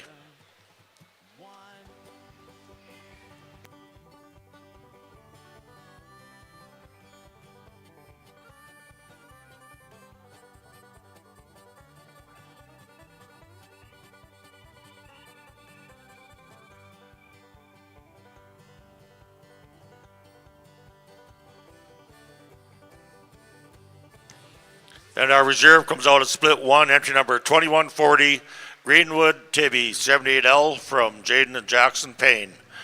So once again, thank you to our sponsors. Our champion sponsor was DeLorme Ranch, and our reserve was Windy Willow Farms. Just going back into the Red Angus side for our senior division champion, entry 2329, Red Double B Monique from Double B Angus and McLean. And coming out of the same class is our reserve senior champion, 2337, Red Terron Misty, 143M from Terron Farms, Forestburg, Alberta. Once again, our sponsors for this senior division heifer calf championship is coming from Southview Ranch at Ceylon, and for the reserve senior heifer calf champion, Honeybrook Farms from Edom. So once again, our senior champion is Red Double B Monique from Double B Angus, and a reserve senior champion is 2337 Red Terron Misty, 143M. Now we get into our yearling division. This is our young division. This will be the junior division. We have 2 entries in this class, so once again, this will be our junior champion, reserve junior champion, yearling females.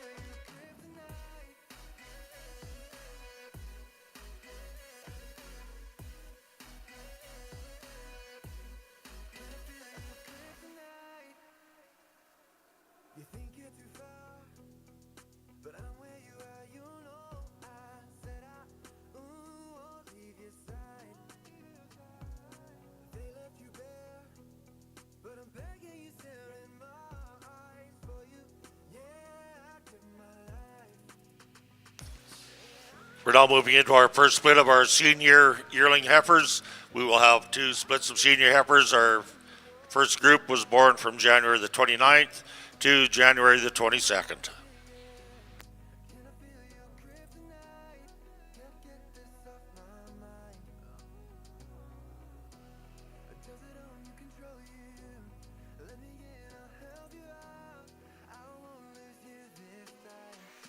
Just a pair of yearling females out here in this class, and 2 heifers, to me, I think offer a lot of quality. Our class winner, to me, is the one that can combine that really good look up front, study it through her head, neck, and her chest floor, and then from there, how powerful and soft and opened up this one is in the center portion of her rib. I think she's really, really good from a balance and body standpoint. Really nice female to win the class. Dark red heifer stands in second. This one's really opened up. Study her up front. She probably offers a little bit more chest width. She probably offers a little bit more pry and overall skeletal dimension. But it's with her kind of added rib. We asked this one to go. To me, she's just a little bit more restricted off of her rear too. Maybe just a little bit shorter and rounder there out of her hip. But again, a good kind of a female, one that's really opened up. So in our junior division, first place goes to entry 2342 L83 Jillian 328L from Zane Loden at West Oak, North Dakota, and second place 2339 Brett 6 Mile Queen 552L from RK Cattle Company, Moorfield, Ontario. So once again, our junior champion female will be Lawton. For entry 2342 L83 Jillian 328L from Zane Loden, West Oak, North Dakota. Once again, our sponsor for our junior division is Double F Cattle Company, Parkside, Saskatchewan. And our sponsor for our reserve junior division is coming from Camo Cattle Company, Neepawa, Manitoba.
It looks like we have one scratch in this class. 2148 is a scratch.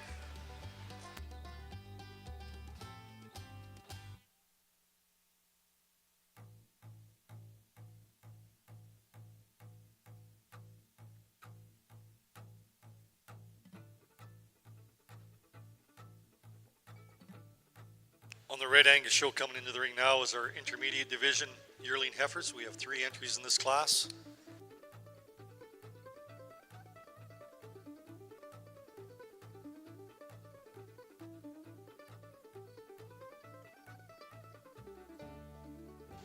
Once again, sponsors for the Canadian Western Agribition is FCC. Our thanks go out to Platinum Partners FCC. The only lender 100% invested in Canadian agriculture. FCC makes you make the most of opportunities with financing and knowledge designed for Canada's ag industry. The Saskatchewan Cattlemen's Association, SCA is the voice of the Saskatchewan beef cattle industry through advocacy, research, communication. Our job is to help you succeed. SCA is a proud partner of the Beef Breed Grand Champion banners.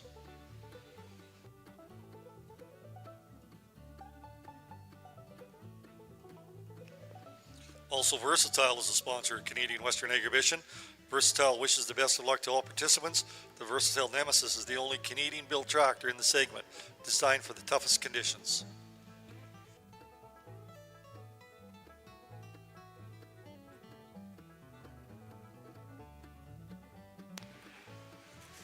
And we'll now have some comments on our senior yearling class. If you're someone that likes to study differences and talk about differences in cattle, this is a class that's just loaded with differences and probably means you can shuffle the deck, quite honestly, with some different placings. I want to explain to you why I've placed them the way that I did. The heifer that I'm going to use to win the class, of the pair, certainly the sounder structured heifer of the pair. I like her size. I like her length. In this class, she balances up as one of the 2 or 3 better balanced heifers, but she's still got ample muscle, ample bone, good body. She just becomes, at the end of the day, the hardest heifer for me to criticize and find fault with, and logically she continues to work her way higher and higher until ultimately we've got her in first. Again, in motion, when you compare the two heifers, she takes a better step with more correctness off of her back leg than does the heifer in second. Heifer in second, especially when she was up here, gave you a really good look from the side. Neck sets up high on that shoulder. She's got a pretty good shoulder blade into her. It goes into a good top line, and I really like the length of hip, the squareness of tail head that this heifer has. Long and extended in her body with a massive rib cage and width at both ends, but she's beginning to struggle with maturity and as she gets into gestation farther off those back legs, and I'd like to smooth her up there. The heifer in third and fourth, perhaps we'd have a debate about with some of you, but as I see them, this heifer is much nicer balanced, leaner, and fresher, and I think more genuine in her muscle shape than is the one that's going to follow her today. She's not as big, she's not as massive, and she does get out measured in some areas, but when you study real pin width from hooks to pins, I see more thickness, more squareness, more fullness. I prefer the cleanliness of chest, the genuineness of condition in this heifer, and so for that reason, she ends up third today. No doubt this is a massive individual that comes out next. We've not seen a heifer with more body than this one. So deep, so much center body, and back to that rear rib and flank. She's level and square in her design. She's got good bone, but this is a heifer that's starting to carry a lot of extra condition in her brisket and lower body. Also a heifer that I think narrows up a little more than I prefer from hooks to pins. The two heifers that are going to round out the class. Again, if you want to swap these, I'm not going to give you a lot of argument, but for me, I just did see a little more freshness, maybe a little more balance in the young lady's heifer pushing her way out of the ring.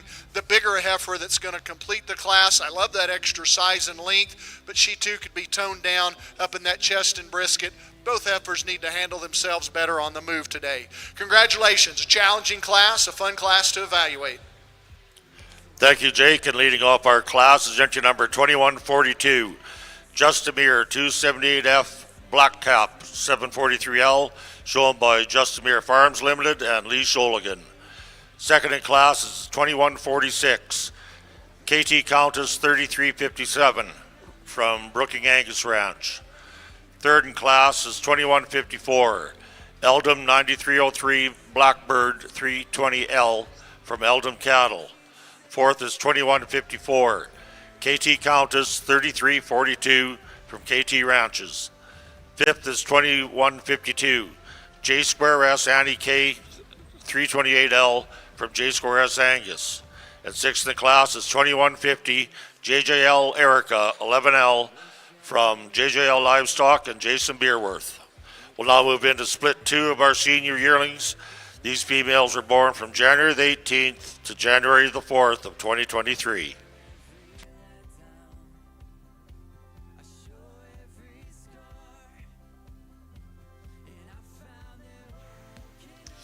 Man, what a fun class here on the Red Angus side, and we have three individuals that I think are really, really good, and you truly can jumble these three around, and I'm probably not going to argue with you too much. I'm probably going to sit there and listen to why you do so, because each one of these females have their class advantages. Each one of these females, to me, has something unique, something that catches your eye, and that's, I guess, what makes my job a little bit tougher, but that's what also makes my job pretty fun, because there's cattle standing in second and third that when you loaded that one on the trailer, you probably didn't expect to stand second and third, because those cattle are so good.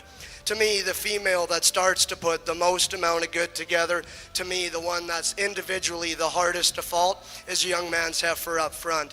This one up front is so tidy and so attractive through her head. She's really good in her neck attachment. It ties high into the top side of her shoulder. From there, I love this one's body shape. She's young, she's long, yet still soft. To me, this one is good looking, maternal, looks like a cow.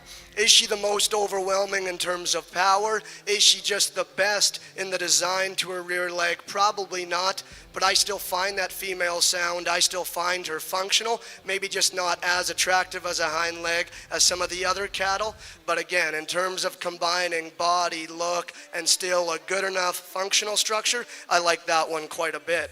Heifer that stands in second, you want one with a little bit of extra power and muscle and length of body. This is the one you're going to land on. Really powerful, big framed, muscular, and opened up. With that, I like this heifer on the move. She's flexible, she's square, one that still gets out and travels really, really good off of both ends.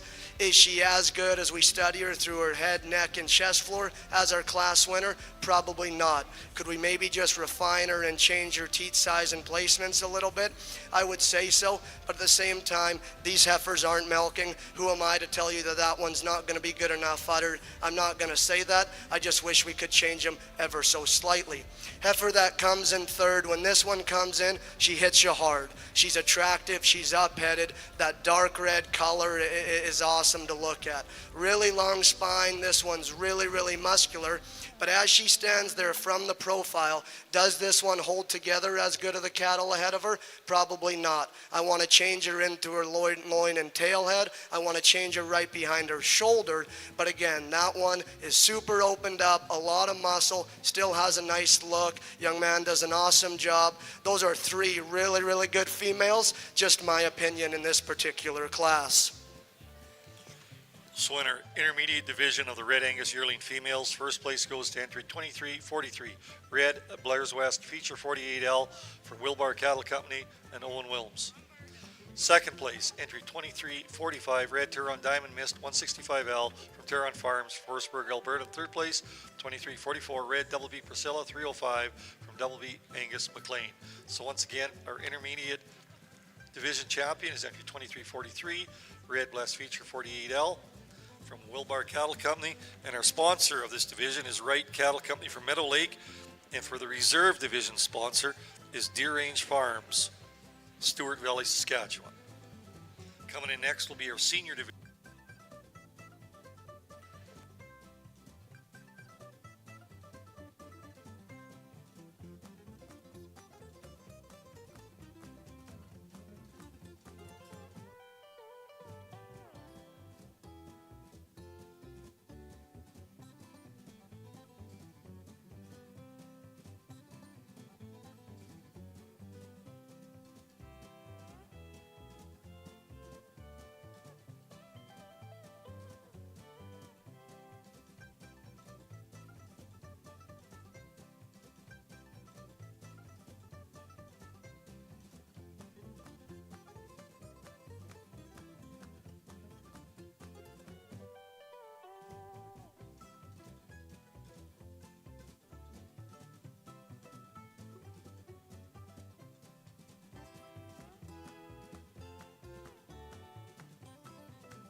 Well, ladies and gentlemen, just some more information from the Canadian Angus Association. The Canadian Angus Association is now offering Angus Works to both commercial and purebred producers. The software program is a white label version of TELUS's ARM, which was previously the Herd Tracks program. Use Angus Works to record pasture groups, health records, calf information, sire exposures, and more. Go to the Canadian Angus website for more information or call the office. You're back.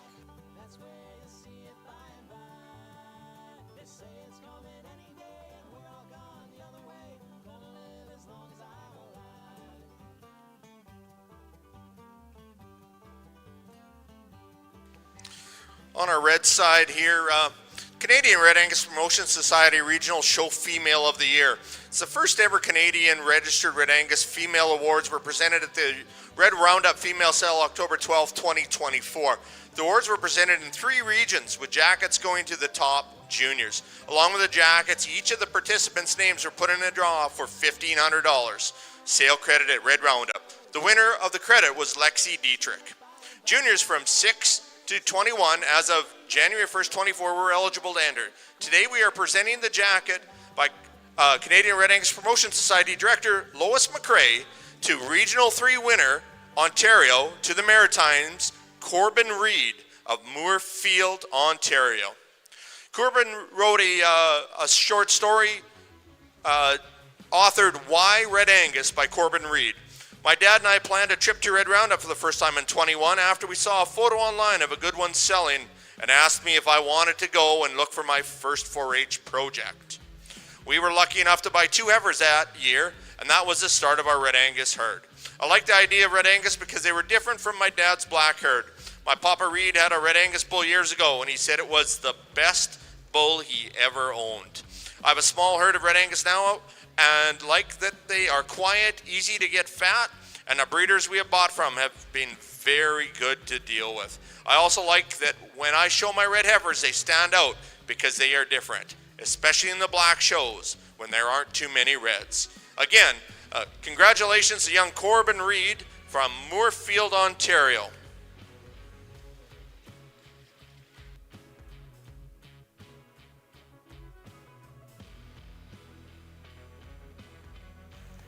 Another good class of Red Angus yearling heifers, and 4 heifers to me that all have enough in terms of body, rib, and genuine dimension. To me, the best built one by quite some margin is going to win the class. I like this one from the side. I like her balance. I like her body shape. One that has a nice look. She's long and smooth, has enough muscle, has enough body. Again, when we ask her to go, she's flexible, she's comfortable, solidifies her spot in first for me quite easily. Heifer that comes in second, I like this one in terms of her rib shape. She's really opened up, big ribbed and powerful out of her hip, one that still is attractive and feminine from her shoulders forward. Fortunately, when we ask this female to go, she's a little bit more upright in the angle of her shoulder. Consequently, she wants to work up in the middle part of her spine. But standing there from the side, I like that heifer's look, balance, and body. Young man's got a big, powerful, dark red female that comes next that offers a little bit of extra in terms of length of side. I'd like to freshen this one up and see her go with a shot more ease and comfort off her rear too. Young man standing in fourth has one with extra muscle and power. I want to refine this one all the way through and just lean her up ever so slightly, but still a solid, big-bodied kind of a female. So first place in our senior division goes to entry 2349, Red Patchlet Tesla 24L from Rosewind Farms, Chatsworth, Ontario, and Brian Newman. Second place, 2348, Red Kenry EW Baroness 7L from Kenry Ranch at Redvers. Third place goes to entry 2347, Red Covey Hill Lauren 5L from Arcade Cattle Company, Moorfield, Ontario. And fourth place, 2350, Red JJL Miss Dynamic 4L from JJL Livestock Melville. Once again, 2349, Red Patchel Tesla is our senior division yearling heifer championship, and that sponsor is Hill Stock Farms at Macklin. And the reserve division senior, Red Kenry EW Barron 7L, and the banner is presented by Rock Creek Ranching, Love, Saskatchewan. We'll now have comments on split 2 of our senior yearling heifers. I apologize for a little extra time, but as we talk through these top 3 heifers, I think it'll make sense. The gentleman's heifer I'm going to use to win the class, I think wins it pretty comfortably. I love her size, I love her length, I like the maternal build that she has, levelness of top, squareness of hip, soundness of structure, suits me very, very well. She's a strong featured heifer up there about her head and in her skull and in her jaw, and that gives her a broody, maternal, cowy look, but still yet, when she gives you that pose right there, it doesn't take much imagination to see her show ring presence as well. We want to pick on her a little bit. Let's tidy her up just a little at the top of her shoulder and the way she blends in right there to the top of her spine. But that's getting picky on one that I think wins the class pretty easily. Where I struggle, and I never admit saying when it's hard, the second and third place heifers are hard for me. And if we could combine those two into one, we'd have a second version of our class winner. What's so good about the heifer that I've got in second is the power. She's a big boned, big topped, big ended heifer. She's got an advantage over the third place heifer just in terms of width and mass of top, width and spread from hooks to pins, the bulge and power that she has both in her hip and then the width at her hock. This is a heifer that's fresh in her condition. You see that in her hair, you see it in her chest, you see it around her tail and in her udder. I like that about her. What she's not, she's a different type of heifer altogether than the first and third place heifers. She's not just quite as sappy and massive in her rib cage. She's not quite as free in terms of her movement, especially there out of her front end, but I love the power and I love that extra horsepower. Where I struggle is the heifer that I place third, I like better in terms of that depth and soundness, but I give up quite a little muscle to get there. This is a heifer that gets softer behind her shoulder and in the middle of her back. She narrows up more from hooks to pins. So if there's ever a coin toss in this show today, this is probably it. I know you guys don't want to hear that, but that's the truth. I just like to power this heifer up. Then I think she slides into second more comfortably. The heifer that comes to us in third, she is a stronger topped version of that heifer in second. Lots of spring and shape, has some real advantages in terms of dimension there, but then down in that lower third, I think she starts to carry quite a bit of extra condition. More crest there on the top of her neck. She's starting to fill up with some fat in her shoulder there up front. She just needs to be leaner and fresher for me today. The gentleman's heifer that comes out next, a good upstanding type of a heifer. I like her length relative to her height, but a heifer that I just like to see move out just a little nicer.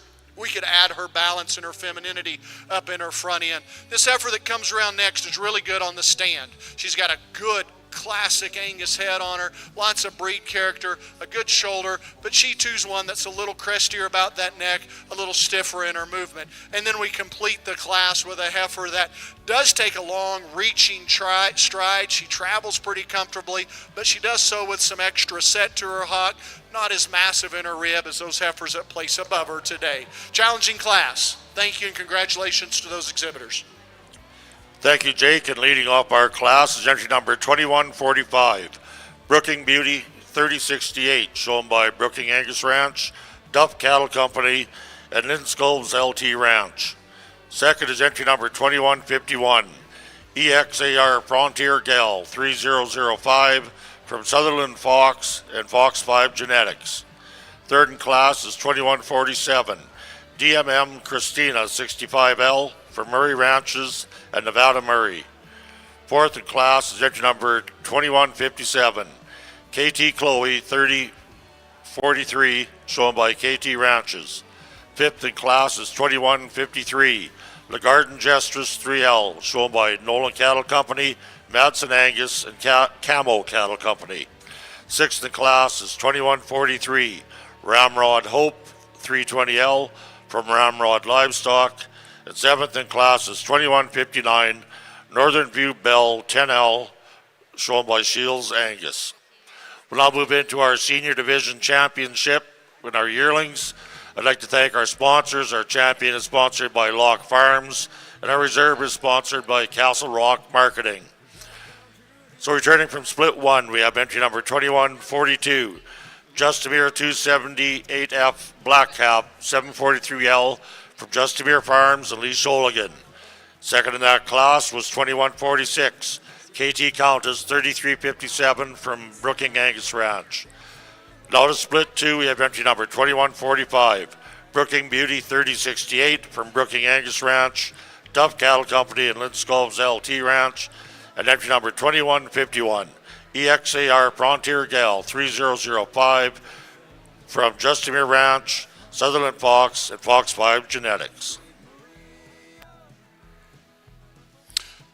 Well, again, congratulations on another powerful division of these females. I think both of our class winners have a lot of similarities and consistency in the things that you like.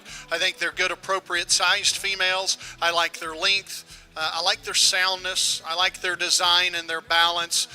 The thing that I like about the heifer that's going to win is I just think she balances up just a touch better for me in terms of the way she carries her spine out her rump and out of her tail head. I think she's super maternal. I think she's a very feminine female that it doesn't take much imagination to see what she's going to be like when she matures into a cow. Congratulations to our female from the later class. She'll be our champion. So our senior yearling heifer goes to entry number 2145, Brooking Beauty 3068 from Brooking Angus Ranch, Duff Cattle Company, and Linsco's LT Ranch.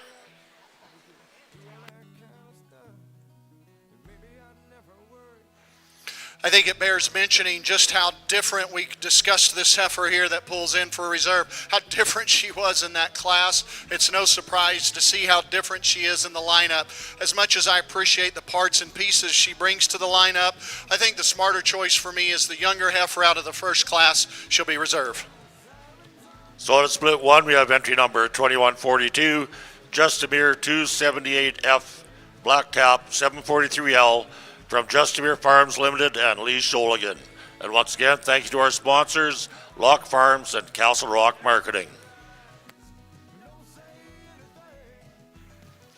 Back on the Red Angus side, we move into kind of a pair of 2-year-old females to me that I think here's a couple cows that I like quite a bit. I think they're good looking, they're big bodied, they're sound structured kind of females. Both look to be pretty good uddered, a little bit different in that regard.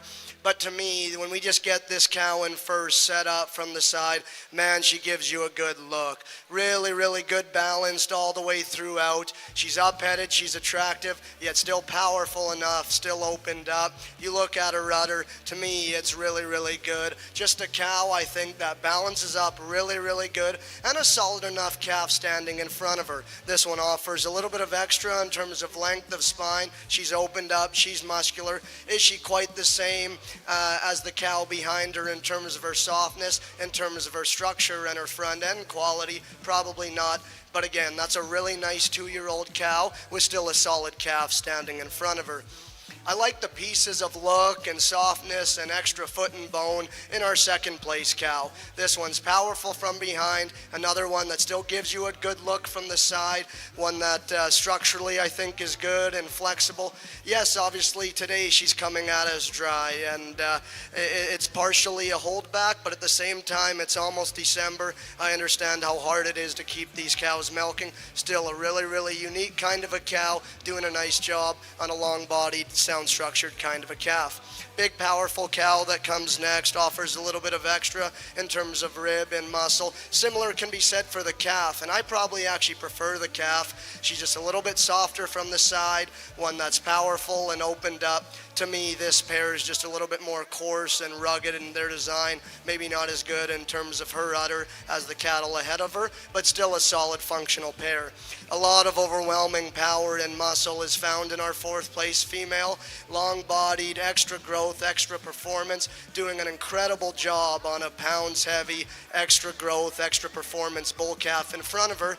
To me, I want to refine her in her teat and udder design. I want to see her structurally better on the go. I think that's 4 nice females. Let's give them a round of applause. So in our 2-year-old cow-calf pair class on the Red Angus side, 2354, Red Blair's Yankee 129K, with their calf inside, Red Blair's Carlos, for Blair's Egg Cattle Company, and Carlos Ojea. This will be our senior 2-year-old female champion, banner presented by OBI Livestock at Red Deer. Second place, and a reserve 2-year-old cow-calf pair, 2351, Red Wheel Annie Oakley 22K, with her calf inside, Red MCF Annie Oakley 50M, from Wheeler Stock Farm of Saskatoon, America Craig Fortin. Entry 2352 is our third place, Red Wrights 173 Copper 6K, with her calf inside, Red Triple L Wright Copper 418M from Triple L Angus at Viscount and Wright Cattle Company. Fourth place, 2353 Red Patchel Tersica with her calf inside Red Patchel Cadillac from Patchel Livestock and Robert Parrott, Hanover, Ontario. So once again, our champion 2-year-old cow-calf pair is entry 2354, and the sponsor for this award is OBI Livestock at Red Deer, Alberta. And the reserve champion female in the 2-year-old division, 2351, Red Wheel Annie Oakley. And the sponsor of that award comes from Bovigin at Moose Jaw, Saskatchewan. We'll now have comments from Jake on his first split of 2-year-old females. They made it easy for me on this class because we're going to place them the way that they came in the ring. As a courtesy to the exhibitors, we're not going to make them wrestle them around anymore. So congratulations to the pair up at this end of the ring. They'll be your class winner. I like that cow best just from a power standpoint. I think particularly as you compare her to the cow in second, there's just more substance there. A big topped, big hipped, big ended cow that stands down on lots and lots of bone. From an udder standpoint, I like the structure better of her udder. I like the spacing a little better of her udder, and she's an ultra wet cow, but not so much so that you question the longevity of that udder. I like her best on the move. She really collects herself and gives you an awesome look for all that power to still maintain a lot of balance, but that's a strong made cow, a strong jawed cow, very powerful in her design. It's no surprise that she's put so much power into this bull calf that's an end of February that's out in front of her today. A very, very high quality pair and a real nice place to start this class. The cow that's going to be second is by no means very far behind her. This is an ultra attractive, very nice pattern cow who has so much balance and eye appeal from a pattern standpoint. I like the height and stature that she has at the top of her shoulder, the length and levelness that she has down her spine, and especially, again, that length of hip. Look how long this female is from her hooks to pins. I think all that adds to just such a maternal look for her. A great heifer calf, February calf there at side. Really appreciate her. For me, maybe just a little flatter in her design from end to end, maybe just a little looser in that udder structure than is that cow right in front of her.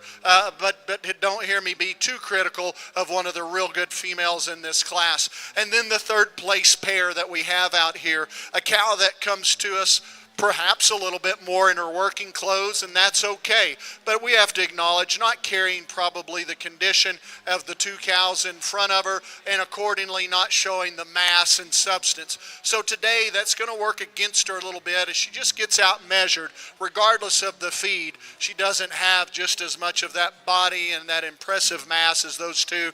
But let me tell you what is impressive. That calf that she's nursing. That's a good calf. I compliment those folks on the job they've done breeding that cow. They've selected a mating that to me seems to have added body and added quality. You always hope to end up with a better calf than what mama was, and I think they've done it. Congratulations to all three of our 2-year-old exhibitors. Thank you, Jake. So leading off our class is entry number 2168. Boss Lake Ms. Donna, 273K with calf at side. Boss Lake Gold Standard 417M. From Boss Lake Genetics. Second in class is entry number 2164. Dusty's Countess 2101 with calf at side. JT Countess 93M from JT Livestock Limited. That third goes to 2164. Freiburg Georgina 125K with calf at side. Freiburg Georgina 66M from Freiburg Farms. We'll now move into our second split of 2-year-old females.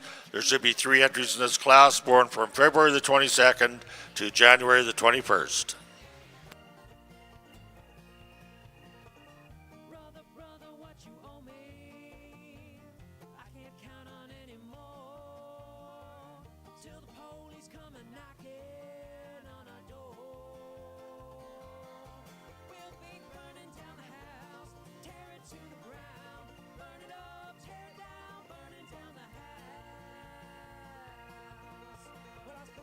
In a backwoods town, ain't nothing to do, 'cause there ain't nothing around. Deputy sheriff ran around the block, but the streets are empty and the doors are locked. Got pretty lonely.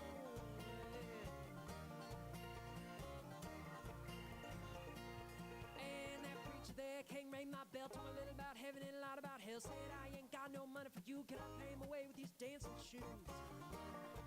Thought I was kidding. I was not kidding.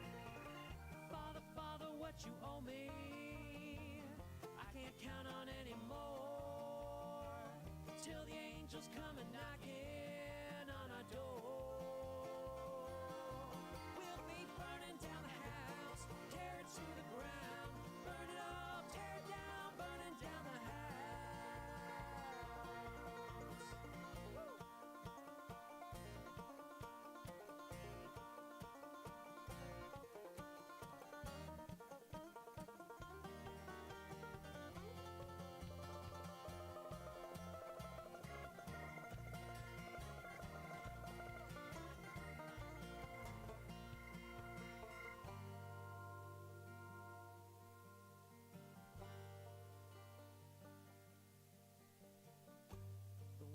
Outside is mad and cold.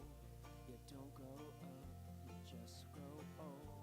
Soon it's over, so they say, but God Almighty, till that day,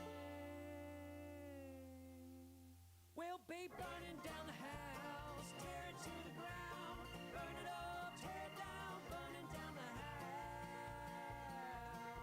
We'll be burning down the house, tear it to the ground.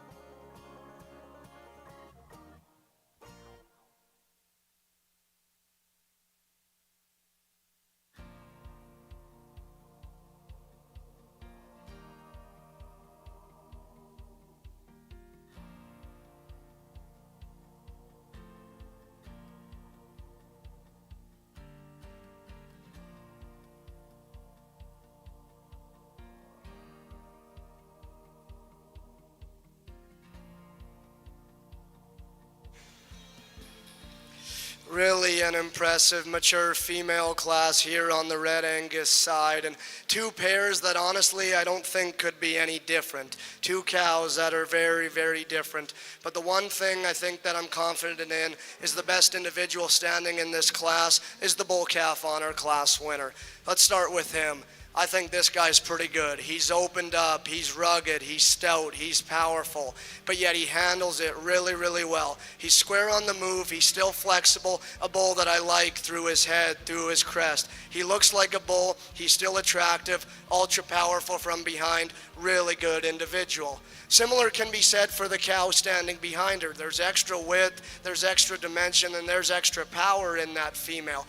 Is she ultra attractive like our cow in second? Probably not. But again, I love her body shape, I love her softness, I like her added muscle. Still a solid udder on an 8-year-old female, just a really solid, fault-free kind of a pair.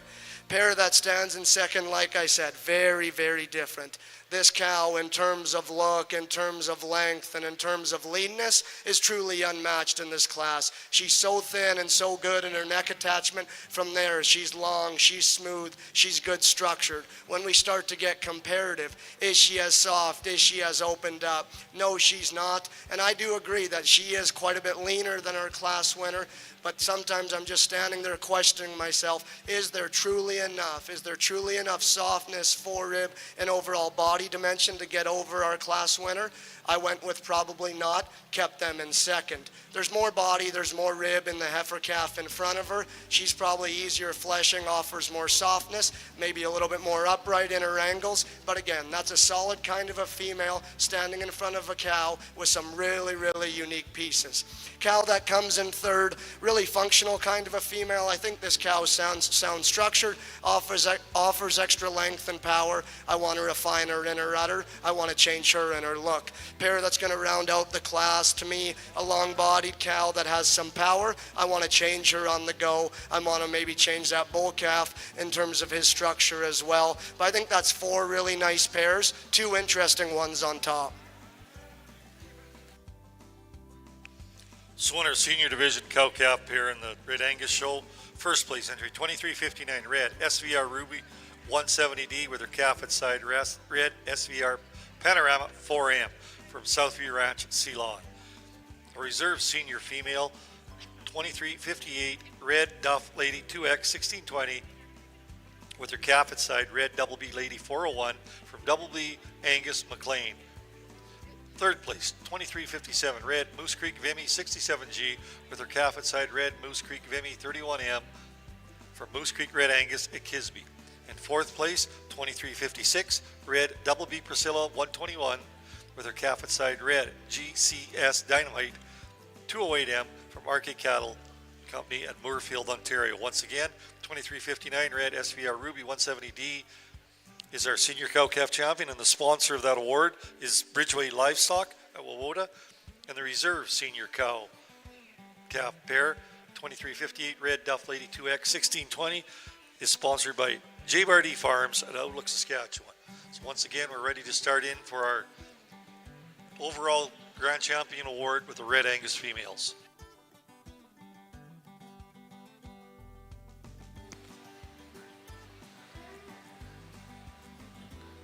And it looks like we're ready for comments in our Black Angus show.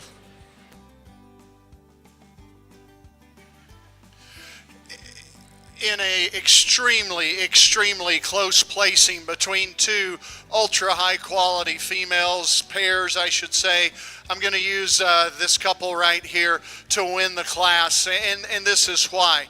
Two reasons primarily. This cow, as much as I love both cows, this is a cow that for me, when you watch them on the move, I prefer. She reaches out just a little better off of both ends than does our cow in second. She just strides around the ring so gracefully, and what she does that I like is the way that she collects herself in her spine, in her loin when you see her on the move. But the wow factor of that pair is that bull calf in front of her. I think that's an incredible January calf that just has a lot of positives and a lot of good. So when in my mind I couple some advantages that the cow has in terms of freedom of movement, length of stride, that good bull calf at side, in a close placing, I'm going to give her the nod today, and she's going to win. I'll be very honest with you. On the stand, just cow to cow, I prefer the build, the look of the cow in second better. And here's why. This cow has my kind of pattern in terms of her strength and levelness. The design of her skeleton suits me a little better. She's so perfect in the way she comes out of her shoulder, through the top of her spine, and back through her loin and hip.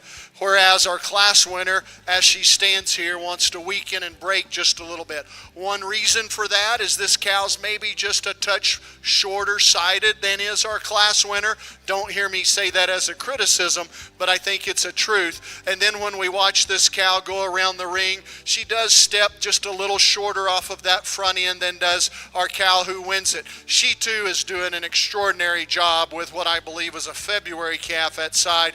A close placing. You pick your favorite and go give those folks a big pat on the back, because they both deserve a lot of recognition for that caliber of pair. This is a really fancy fronted pair that comes to us in third, long and elegant and just smooth and flat up through that front end, as up-headed as any cow in here. Tremendously long spine, long hipped and deep sided. Again, tons of pounds of bull calf following her around. But this is a cow that, as we study her in the top part of her rib cage, in behind her shoulder, you can see that flattens quite a bit more than ours in first and second. And because I'd like to give her a little more shape, especially up high, she's going to stay in third today. Three great pairs. I think they deserve a nice round of applause. Thank you, Jake. And leading off our class is entry number 2165. 6 mile Lady Lee 281K with cap at side. 6 mile LDG Ovechkin 8M, shown by 6 mile Red Angus and Laramie Greenwood. Second is 2160 Merit Socialite 2056K with cap at side. Merit Intrepid 4055M from Merit Cattle Company. And third is 2163 Terron Forever Lady 56K with cap at side. Terron Reacher 7M from Terron Farms. We'll now move into our champion 2-year-old class. I'd like to thank our sponsors, Brooking Angus and Justimere Farms. So returning out of split one, we have 2168 Boss Lake Miss Donna 273K with cap Boss Lake Gold Standard 417M, along with 2164 Dusty's Countess 2101 with cap at side JT Countess 93M. Now to split 2, entry number 2165, 6 mile Lady Lee 281K with cap at side, 6 mile LDG Ovechkin 8M, as well as entry number 2160, Merit Socialite 2046K with cap Merit Intrepid 4055M from Merit Cattle Company. Now over to you, Robbie. So ladies and gentlemen, on the Red Angus side, we have our lineup for our overall Grand Champion Female Award. Let's start with the Junior Champion Heifer Calf. Entry 2302, Red, 6 Mile Dixie, 290M from 6 Mile Red Angus and KT Ranches. Second in that division, a Reserve Junior Calf, comes from Southview Ranch with Red SVR Coco 71M in our intermediate division of the Heifer Calves. 2315, Red 6 Mile Miss Last 208M from 6 Mile Red Angus and Corbin Reed. Our reserve intermediate is 2316 L83 Tink 493M from L83 Ranch, West Hope, North Dakota, and Lee Red Angus. Coming out of our intermediate division is entry 2329, Red Double B Monique 404 from Double B Angus at McLean. A reserve C intermediate. Sorry, I went to the seniors first. Our intermediate champion is 2321 Red Ellison Astor 184M from Ellison Farms of Red Deer, and our intermediate reserve champion is 2320 Red Cinder Free J 1129M from Cinder Angus at Barhead and Tavian Yoder. Now the senior champion Heifer Calves. 2329 is Red Double B Monique from Double B Angus, and our reserve senior is 2337 Red Turon Misty 143M. Coming into our yearling heifer division. On our junior division, entry 2342 L83 Jillian 328L from Zane Lode in West Hope, North Dakota. And our reserve junior champion is 2339 Red 6 Mile Queen 552L from RK Cattle Company, Moorfield, Ontario. Now coming into our intermediate division of yearling heifers, 2343 Red Blair's West Feature 48L, Wilbar Cattle Company, Dundurn, and Owen Williams. Second for our intermediate division is Red Turon Diamond Mist 165L Red from Turon Farms, Forestburg, Alberta. Coming into our senior division, 2349 Red Patchel Tessa 24L from Roslyn Farms, Chatsworth, Ontario, and Brian Newman. And our reserve senior division is Red Kenray EW Baroness 7L from Kenway Ranch, Redvers, Saskatchewan. Now coming into our cow-calf pair division. On our 2-year-old division, first place goes to 2354 Red Blair's Yankee 129K with her calf at side. Red Blair's Carlos Yankee 116M from Blair's Ag Cattle Company and Carlos Ojea. Our reserve 2-year-old pair is 2351 Red Wheel Annie Oakley 22K with her calf at side Red MCF Annie Oakley 50M from Wheeler Stock Farms, Saskatoon. And in our senior division, 2359 Red SVR Ruby 170D with her calf at side Red SVR Panorama 4M from Southview Ranch, Ceylon. And the reserve senior cow is Red Duff Lady 2X 1620 with Red Double B Lady 401 from Double A Angus McLean. This is our championship lineup for the Red Angus females.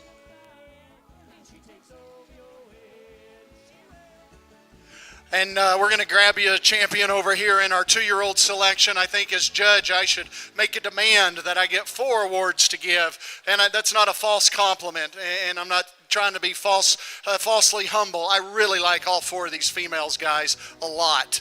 Congratulations to those of you that were fortunate enough to stand on this side of the ring, because I assure you it was about as tough of a decision between first and second as any that I've made, and that's in both classes. For me, I think the cow that I'm going to use, the pair I'm going to use, is the Powerhouse. I love her shape. I love her bone.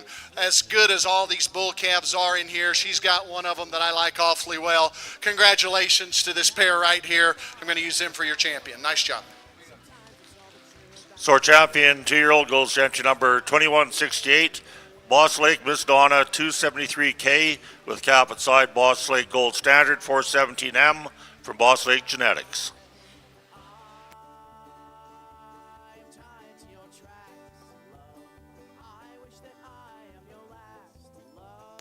And And our reserve comes out of split 2, entry number 2165. 6 Mile Lady Lee 281K with cap at side.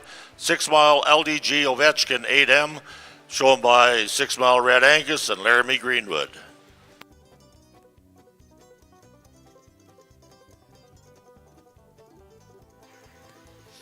What an awesome champion Red Angus female drive here on this side. Let's give these exhibitors a round of applause. I thought there was a lot of quality as we started the day in some of these heifer calf divisions, and I think that quality just stayed with this breed all the way through. And I'll just go through and kind of tell you about a couple of my favorites. Heifer calves that both come out of Division 2 and 3. I like both of these quite a bit. They're long-bodied, they're big-bodied, they're stout-made. With that, they still have some look, they're good structured, and they both happen to have that blood red color that to me is so intriguing as breeders, especially moving forward and turning these cattle into production. I quite like those heifer calves quite a bit.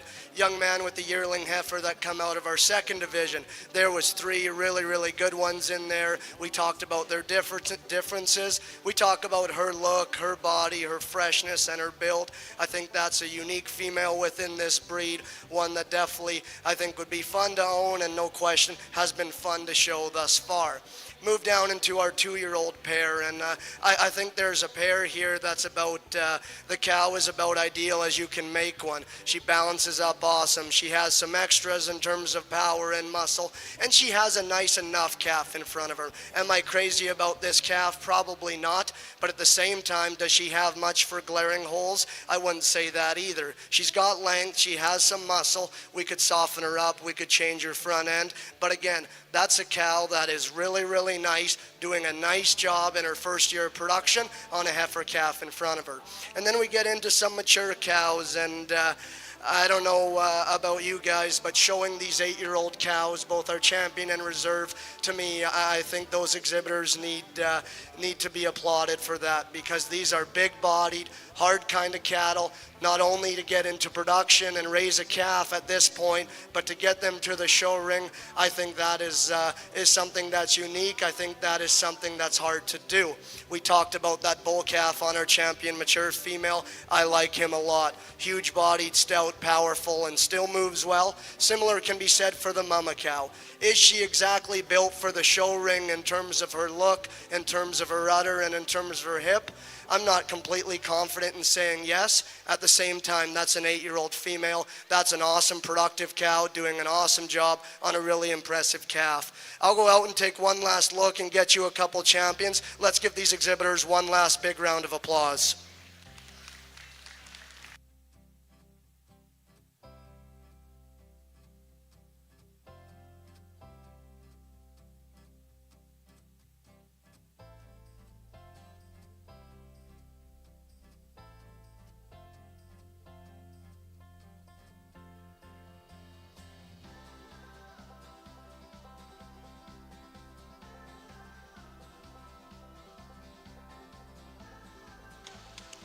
There you have our Grand Champion Red Angus female is Red Blair's Yankee 129K with her calf at side. Red Blair's Carlos Yankee 116M from Blair.A Cattle Company Lanigan and Carlos O'Hea.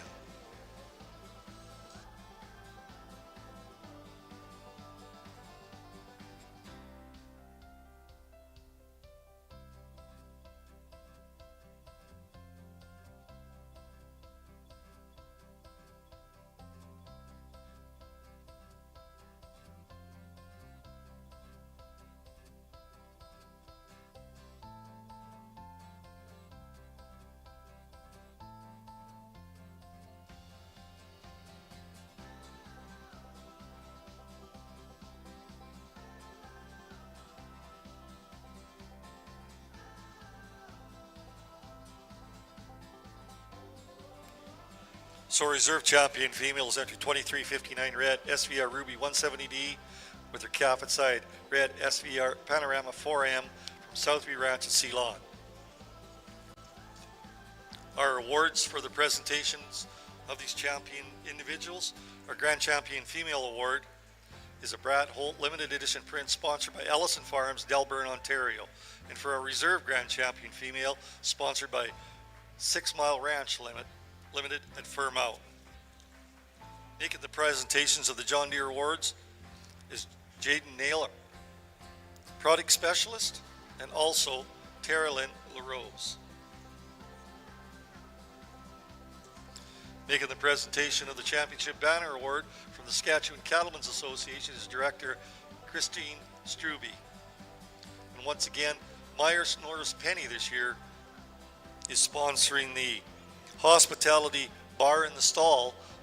Once again, that is sponsored by Myers Norris Penny, represented by Roxanne Olenek. Once again, Myers Norris Penny is being represented by Roxanne Olenek. Thank you, Rob. We'll move back over to our Black Show and our comments on our senior division females. As we wrap up our show today, we do so in a really, really fantastic manner. I think a good pair of cows and a good class of females, but the two that I've got sorted out here are not only good individuals from the mama cow side, but they're doing a great job. In fact, in my opinion, doing the best job of raising two high quality calves. Between the two cows, I prefer the extra power, the extra shape, the extra thickness, the extra bone of the gentleman's pair here that I've got pulled out in first with the bull calf, an outstanding individual. But as I compare those two, there's just more cow there for me from a sheer power and stoutness standpoint, and we're going to leave them in first. It might even get to be a little closer between second and third, but for me, even if you'd say I'd like to see that cow a little stouter legged, a little stouter hipped, you cannot deny the quality that she's put into that heifer calf. She's feminine about her udder. She's a little nicer in terms of her teat size, perhaps, than that cow that's going to place third to her today. But our third place cow, a powerful female, big top, big hip, love the stoutness of bone. For me, I think she's a little weaker on the calf side than is our cow in second. And then our young ladies that are going to finish up fourth today, got a cow that's extremely strong and level made, ultra productive. Again, as good as that calf is, maybe gives up just a little bit there on the calf side in terms of quality. Tremendous set of these pairs. Let's give them a nice round of applause as we wrap up today's work. Well, thank you, Jake. And leading off our class and becoming our senior champion female, sponsored by J-Square Angus, is entry number 2173, Merritt Socialite 1028J, with cap at side, Merritt John Wayne 4063M for Merritt Cattle Company. Second in class, becoming our reserve mature champion, sponsored by Black Ridge Angus Farms, is entry number 2176, 6 Mile Lassie 230H with cap at side, 6 Mile Lassie 285M from 6 Mile Red Angus. Third in class is 2172, Art of Beauty 41J with cap at side, Art of Beauty 340M. And fourth in class is 2171, EF Sarah's Dream 942 with cap at side, XL Sarah's Dream 103M for Morgan McIntyre.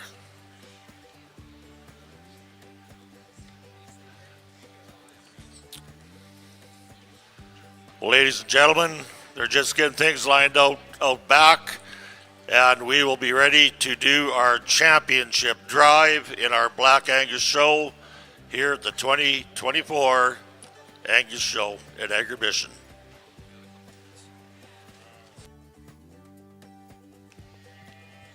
Once again, we have some sponsors that we do not want to overlook on our championship awards here. Once again, our 2025 Agribition Accommodations Award to the Grand Champion Female is sponsored by Micah Global Accommodations and Osaba 63 Suites. Also, there's a $500 flush voucher sponsored by Bovagen right next door in Moose Jaw here. So once again, we'd like to thank all of our sponsors for our championship awards.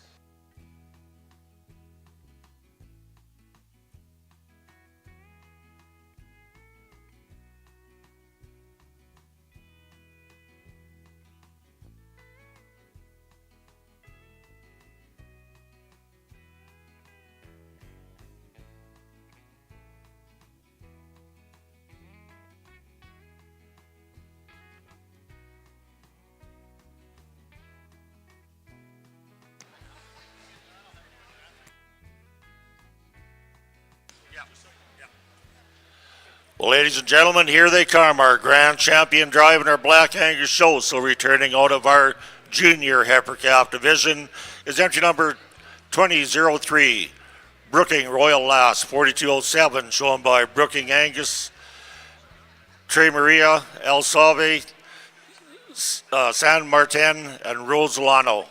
Our reserve was entry number 2009, Boss Lake Miss Donna, 452M, from Boss Lake Genetics.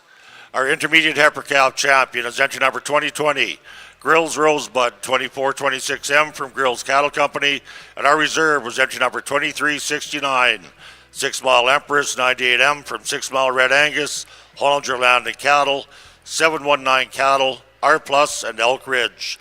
Our senior heifer calf champions were entry number 2077, Grills Empress 2421M from Grills Cattle Company, and our reserve was 2072, Greenwood Lucy 2M from Jaden and Jackson Payne. Our junior yearling heifer champion was entry number 2112, Seldom Rest Sandy 3031 from Swindon Ranch, and our reserve was entry number 2125, Boss Lake Ms. Martha 307L from Boss Lake Genetics, Bryn Yoder, and Brooklyn Bolter. Our intermediate champion yearling heifer was entry number 2132, Grills Empress 3224L from Grills Cattle Company, and our reserve was 2140, Greenwood Tibby 78L from Jordan Jackson Payne. Coming to you from our senior yearling division is entry number 2145, Brooking Beauty 3068 from Brooking Angus Ranch, Duff Cattle Company, and Linscove's LT Ranch. Our reserve senior yearling was entry number 2142, Justimere 278F Black Cap 743L from Justimere Farms Limited and Lee Sholigan. Our champion 2-year-old was entry number 2168, Boss Lake Miss Donna 273K with cap at side, Boss Lake Gold Standard 417M from Boss Lake Genetics, and our reserve 2-year-old was entry number 2165, 6 Mile Lady Lee 218K with cap at side, 6 Mile LDG Ovechkin 8M from 6 Mile Red Angus and Laramie Greenwood. And coming back out of our senior division is entry number 2173, Merritt Socialite 1028J with cap at side, Merritt John Wayne 463M from Merritt Cattle Company, and our reserve was 2176, 6 Mile Lassie 230H with cap at side, 6 Mile Lassie 285M from 6 Mile Red Angus.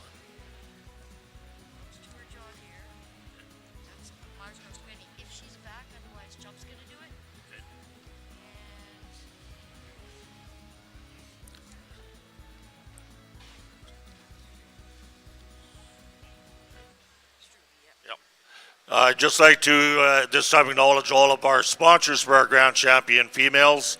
Our Grand Champion female will receive a Brad Holt limited edition print sponsored by Cudlow Angus. 2025 Agribition Accommodation sponsored by My Key Global Accommodations and Abassa 663 Suites. They will also receive a $500 flush voucher sponsored by Bovajan Moose Jaw. They will receive a jacket and banner sponsored by John Deere Limited.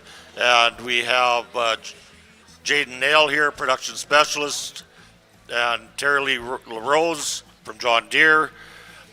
Also from the Saskatchewan Cattlemen's Association, they will be sponsoring a banner. And from the Saskatchewan Cattlemen, we have JD and Shea here as one of their directors. And of course, the hospitality sponsored by Myers Norris Penny. Roxanne Olnick is here, and Chubb should be around, Chubb Lundago. So we'd like to thank them. It looks like maybe have Christine Struby here as well as the SCA director. Thank you for your sponsorship.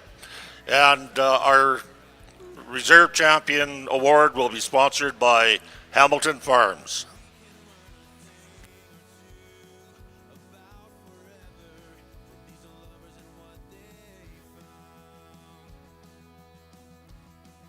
Ladies and gentlemen, we'd just like to bring your attention to the front of the announcer stand, please. Call our Saskatchewan President, Mr. Jordan Seiss.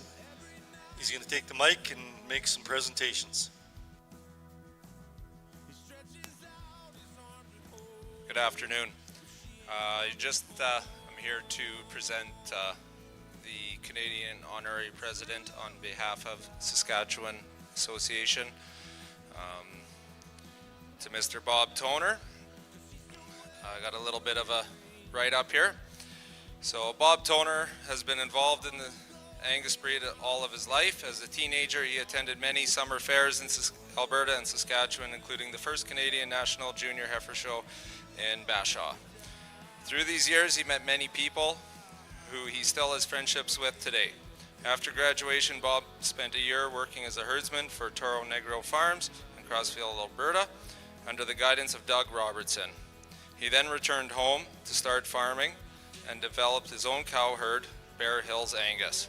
And in 1984, Bob married his beautiful wife, Shonda.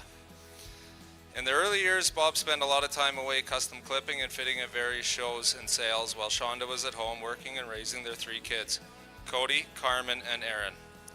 In the early 90s, Bob began doing order buying and ringmen for work at sales. The kids got involved in sports, joined 4-H, and as a family they attended summer shows as well as hitting all the major fall shows in Saskatchewan and Alberta. Bob was elected to the Saskatchewan Angus Association Board, which he served for a number of years, which included 2 years as president in 2000 and 2001. During this time, he also was the Angus representative on various committees and associations with Canadian Western Agribition and the Saskatchewan Livestock Association.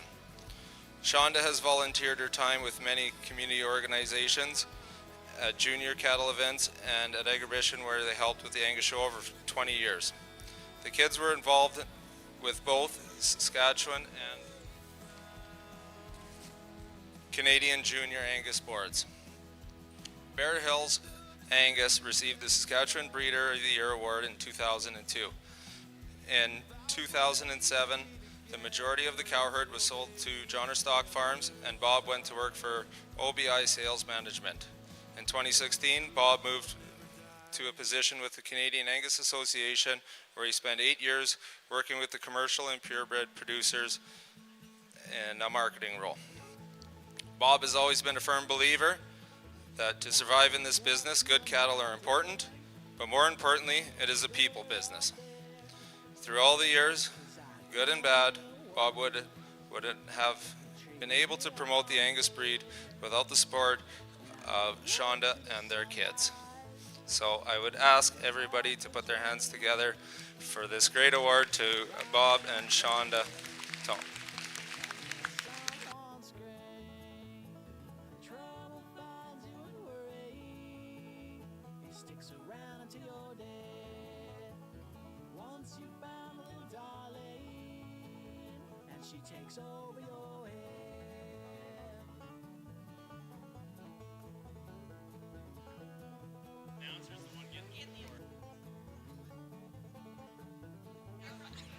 Well, ladies and gentlemen, first and foremost, I share my congratulations with our award recipient. Very nicely done. But we'll start into our selection. I know we have more show to go today. First and foremost, I want to tell you what truly has been one of the honors of my lifetime, to be here with this great tradition of the agribition that you folks have, and not only to be here, but be here in the honor of judging, and not only that, but get to judge what I consider my home breed. This is the Angus breed, and this is what we make a living in my family doing, and it's a special, special moment for me, not only to be here for the very first time, but get to judge the Angus cattle show while I'm here. Thank you so much for extending me that honor. I think it's incredible anyone ever offers you the chance to share your opinion of something that we all take as personally, that we have as much pride in, that we all spend as much money on as our cattle. And please keep in mind that it's just my opinion today, but I can assure you I've given you an honest one, and I hope you can appreciate that. All the exhibitors have done such a wonderful job today. The cattle I was told would be impressive, and they've lived up to that and more. You've shared with me one of your traditions. I want to share with you one of my American traditions. Today, traditionally in America, is our Thanksgiving. And this is a moment when throughout the year we give thanks and we stop and pause for all the blessings in our life. And if you would allow me to share some of my blessings with you, first and foremost, I want to say how grateful I am for our God, and that we have a God that loves us enough that he sent his own son Jesus to die for us and to offer forgiveness if we're willing to accept that. I'm so grateful for that. I'm thankful for my family, who's probably up there somewhere watching, and my two daughters. It's one of the great blessings of my life, and I'm so lucky to have them, not only in my life, but to have them here. And lastly, I'm very grateful for Angus cattle. From the time that I got into college when I was 18 years old, I was lucky enough just to stumble into a job that had Angus cattle, not knowing that this would turn into my career. So I'm extremely thankful for that. And folks, again, I reiterate, you have checked a bucket list item off of my lifelong goal list. And to be here at the Agribition and to judge such a world-renowned show has been one of the great honors of my lifetime, and I'm extremely humbled that you thought enough of me to give me that invitation. So thank you from the bottom of my heart. Thank you. And keep it going for your exhibitors. Great job to all of you. We'll go out and find some really well-deserved champions at this time. Thank you.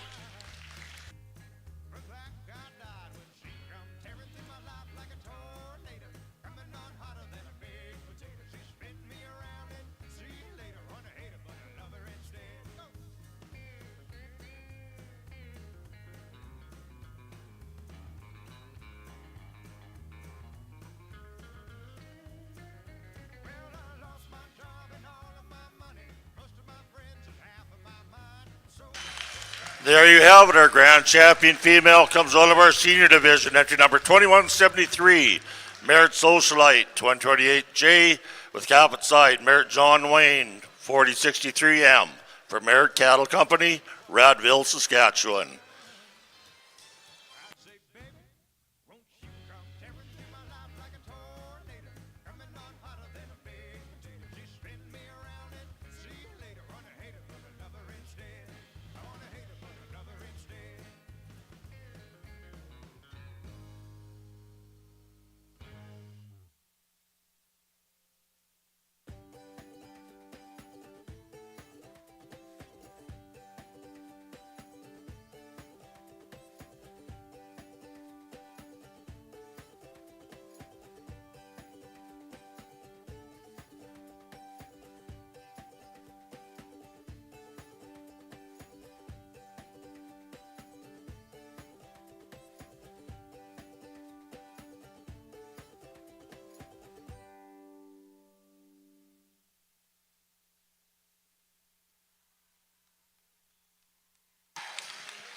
And our reserve champion comes out of our junior yearling division, entry number 2112, Seldom Rest Sandy, 3031 from Swindon Ranch.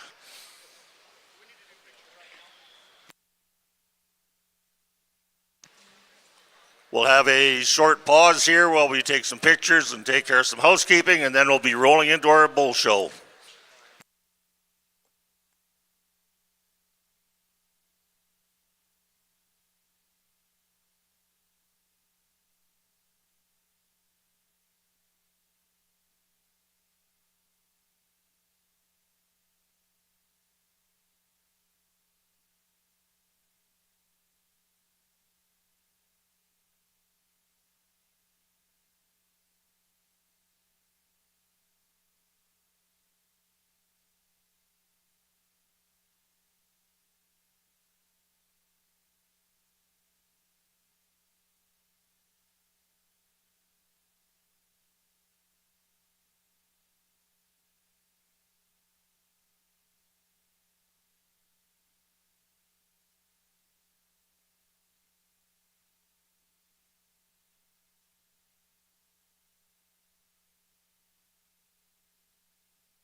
Well, ladies and gentlemen, just getting back to the show rings here on the Red Angus side of the ring.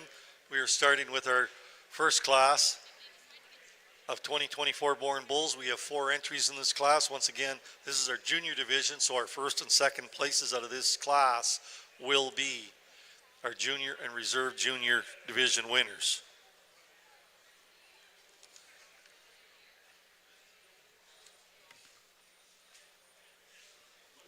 Once again, we acknowledge our sponsors of the Junior Calf Division Championships. Wood Cooley Cattle Company from Swift Current is a sponsor in the Reserve Junior Division. Is sponsored by Triple L Angus at Viscount.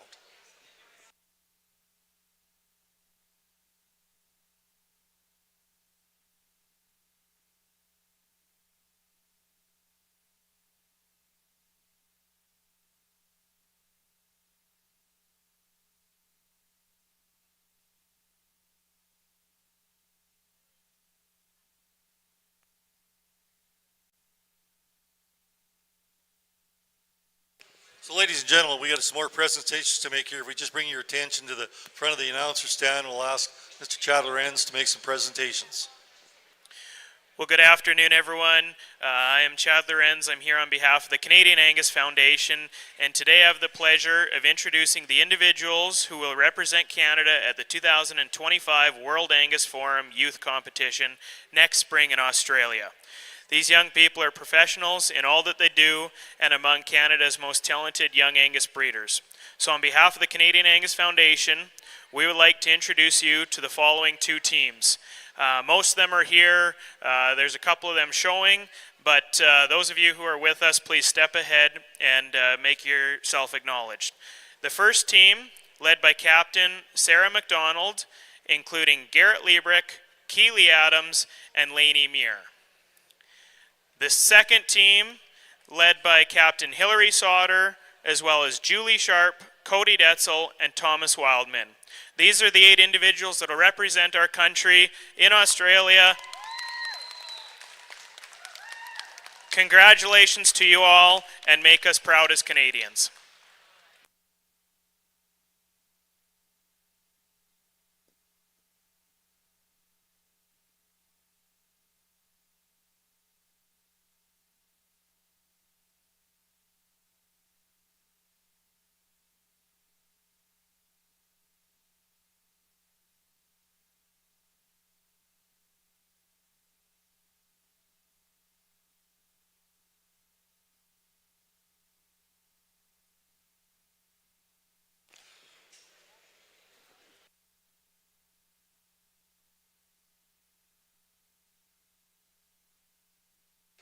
Ladies and gentlemen, Bob and I have been announcing stuff here during the day about a number of sponsorships and awards and organizations and things that the Canadian Angus Association, the Canadian Angus Foundation does. And the Canadian Angus Foundation, in support of our juniors, this is what it's all about, is sending these juniors to such things as in Australia, the World Angus Forum. Just remember, this is what the Canadian Angus Foundation does, is support our youth within the industry and the Angus breed.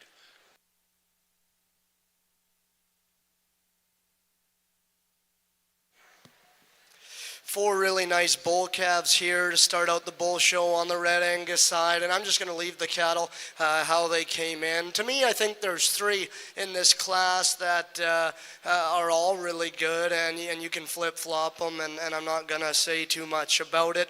But individually, to me, the bull that starts to combine the most amount of good, the bull that combines extra length, extra muscle, all while handling it and balancing up really, really good, all while having extra scrotal and extra look from the side, that's our class winner. He's going to win just in terms of being the long-bodied opened up one, who compared to second and third is a little bit better and smoother and offers a little bit more in terms of scrotal development. Bull that stands in second, I like this guy's outline. He's a little bit taller at his shoulder. Another one that's long. He's really soft from the side. I like the depth that he has to his lower rib. Comparatively, as we study him through his head and in through his shoulder and his chest floor, to me, this bull's just not as smooth. We could just change him there ever so slightly. He offers maybe just a little bit more sheath than our class winner, but that's one that has extra foot, extra bone, long-bodied, soft-middled kind of a calf. bull that comes in third individually on his own. To me, I think this guy's really hard to fault. He has enough muscle, he has enough body, one that balances up good from the side. I like him on the move. When we start to get comparative, he maybe doesn't have as much in terms of foot and bone. He's maybe not as opened up through his forerib and back in through his flank. But again, individually, the fault-free kind, I still like that guy quite a bit. Bull that's going to round out the class, long-bodied, really functional kind of a bull that to me has enough muscle. I want to strengthen him right behind his shoulder, maybe just see him have a shot more in terms of chest width and forerib. But I think those are four really nice young calves. So first place in our junior bull calf division is entry 2363, red Double B Baywatch 433 from Double B Angus and McLean.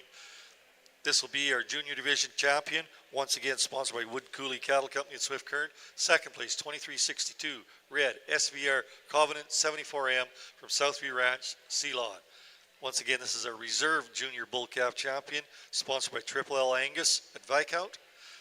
And entry 2361, red New Horizon Rocker 419M from New Horizon Angus at Lipton. Fourth place goes to entry 2360, red Triple L Toro 61M from Triple L Angus at Viscount. Coming in next will be our only class in our intermediate division. Once again, this is our second class in our red Angus bulls.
If there's any agribition staff out there around the barns, if you can hear me, if we can find the light switch again, please.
Another really quality class here in our Red Angus Bull Show, and to me I think there's 4 of them that kind of have their own individual advantages and disadvantages, and to me it kind of comes down to personal preference.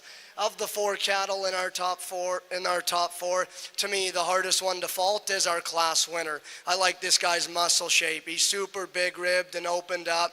He's really big pinned, and when you directly compare him to the 2 bulls right behind him, I prefer this guy in the way his hip ties into the lower part of his stifle. Is he the longest bodied calf out here? Probably not. We could maybe change him in that regard, but I like his muscle, still good structured, a big scrotal kind of a bull. Dark red one that comes next, I like this guy from the side. Really soft and deep in his rib shape, one that still looks like a bull as we study him through his head and into his crest.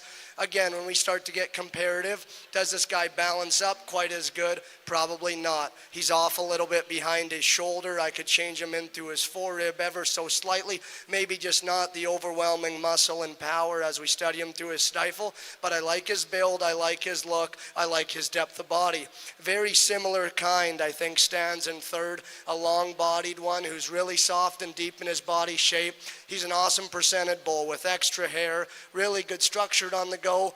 And young man, when you get that one stopped and loined, he comes together very, very good. To me, at times, though, when we ask him to go, we can just start to pick him apart. In through his forerib and out of his flank, similar to the bull ahead of him. I'd just like to change him in that regard, one that wants to flatten to the base of his quarter as we watch him go. There's definitely more muscle and body in our 4th place bull. Overwhelming in terms of muscle shape and overall stoutness of feature and bone. To me, I just want to change him when we ask him to go. I think he's straighter in the angle of his shoulder, just doesn't get out and flex like the cattle ahead of him. Bull that comes next, one that gives you a nice look from the side. He's up-headed, he's attractive, I like his build. Comparatively, he's not as soft and good in through his forerib and back into his flank. Young lady's bull that comes next, more moderate, kind of immature one. Big-footed, sound-structured bull with lots of scrotal. Comparatively, he doesn't have as much. Right behind his shoulder, want to open this guy up and just see a little bit more bull there. Lots of length of body in the dark red bull that rounds out our class. Let's soften him up, tidy him up in his sheath, and maybe see him a bit more masculine through his front 1/3. That's a good group of bulls, especially on the top end.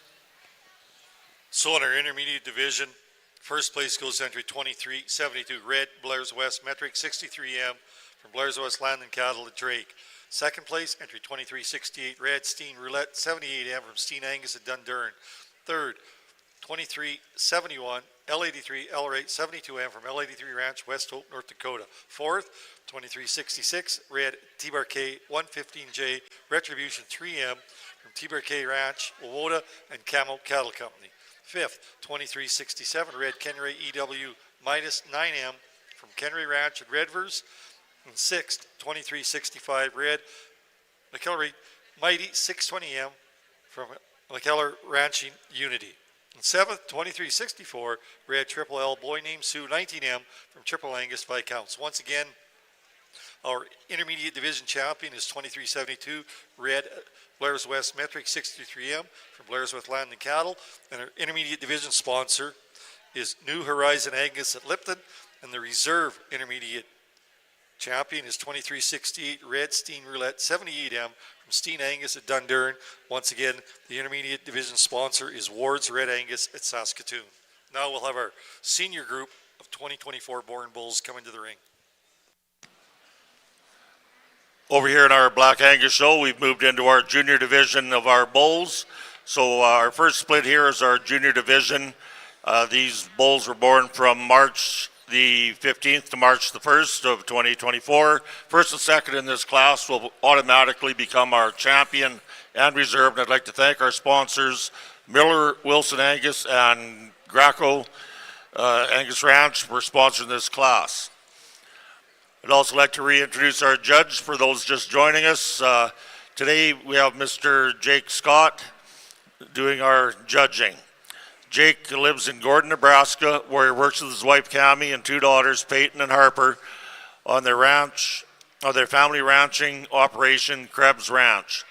Krebs Ranch is a purebred Angus operation located in the Nebraska Sandhills that produces 400 bulls annually for registered and commercial ranches across North America.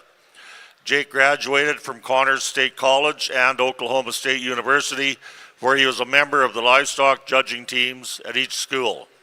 He has judged major breed and jackpot shows across the United States and is very grateful to be part of this event. So we'd like to welcome Jake back for our bull show, and let's keep on rolling.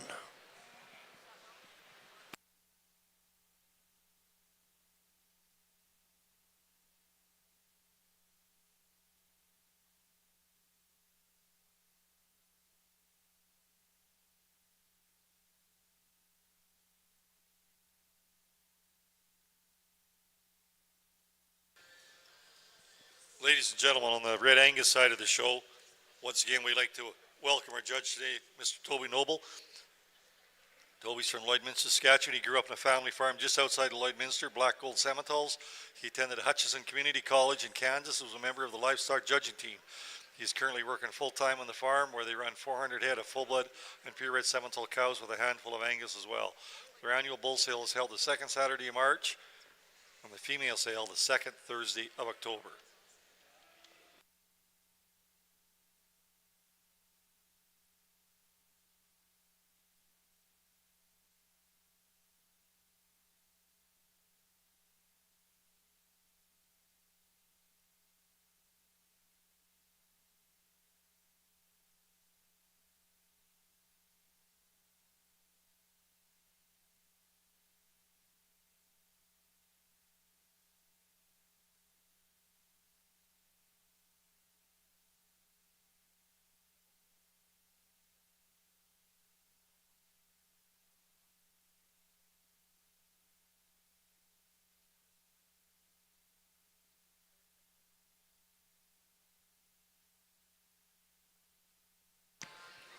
And here's Jake with his comments on his junior bulls.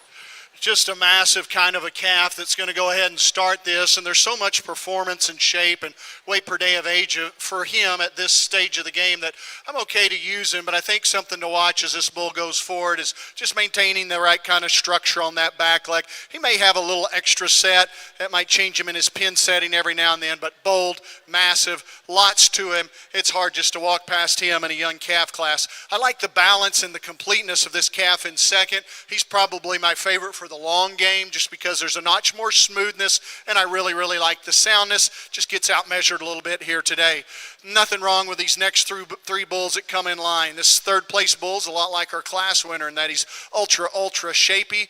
For me, it's a bull that just gets a little bit shorter strided in the way that he handles himself, just a little more compact in his kind, not the length that we see. A real cute made bull comes around next, beautiful in his design and balance, but a little moderate and a little more short-sided than what I'd like to see today. And then the big bull that completes the class. Love him on the stand, I just loosen him up on the move. Congratulations on a good first class. So leading off our class, becoming our junior bull calf champion, sponsored by Miller Wilson Angus, is entry number 2184, Blair's RW Barricade 548M, shown by Blair's.A Cattle Company and Roots and Wings Cattle. Second in class, and becoming our reserve junior bull calf champion, sponsored by Graco Angus, is entry 2181, Merritt Whitewater 4105M, shown by Merritt Cattle Company. Third goes to 2185, Blair's Emerald 534M, shown by Blair's.Ag. Fourth goes to entry number 2186, NLF Sunday Sinner 404M from Eldon Cattle and David Schneider. And fifth goes to entry number 2182, Brooking Emerald 4198 from Brooking Angus Ranch. We'll now move into our first of two splits in our intermediate division bulls.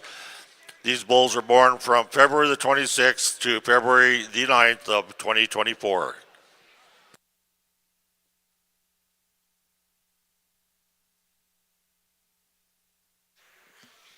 Two really good bull calves here in this class, and two bulls to me that are very similar. It's getting extremely nitpicky trying to sort the pair, because I think the quality in these two truly are really good.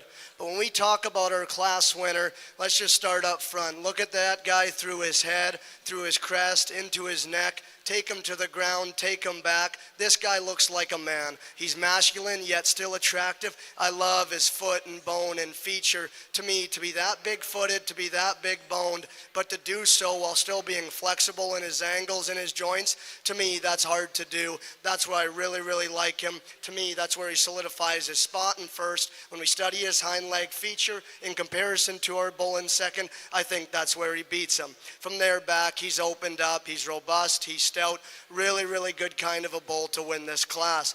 The bull that comes in second, this one hits you hard right when he comes in. So soft and deep in his body shape. To me, a bull that's still masculine, looks like a man. A bull that is very flexible as we watch him get out and go. Does he do it with the same degree, I think, and authority as our class winner? Probably not. If we're getting picky, we could maybe just redesign the way that he handles his hind leg.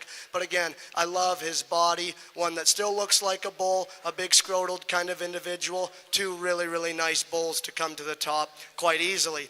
Third place bull, to me, very similar kind. He's opened up, he's stout, has extra scrotal when we study him there. Comparatively, is he as sound and flexible when we ask him to get out and go? Probably not. He's a little bit more upright in his angles, but that's a bull that still has the right kind of muscle, still has the right kind of body. Probably the better structured option stands here in fourth in comparison to the one right ahead of him. I prefer this guy's flexibility. I prefer his reach off both ends of his skeleton, maybe just not quite as soft and opened up when we study him through his forerib and his flank. But to me, a bull that's still lean in his condition. His best days are yet to come, in my mind, no question. Two bulls that are going to round out the class. I think they're sound structured. They have some length of body. I just want to give them more in terms of genuine mass and muscle shape. But that's a really nice class with a unique pair of bulls on top.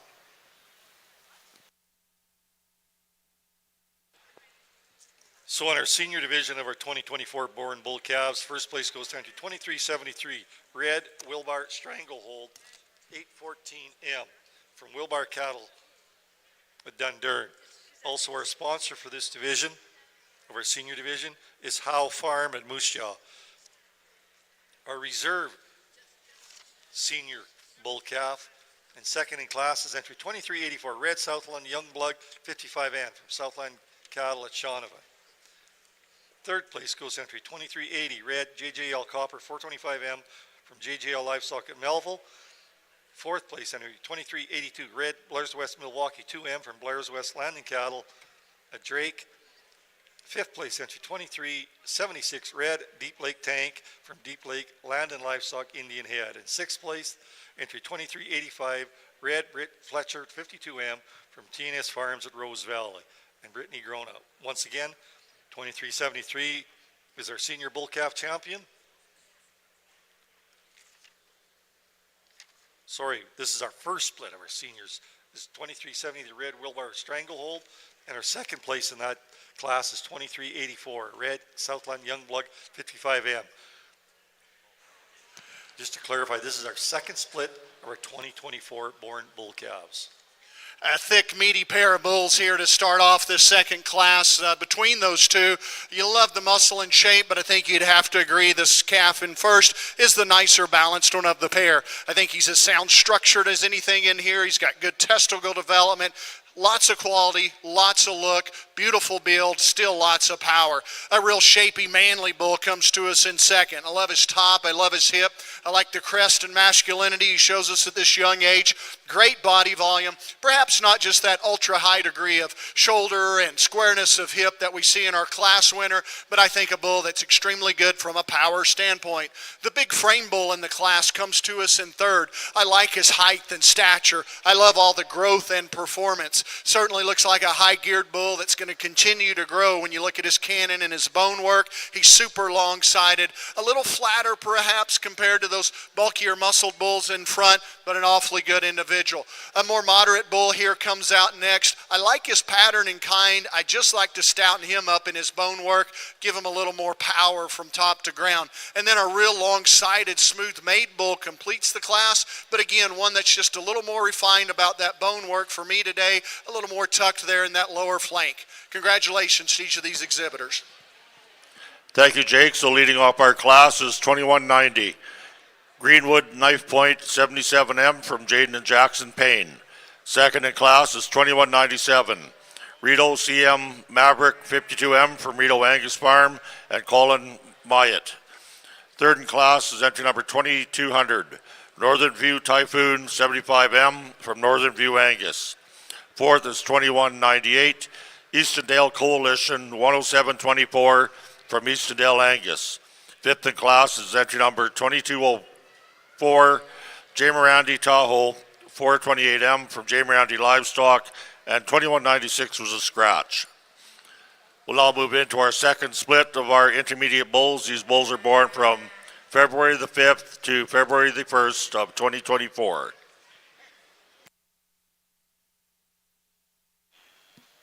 Another good class of bulls here on the Red Angus side, and to me there's two with quite a bit of quality. Of the two, I think just the bigger, longer, more pounds heavy bull is going to win the class. I think comparatively he just offers a little bit more in terms of genuine muscle and shape. Study this guy from the side. He's super long-bodied, a bull that's flexible on the go, still attractive and balances up nice from the side. But once again, where he directly beats the bull in second, I think he just offers more pin width. I think he offers more shape and turn to the lower portion of his stifle. Dark red bull that comes in second, another one that I like his body shape. He's soft, he's deep made, he's opened up. Maybe not as long-spined as our class winner. Again, we just study him there through his hip and stifle. I think he just wants to flatten to the base of his quarter ever so slightly, but a good structured, big-bodied, dark red kind of a bull. Lots of length and performance is found in our third place bull. I like his scrotal, one that's still flexible on the go and has enough in terms of body shape. I just like to see more genuine width and muscle in this guy. We can maybe clean him up in his sheath ever so slightly, but a long-bodied, functional kind of calf. Young lady rounds out the class with a dark red one who I still like his body shape. I still like his muscle pattern. To me, he's the frailest and most upright in his angles. Unfortunately, the pounds light calf within the class. But I think another good class, really nice class winner. So in our second split of our senior division, entry 2374, red Marmac Major 2M from Marmac Farms, Brandon, Manitoba. Second place, entry 2379, red Steen General 21M from Steen Angus, Dundurn. Third place, red TNS 5th Sense 8M from TNS Farms, Rose Valley. And fourth, 2377, red DKF E Razor Sharp 1M from DKF Angus at Gladmar. So once again, 2374 red Marmac Major is first, 2379 red Steen General is second in this class. So coming back in, now we got our Senior Bull Calf Championship. Coming in first is entry 2373 red Wilbar Stranglehold 814N from Wilbar Cattle Company, Dundurn. Second out of that class.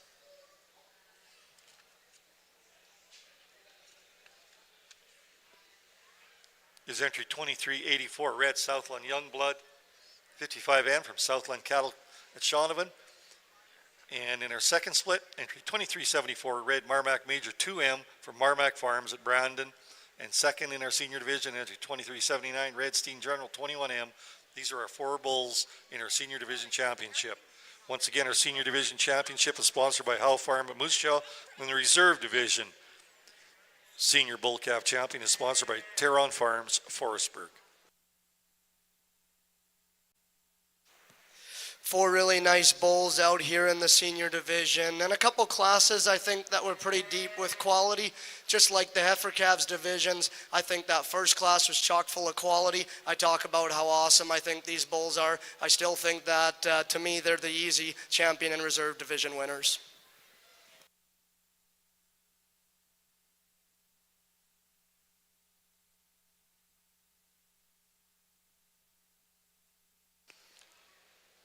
So coming on our first split of our senior bull calf, entry 2373, red Wilbar Stranglehold 814M from Wilbar Cattle Company is our senior bull calf, sponsored by Howe Farms at Moose Jaw. And second in that class is a reserve senior bull, red Southland Youngblood from Southland Cattle, Shaunavon.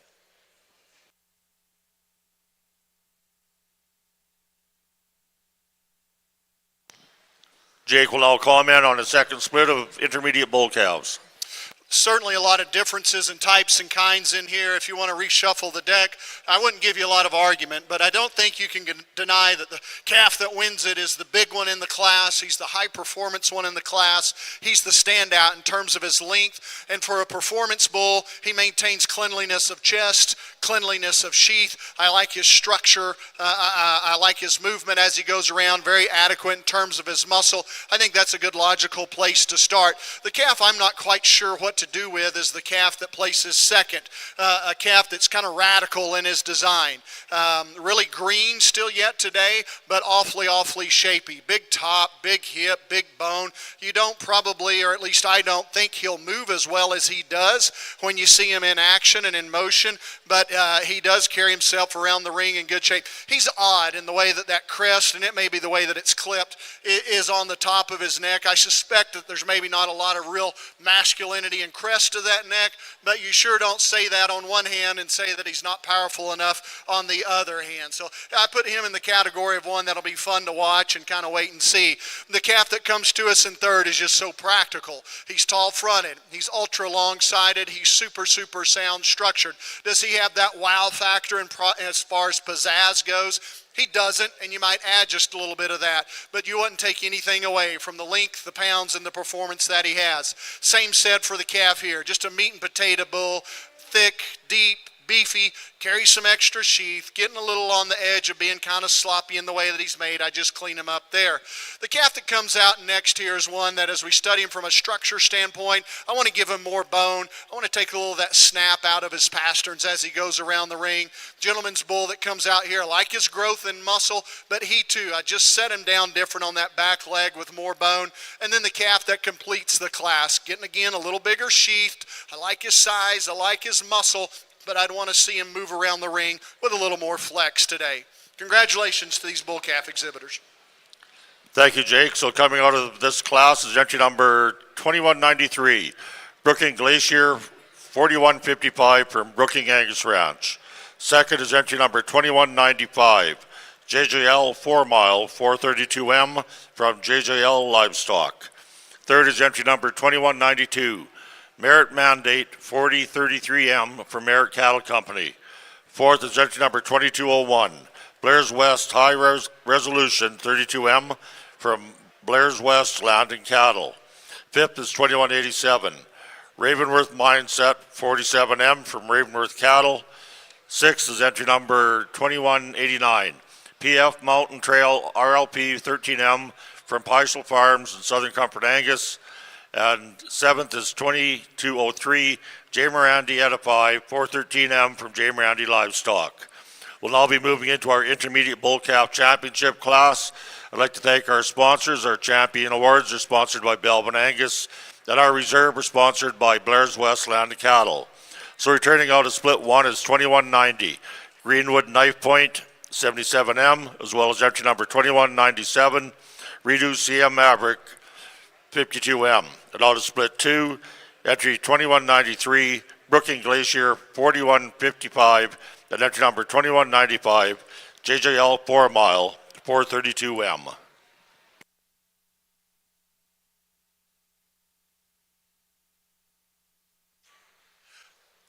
A pair of calves here for our division, both really, really good. Nice second standing behind them.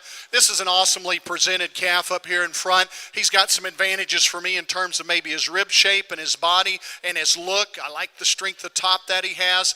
But the big calf out of the older class, I think, has a shot more muscle down his top. I like all that length and extension. In a close pair, I'm going to use him as your champion today. And looking in behind, I think I'm going to go with my other class winner for reserve. Congratulations to you both. So our Intermediate Bull Calf champion goes entry 2193 Brooking Glacier 4155 from Brooking Angus, and our reserve comes out as the first split, entry number 2190 Greenwood Knife Point 77M from Jaden and Jackson Payne.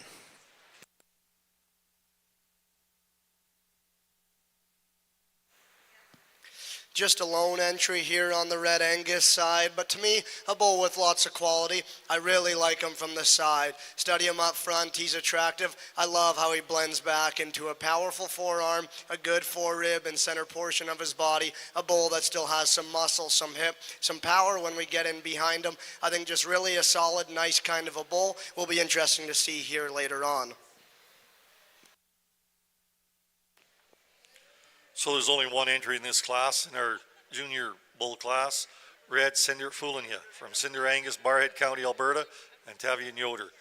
This will be our junior champion bull. Once again, our junior champion sponsorship is from Wright Livestock at Melfort. Coming in next, we have 2 entries in our intermediate division yearling bulls. Over here at our block show, we are moving into our first of 5 splits in our January bull calves. So these bull calves are born from January the 30th to January the 26th of 2024. And at this time, I'd like everyone to pay a little attention up here. We're going to have our Canadian Junior Ambassador, Lady Muir, say a few words. Hello everyone. Thank you, Bob, for the introduction. I'm very pleased that I got to step away from university in Saskatoon for a couple days to be here. I've had my hands in with the Angus show for a few years now, and it is no secret that the quality of both people and cattle that are held under this roof, and not only the Black Angus, but the Red Angus and other breeds, is truly extraordinary every year. Just as my role as ambassador, I'm very humbled, of course, to be serving as the Robert C. McAfee Jr. Ambassador for this term. Coming up to today, I've had lots of, exciting opportunities in terms of attending conferences and events through and outside of the association. Outside of that coming up, I'm looking forward to making a trip out to Ohio in December for a Certified Angus Beef Youth event, and coming up in the spring, of course, to Australia and for our goal conference in Saskatoon in February. I'll be at Agribition making my rounds up until Saturday. I hope to see lots of you at the All-Star Angus sale tomorrow evening, where our donation heifer will sell at 7 p.m. Thank you to the Leverages of JJL Livestock at Melville, Saskatchewan for their donation again. And if you see me around the barns, please do say hi. I'm always eager to chat. Thank you, Lady. Let's put our hands together for Lady. She's a great ambassador for our breed and really one of our bright shining stars.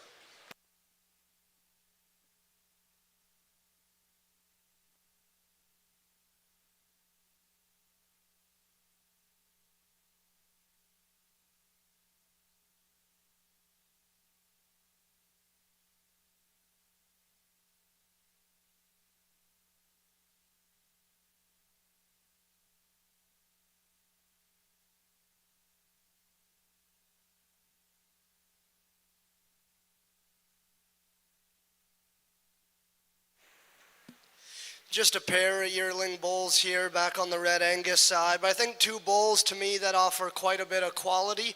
Our class winner I really like just from a balance and mass and structure standpoint. I think this bull's really flexible and good at the ground. I like his hind leg. I like his hind leg shape. From there, I like the way how he transitions up into a stout pin set and powerful hip and stifle bull that still has a really nice look from the side. Is he as soft and possibly deep as our bull in second? Possibly not. But again, I think that bull has enough. I like his build, I like his structure, I like his muscle. Our bull that comes in second, really long-sided one, bull that's still good in terms of his muscle pattern.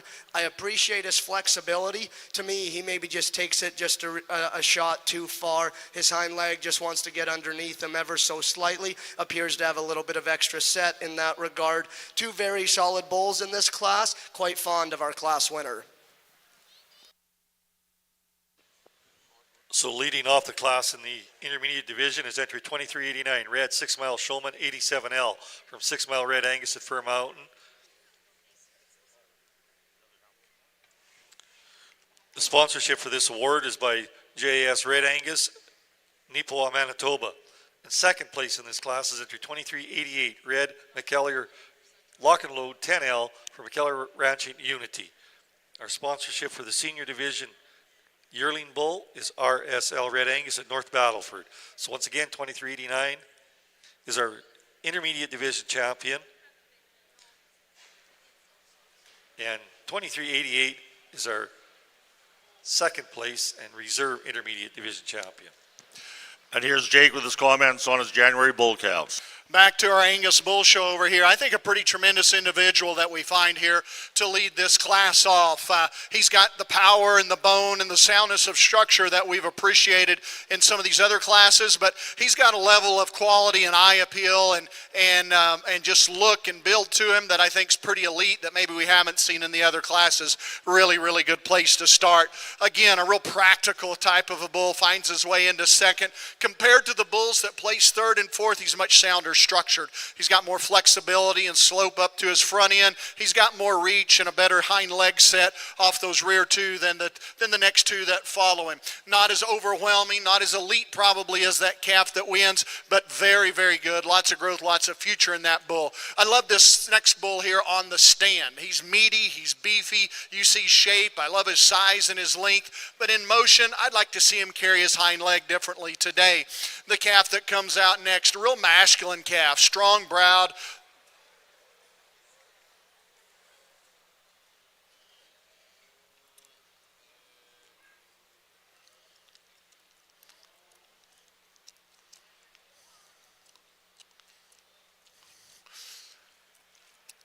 I think we're all good.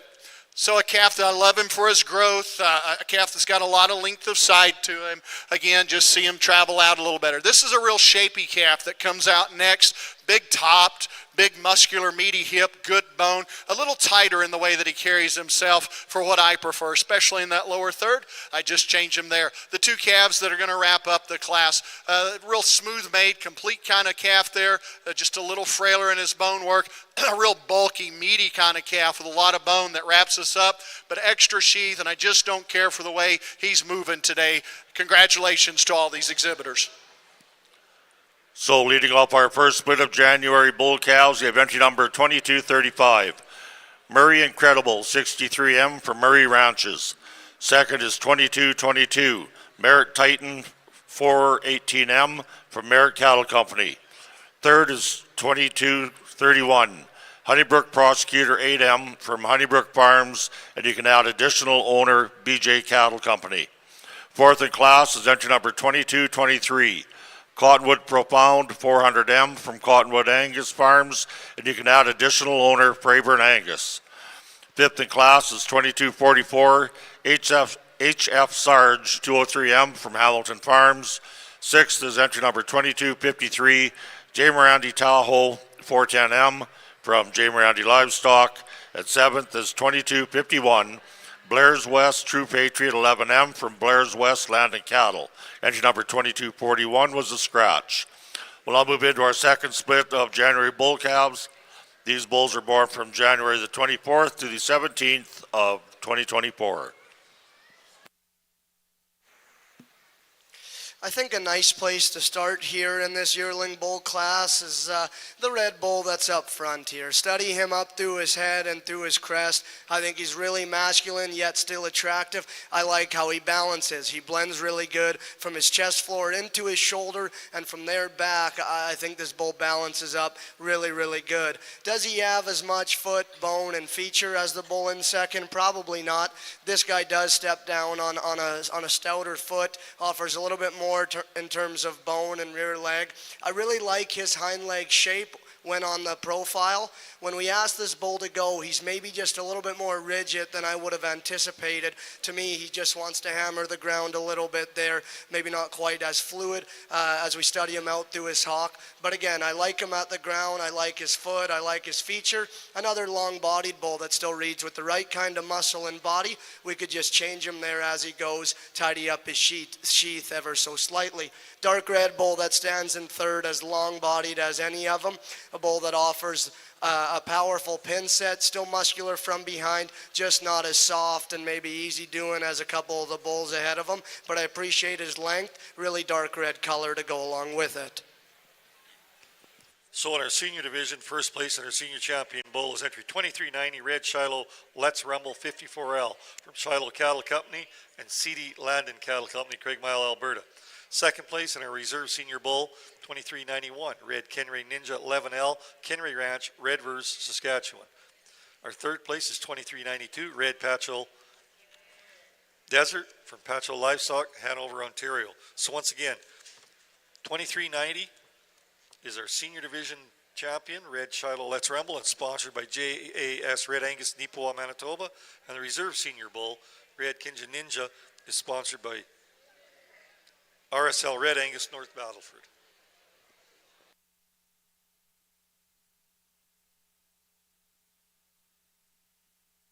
Just a correction on our intermediate senior bull. The intermediate senior bull, I read that wrong. It's BL Red Angus from Turtleford, and our reserve intermediate division is sponsored by Shiloh Cattle Company.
And Jake's ready with his comments on split 2 January bull calves.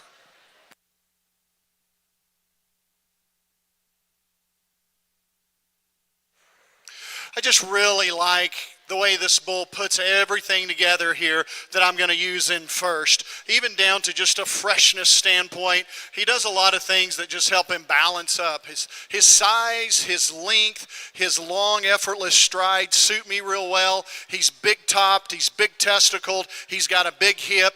Already at this young age, he shows you a lot of strength and masculinity up about his skull and in his crest there. I just think that's a comfortable place for me to start there on a real extended, high-performing bull that's got a lot to him and moves out real well. In many ways, this slicker-haired bull in second is a lot like him. Comparable in size and length, comparable in muscle. Today, I don't think he handles his back leg quite as comfortably as does our class winner there. Maybe not quite the degree of bone. That's not a problem for the bull that's going to come here in third. A big bone, stout-featured, rugged-made kind of a bull. He's square and he's beefy, and I love the body that he has. For me, he's just a touch jammed up in that front end. I just like to stretch him out there a little bit, and I think that would do a lot for his balance, but a real beefy individual. The bull that comes out next, I love his size, his length, his balance. I'd correct him a little bit in the way that he wants to handle those rear legs, whereas today he drops his pins more on the move. Here's a real thick, stout bull that leaves the ring now, but get into some bulls that are just handling their back legs a little differently and a little tighter than we prefer. The birthmark bull here's got a lot of shape and expression. He's certainly freer moving than the calf that moves out behind him. Calf that moves out behind him here, big and strapping and thick, just a little straight off of both ends. Thank you. So leading off our class was entry number 2243, HF Mountain Range 167M from Hamilton Farms. Second was entry 2221, Merritt Snowy River 4010M from Merritt Cattle Company. Third is 2215, Roy Mack Showbiz 46M from Roy Mack Angus. Fourth is entry number 2226, Brooking Emerald 4083 from Brooking Angus Ranch. Fifth was entry 2239, HF High Point 129M from Hamilton Farms. Sixth was 2207, Justimere TA 7112 Houdini 128M from Justimere Farms Limited. Seventh was 2252, J. Morandi Restoration 406M from J. Morandi Livestock. And eighth was 2213, Ramrod Manifest 408M from Ramrod Livestock. We'll now move into split 3 of our January bull calves. These bulls were born from the 16th to the 10th of January 2024.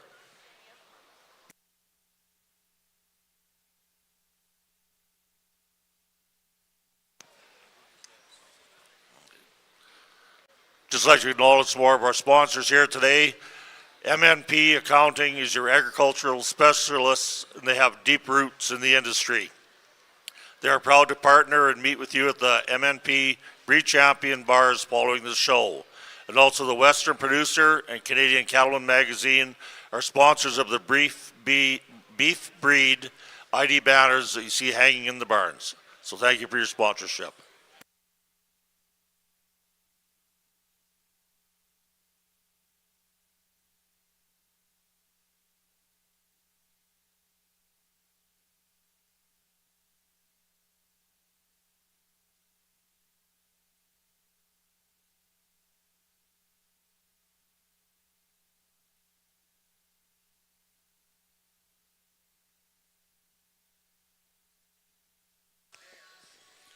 Ladies and gentlemen, this show doesn't continue on each and every year without the amount of volunteers it takes to put it on and make it work smoothly throughout the whole day, both assembling the cattle out back, marshaling them, getting them in the ring, and the ringmen out here assisting the judge, plus also the clerks right up here on the announcer stand.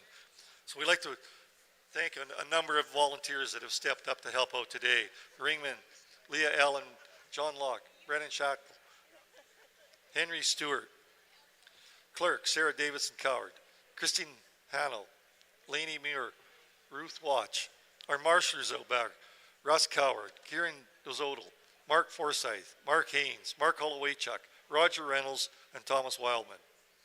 presenting the awards out here on behalf of the sponsors.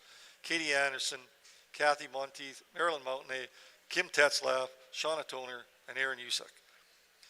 And we'd like to thank our show and committee chair of the Sask Angus Association, Mr. Randy Tetzlaff. Once again, thanks to all the volunteers, the ringmen, clerks, marshalers, and everyone that makes this show go on each and every year. Thank you.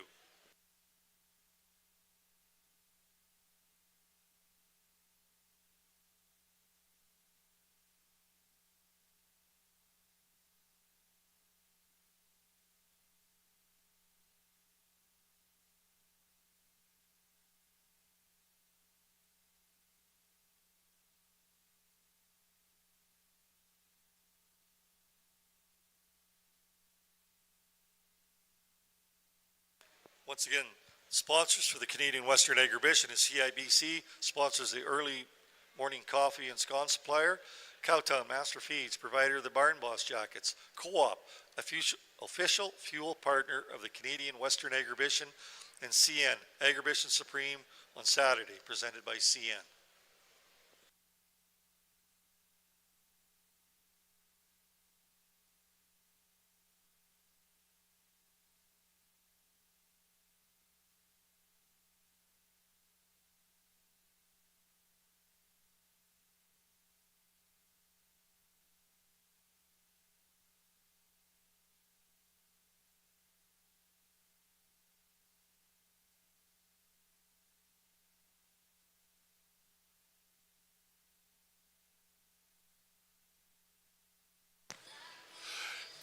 Well, a real interesting class of these bulls, a few more to deal with than we've had. I really like the completeness and the thickness of the bull that I've chosen to win the class.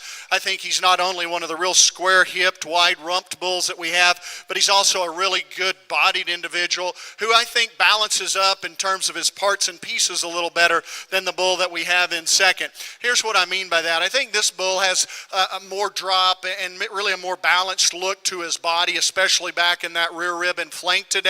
He's a long, heavy type of individual that's masculine. He's good in his testicle. I really like the width and squareness of this calf from behind, and super fun to watch on the move. He's not as stout-boned as several bulls down the line. That is the number one thing I would change about him. For me, he's a little too keen in his bone work, but in this particular class, he checks a lot of boxes that we are looking for. Certainly, this is a rugged bull that comes to us in second that does stand on more stoutness of structure than does our class winner.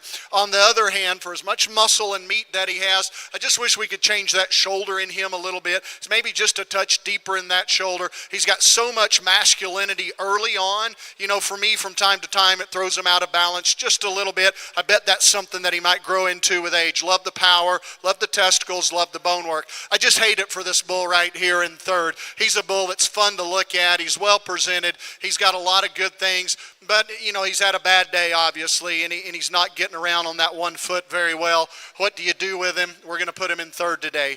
Here's a real beefy individual that comes out next, soggy and thick, but a bull that's carrying a little bit more sheath and begins to give up some balance. I like the growth and the size of this young man's bull. We'd just add to that a little more bone and body if we could.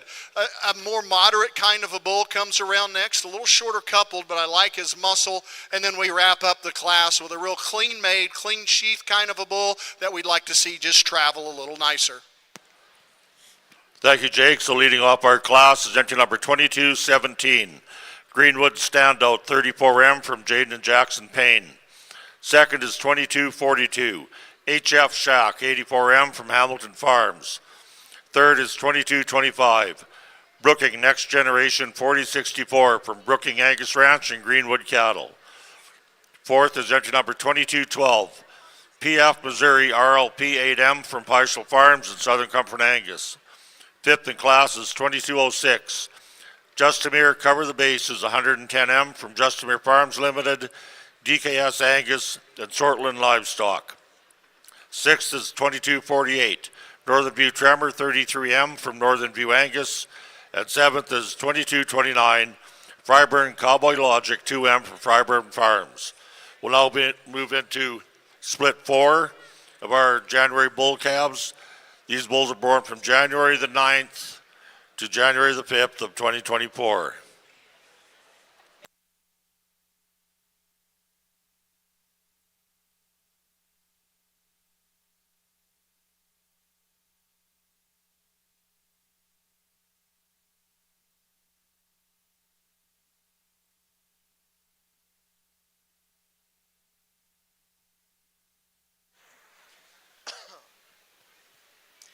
Definitely in my mind, I think our toughest class that we've seen this day. And I think there's 4 bulls out here that all have a lot of quality. There's 4 bulls that all have their own different advantages. And there's 2 of them that are similar. And there's 2 on that end that couldn't be any more different. So for me, it just takes a little bit of time. And I apologize for that. But just to find the bull that, in my opinion, puts the most good together. To me, that's this dark red bull that stands in first. I like his structure. He's flexible. He has a little bit of extra set to his hind leg. Yes, I would maybe like to change his bull and his skull. But when you talk about body, you talk about muscle, and you talk about a functional skeleton, all while doing so in a package that still balances up relatively good, to me, that's the place to land on. That's our combination bull. I like him to win the class.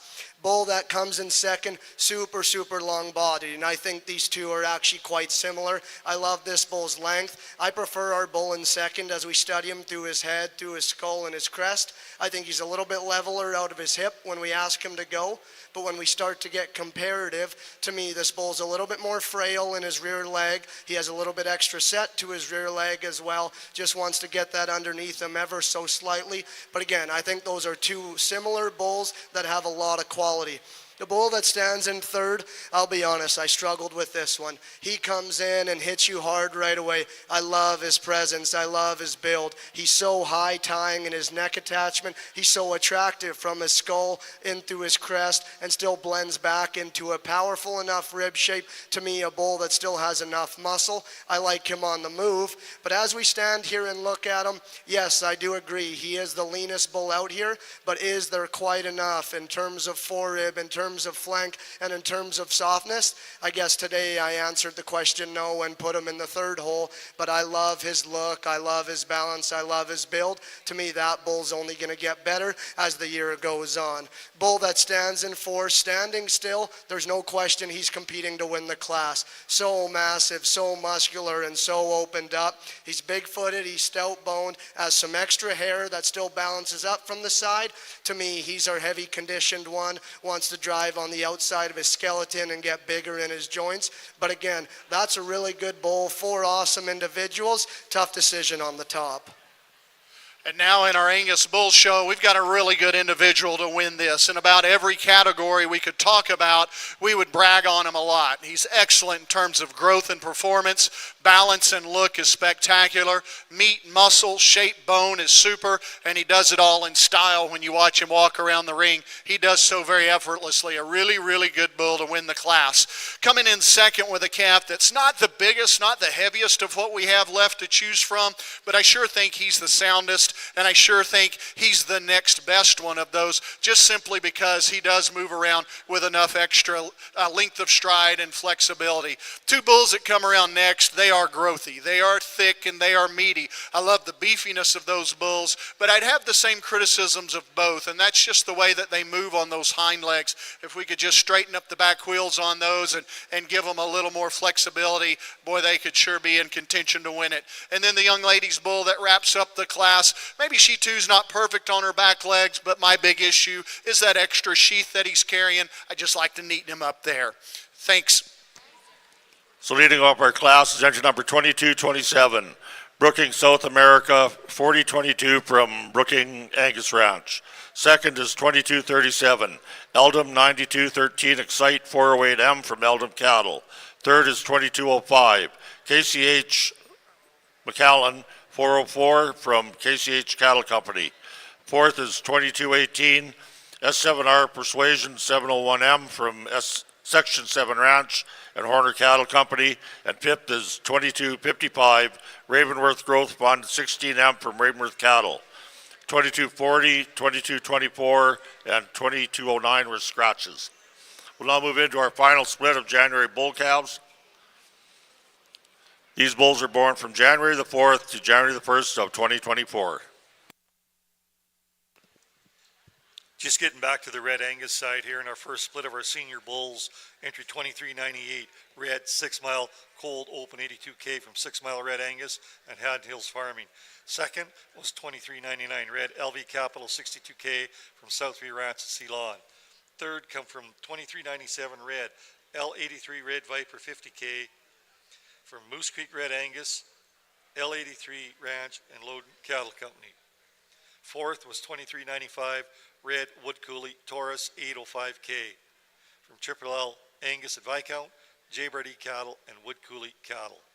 So this is our second split in our senior division.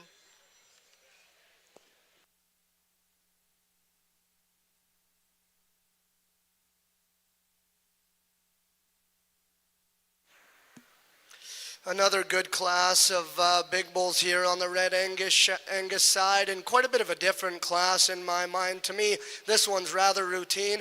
I think our class winner has to win, combining that kind of length, muscle, performance, and look, all while doing it in a structurally sound, good balanced package. I like this guy a lot, but again, the length of spine, the muscle, the power, I think those two are hard to couple with. Really nice class winner. Bull that comes next, I like his build. He's rugged, he's flexible off both ends, he's good-footed at the ground. Another bull with some length and some muscle. He just doesn't have the look, the balance, the attractive hind leg set as our class winner, but he's a rugged, big-bodied, functional kind. Bull that's going to round out the class has the same kind of length of body and muscle. I'd like to soften him up to see him compete with those other two, but that's still a nice class. So our first place goes to 23.93 Red Wilbar Hennessy 3K from Wilbar Cattle Company of Dundurn and Rowarich Cutting Edge Ranch. Second place 23.94 Red Marmac DM Landmark 10K from Marmac Farms in Brandon and Double F Cattle Company. Third, 23.96 Red DKF E the Gambler 2K, DKF Red Angus, Gladmar Sask, and Valens Ranch Red Angus. So coming back in now will be for our overall Senior Bull Championship. So coming out of our first split is 23.98 Red 6 Mile Cold Open 82K from 6 Mile Red Angus and Hand Hills Farming. Second in that class was 23.99 Red LV Capital 62K from Southview Ranch Ceylon. First in the second split was 23.93 Red Wilbar Hennessy 3K from Wilbar Cattle Company, and second in our second split was 23.94 Red Marmac DM Landmark 10K. So these are our four bulls vying for our champion and reserve champion senior bull honors. So our senior bull champion sponsorship is from Blair's West Land and Cattle, and our reserved senior bull champion is sponsored by Kenray Ranch at Redvers. Just attention to anybody out there that might have lost a wallet. We have a small, I would say it's a youth Star Wars wallet up here at the announcer stand. So if anybody has lost a Star Wars wallet, we got it up here in the announcer stand.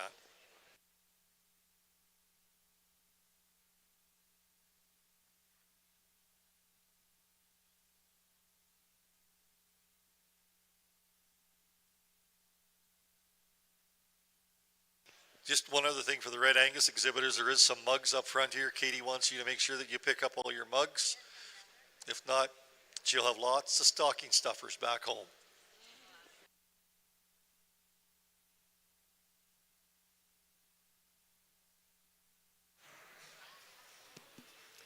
Four really nice 2-year-old bulls here on the Red Angus side. Let's give these exhibitors a round of applause.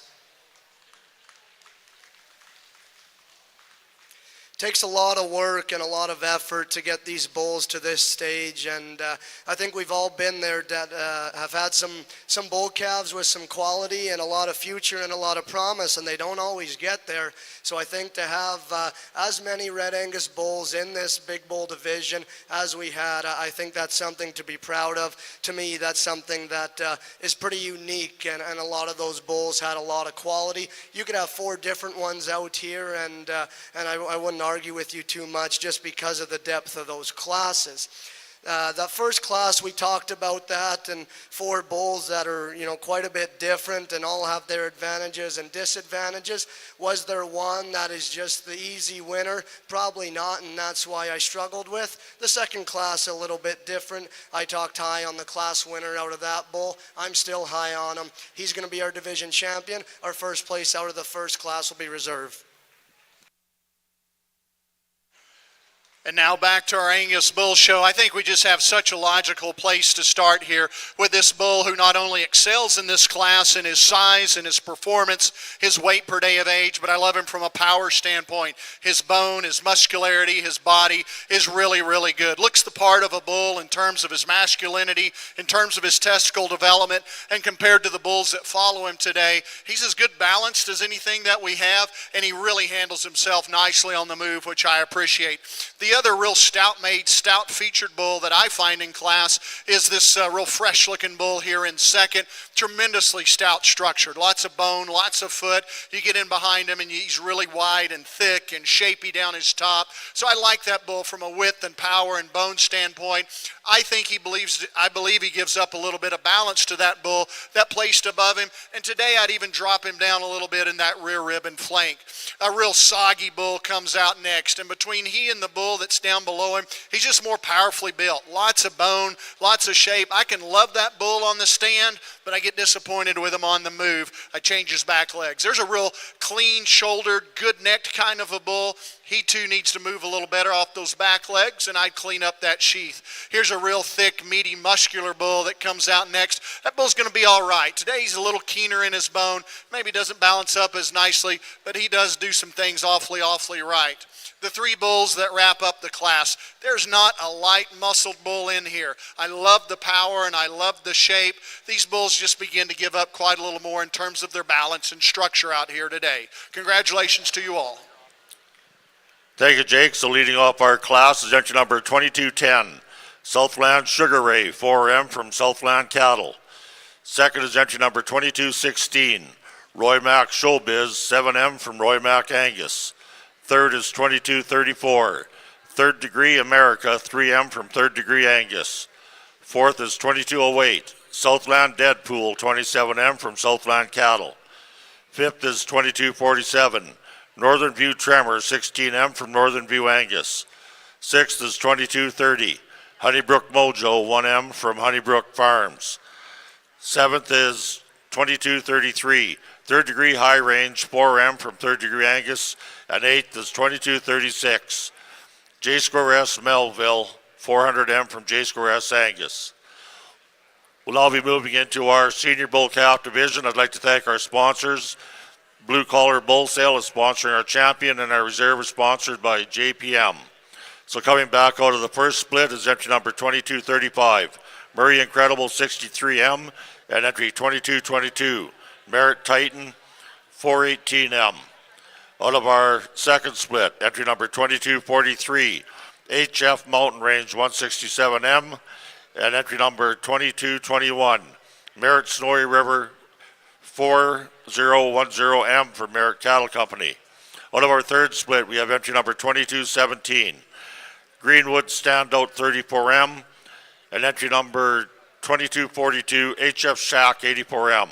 Out of split 4, we have 2227, Brookings South America 4022, and entry number 2237, Eldom 9213 Excite 408M. And coming back from our final split, we have entry number 2210, Southland Sugar Ray 4M, and entry number 2216, Roy Mac Showbiz 7M. So here we have it, ladies and gentlemen. This is our lineup for our 2024 Gold Show Red Angus division of the Angus events here at Canadian Western Agribition. Starting out with our junior division, entry 2363 Red, Double B Baywatch 433, Double B Angus McLean. Our reserve junior bull, 2362 Red, SVR Covenant 74M, Southview Ranch, Ceylon. Coming into our intermediate division is entry 2372 Red, Blair's West Metric 63M from Blair's West Land and Cattle at Drake. Second in that division, 2368 Red Steen Roulette 78M from Steen Angus at Dundurn. Now getting into our senior bull calf division is entry 2374 Red Marmac Major 2M from Marmac Farms, Brandon. A reserve senior bull calf division, 2379 Red Steen General 21M from Steen Angus and Dundurn. In our junior division of our junior division of our yearling bulls, 2387 Red Cinder Fooling Ya 116 1601L from Cinder Angus, Barhead County. Getting into our intermediate division, 2389 Red 6 Mile Showman 87L from 6 Mile Red Angus at Fir Mountain. Entry 2388 Red McKellar Lock and Load 10L from McKellar Ranch in Unity. Coming into our senior yearling division, entry 2390 Red Shiloh's Let's Rumble 54L from Shiloh Cattle Company and C&D Land and Cattle. Our reserve senior bull, entry 2391 Red Kenry Ninja 11L from Kenry Ranch, Redvers.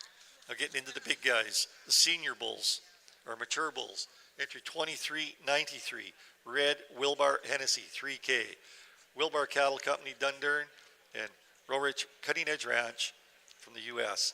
Our reserve senior bull is entry 2398 Red 6 Mile Cold Open 82K from 6 Mile Red Angus, Fir Mountain, and Hand Hills Farming. This is our lineup for our Grand Champion Red Angus Bull Awards.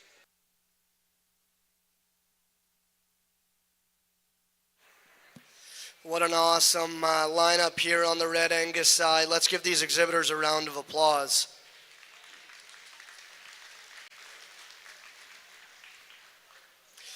Judging this show is something that I've been excited for quite some time, and especially to come out here.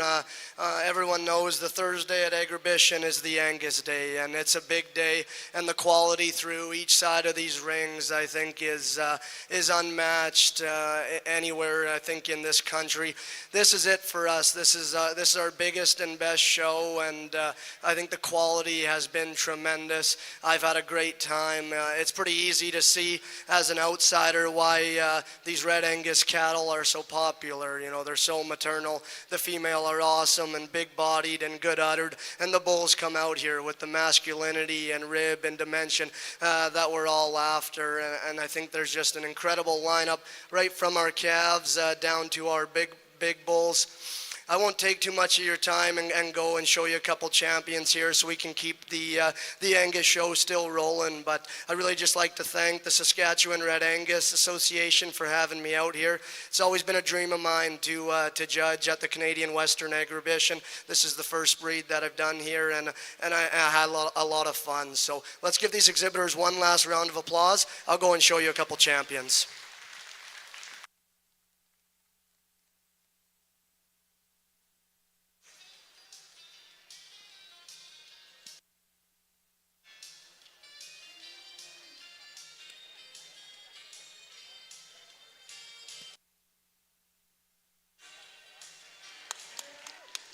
There you go. Grand Champion Award goes to Red Wilbar Hennessy 3K from Wilbar Cattle Company, Dundurn, and Rorich Cutting Edge Ranch.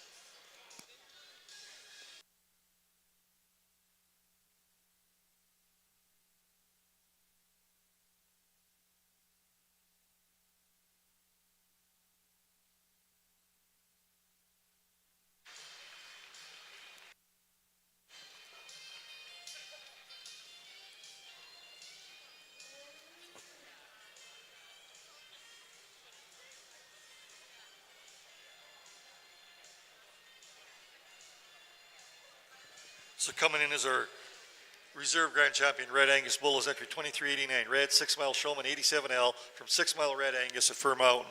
Once again, our sponsorship for these awards. For a Grand Champion Bull, a Brad Holt limited edition print sponsored by Wilbar Cattle Company. So Brian and Tracy won their own award. $500 semen collection voucher sponsored by Elta Genetics at Balzac. The jacket and banner sponsor from John Deere, presented by Katie McAlpin, Ag Development Program Rep. Now on the Angus side of things, on the Angus side of things, there's a pair of bulls that I think are just powerhouses that logically fit together well. Congratulations, this will be our division champion. Thank you.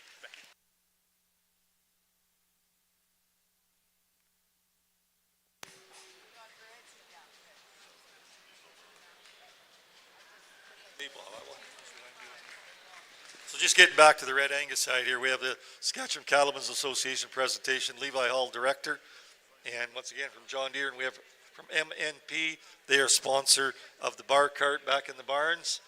Presenting that, or representing that is Mackenzie Gordon. Also, we have Herdsman Award to present, so we've asked somebody from Southview Ranch to come ahead up to the announcer stand here, please.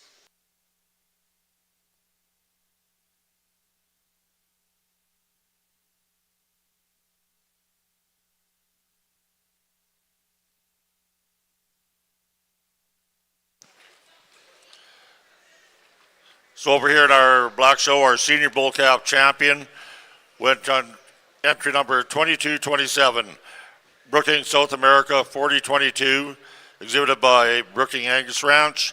And our reserve went to entry number 2235, Murray Incredible 63M for Murray Ranches. So congratulations to our exhibitors, and once again, thank you to our sponsors, the Blue Collar Bull Sale and our reserve JPM Farms.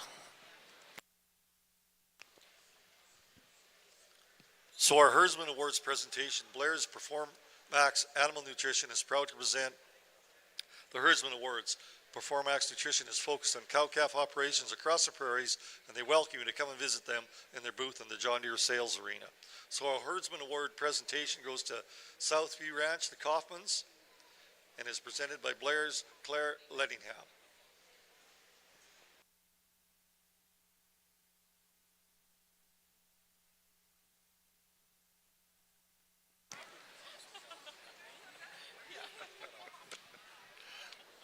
We're now into our junior yearling division in our Black Angus show. First and second in this class will automatically become our champions. And we'd like to thank our sponsors. Our champion is sponsored by Hollinger Land and Cattle, and our reserve is sponsored by Thomas and Angus Farm. So we have two entries in this class, born from May the 6th to March the 15th of 2023.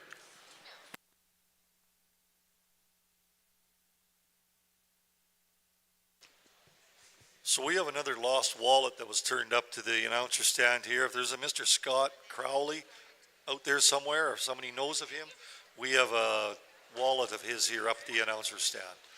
Back to the Angus ring, just a tremendous individual, I think, here to start this. In a pair of bulls that are really powerfully built and extra heavy muscled, he's the one that just is so impressive from a length and a balance standpoint. He's good in his shoulder, he's ultra square in his hip. I love the bone, I love the power that he has. A real good place to start. Not to take anything away from this bull in second. He's thick, he's muscular, he's got a big bulge in hip and stifle in him, but by comparison, a little shorter sided, not as big boned, not as ultra mobile on the move. Congratulations to you both. So first in class and becoming our junior yearling champion bull is entry number 2256, Boss Lake Convoy 319L from Boss Lake Genetics. And second in class and becoming our reserve junior yearling champion bull is entry number 2258, J. Morandi Good Medicine 340L from J. Morandi Livestock and Mike Ducher.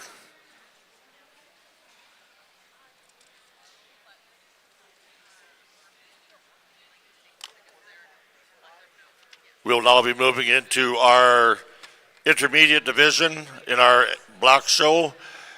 We have one split in this class, so first and second in this class will automatically become our intermediate and reserve intermediate yearling bulls. And we'd like to thank our sponsors, Hextall Livestock and HS Angus.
Now back in our Angus Bull Show here, we got three individuals that I'm going to end up placing just the way they came in the class. I like this bull that wins the class the most from a balance and a structural soundness standpoint. I think he's good in his shoulder. I think he's got a good honest top. He's tremendously long-bodied, and compared to the two bulls that place behind him, he's more nearly what I'm looking for in terms of soundness of structure and length of stride. Just comes out of his hock with more advantages than does the two bulls behind him. What we would change about him is one advantage that the other two have, and that's just that sheer drop down in the lower third of his rib there. He'd sure balance up better with just a little shot of lower body, and that's an advantage that this bull in second has. The bull in second and third in so many ways are so similar. They're both muscular. They're real equivalent in terms of their size and their length. And on the other side of the coin, both need to handle their back leg better. But between the two, the second place bull is much stouter, structured, and better boned. The third place bull is a little better in that shoulder than our second place bull, but he gets more refined in that bone work. And again, I'd change the way he handles his hind leg. So leading off our class and becoming our intermediate champion yearling bull is entry number 2261, BCH Lex 99L from Freiburg, Angus, and our reserve is entry number 2262, Brandy's Black Tie 211L from Eastondale, Angus. Third in class goes to entry number 2260, LT Grand Junction 3183 from Arda Farms Limited. We will now be moving into our senior division in our yearling bulls. These bulls are born from January the 27th to January the 9th. First and second in this class will automatically become our senior and reserve senior champion yearling bulls. And we'd like to thank Morrison Marketing Services for sponsoring our champion and Schwann Angus for sponsoring our reserve.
Ladies and gentlemen, just as we're doing the breeder's herd, sorry about that. We'll get it straightened out by the end of the day. Anyway, just a quick acknowledgement for Premier Breeder and Premier Exhibitor is a 6 Mile ranching operation. A really competitive top pair of bulls over here, really a top trio, and I think you could shuffle the deck a little bit if you wanted, but these are the differences that I see. The big bull that I'm going to use to win this, I think balances up as well as anything in the class. I think he brings as much soundness of structure as anything in the class, and still yet he's meaty. He's muscular, he's big-topped, and he's big-hipped. That's a bull that, for a big bull, still has a ton of presence to him. He's so high in his neck attachment, still maintains good strength and levelness down his top. I like the length of hip that he has. He hooks into a really, really good back leg. And in a pair of two bulls that both move well, I think he has the advantage of moving just a little better. Is this bull quite as long-bodied as the bull that stands behind him? Probably in body length, no, but he may be just a scotch longer up through that front end, so that even gets a little close and tricky. I think that's a real nice place to start. I don't want to take anything away from the bull that comes in second. He's so powerfully built from a shape standpoint. He's wide in his chest, he's wide at the base, he's got a big top and a big hip in him. A bull that's very attractive to look at, but again, by comparison, I think gives up just a little bit to that bull that wins the class. Maybe just a touch shorter in his stride, just a touch shorter in his neck. Two really, really good individuals in first and second. Bull in third's probably the bigger bull of the trio. He's a tall-fronted, long-sided bull. He's really fresh in his condition, fresh in his hair coat. I like the bull in terms of his look, his length, and his squareness, but this is a bull, when you put him in motion, probably comes up third in terms of movement between the top three on the stand. He's pretty lights out. There's another real good one in this set of bulls. A real shapely, powerfully built bull, comes around next, big top and big hip, wants to get his legs underneath him more, duck his hip down on the move. He carries quite a little more chest and brisket today. If you like this bull better, I probably wouldn't argue with you. He's a little cleaner chested, but again, for me, I think he kind of has the same problems in terms of dropping that hip, getting his back legs underneath him, but real shapy and real powerful. The bull that's going to wrap up the class here, big, long-sided, tall-fronted, but a bull for me that I'd sure like to clean up in his sheath. He too could move just a little better off that hind leg. Good class of bulls. Hey, let's give these guys a round of a hand in our bull show. We've been pretty quiet. Let's let them hear from us. Thank you, Jake. So leading up our class, becoming our senior yearling champion bull, sponsored by Boris Marketing, is entry number 2268. Brooking Continental 3105 from Brooking Angus Ranch, ZWT Ranches, Greenwood Cattle, and Terron Farms. Second in class, becoming our reserve senior yearling, sponsored by Schwan Angus, is 2269. HF Pro Star 97L from Hamilton Farms, SW Cattle Company, MD Land and Cattle, and 606 Livestock. Third goes to entry number 2270. BCC Mr. Incredible 82L from Brandel Cattle Company. Fourth is entry number 2266. HF Homesteader 158L from Peishel Farms. Fifth is 2265. Shiloh Legacy 20L from Shiloh Cattle Company and Mike Gross. And sixth is 2267. DFCC 78H Big League 32L from Triple L Angus. We'll now move into our first of two splits of senior bulls. These bulls are born from February the 24th to February the 11th of 2022. So our breeders herd, first place goes to 6 Mile Red Angus at Fir Mountain. Second, Southview Ranch, Ceylon. Third, Wheeler Stock Farm. And fourth, to Pacho Livestock. This concludes our Red Angus show today. Congratulations to all the exhibitors. A tremendous show once again.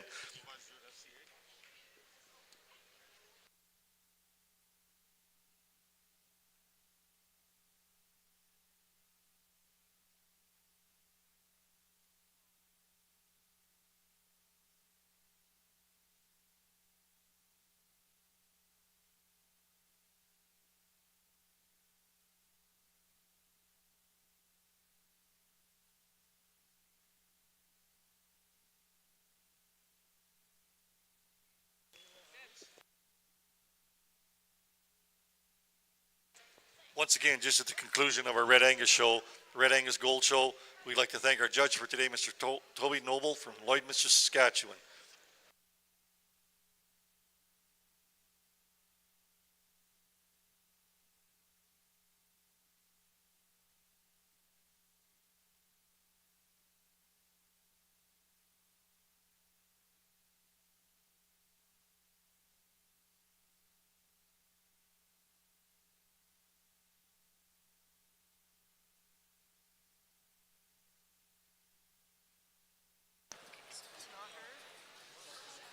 Just like to thank another one of our major sponsors, that would be John Deere. John Deere is proud of its heritage in making outstanding farm equipment. John Deere dealers continue to live up to the same values the company was founded on: quality, innovation, integrity, commitment, and humanity. On behalf of Agribition and all the exhibitors, we'd like to thank John Deere for their involvement in Agribition. Be sure to stop by the John Deere booth to speak with the John Deere dealers and representatives.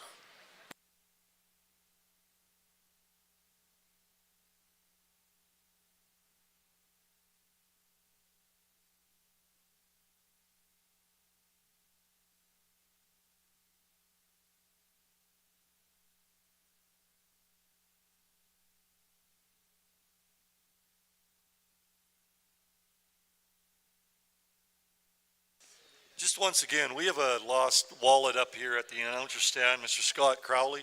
If anybody knows him, or if he's in the audience or around the barns, if anybody wants to tell him that we have a wallet up here of his.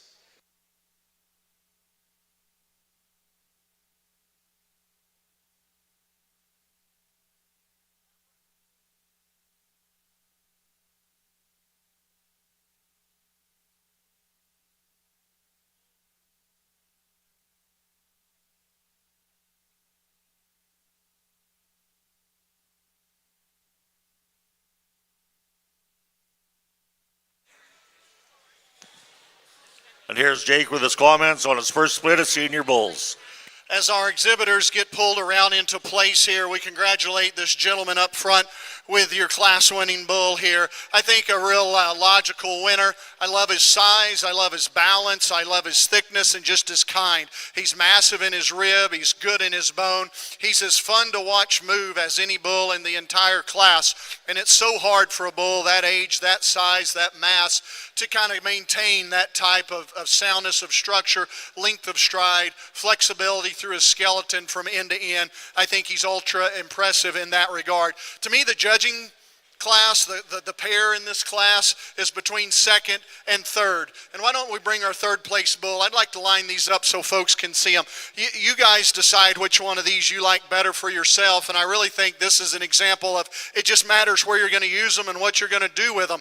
But for me, I think the bull that still has the same kind of look and balance, smoothness of shoulder, levelness of lines is the bull that I've chosen for second. I think he just matches up with our class winner better. He's a little different type. He's slightly more moderate. He's maybe a rib shorter, but he's massive in his body. He's extremely wide and thick when you get in behind him. I like the kind of leg that he stands down on. He might not hit his track perfectly on every lap around the ring, but I don't know that he can. You know, the moderation plus the length, it's just the physics of it don't always work. It's a long way of saying I don't see anything incorrect about his structure in my opinion, and so for those reasons I'm going to leave him second. The gentleman's bull in third certainly has more of the size and scale and length of our class winner, and I acknowledge that. But for me, he's also one of the two bulls in class that's maybe a little rougher in the way that he connects from his shoulder into his forerib. Although I don't think this bull will have any problems in terms of soundness. In the show ring here, he doesn't carry as attractive of a set to that back leg as do the two bulls that maybe go out in front of him. But an awfully good, meaty, beefy kind of bull there that's going to end up third. And the bull in fourth is by no means a last place bull. If you're standing where I'm standing right now, he fills your eyeballs up with meat and muscle and shape and expression. He's got good length of body. Out here for me today, he's maybe the one that's a little keener in his bone work, a little harder and rounder in his muscle pattern throughout, especially up in that front shoulder. Congratulations on a set of really good bulls. Thank you, Jake. And leading off our class is entry number 2274.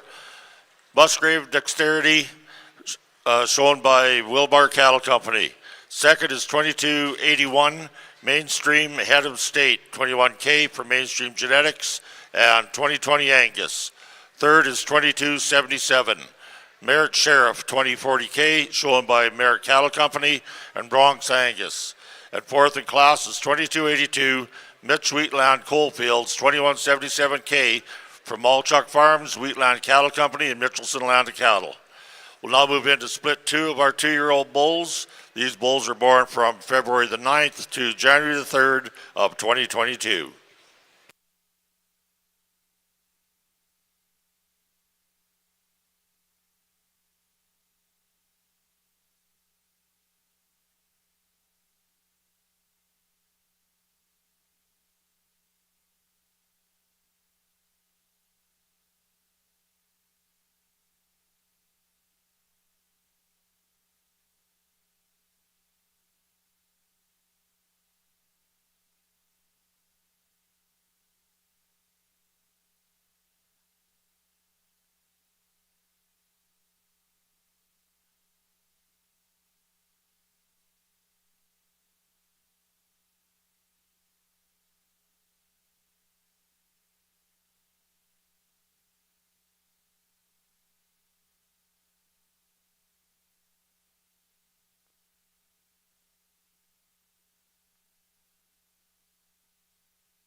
And here's Jake with his comments. Well, a challenging class of bulls, no doubt. And again, I would say to the exhibitors, this is a set of bulls where there's not a last place individual, by no means. A really, really good, useful set of bulls from top to bottom. My favorite, however, is this real neat-made, nicely balanced bull that I pulled into first. I think he does the best job of combining a lot of power and meat and muscle with good soundness, good bone work, and lots of look. I love his eye appeal as much as anything in the entire class. I think he excels in balance. His structure and his soundness is really on point today, and he does all that without compromising any shape, any power, and any muscularity. A real comfortable place to start. The bull that's most like him in terms of soundness of structure belongs to the bull in second place, particularly when we compare him to third and fourth. He's a bull that reaches out and just travels with more length of stride. He covers the ring easier than those two do. If we're going to change this bull, I want to tone him down in his chest, get some of that brisket out of him, and maybe even stouten him a little bit there in his forerib. But still yet, that bull's massive in the middle of his body. He's got a lot of top and a lot of hip, and he wears that hip in a real square package. Here's a bigger frame bull that comes to us next. I love him from a size and length and pounds and performance standpoint.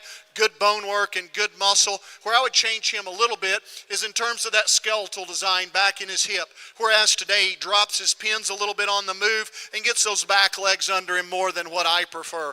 A bull that's massive and has a lot of pieces that you just love comes out next. He's as big middled and as big ribbed as anything.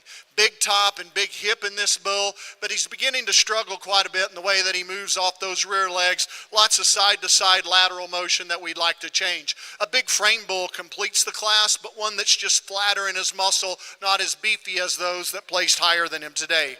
Congratulations on a real competitive bull class. Thank you, Jake. So leading off our class is entry number 2280. HLC CSI Elevation 100K, shown by Hollinger Land and Cattle, Rafter D4 Cattle Company, and CSI Angus. Second in class is 2275. EXAR Redemption 2612B, shown by Bar H Land and Cattle and Express Ranches. Third is 2273. Border Butte Hitman 466K, shown by Southland Cattle. Fourth is 2276. SAV Believe 2954 from KT Ranches and Shops Angus Valley. And fifth in class is 2278. Fryburn Bobcat 88K from Fryburn Farms. We'll now be moving into our senior bull division championship class, and I'd like to thank our sponsors. Bovagen is sponsoring our champion awards, and our reserve are sponsored by Bar H Land and Cattle. So returning out of split one, we have entry 2274, Musgrave Dexterity, and entry number 2281, Mainstream Head of State 21K.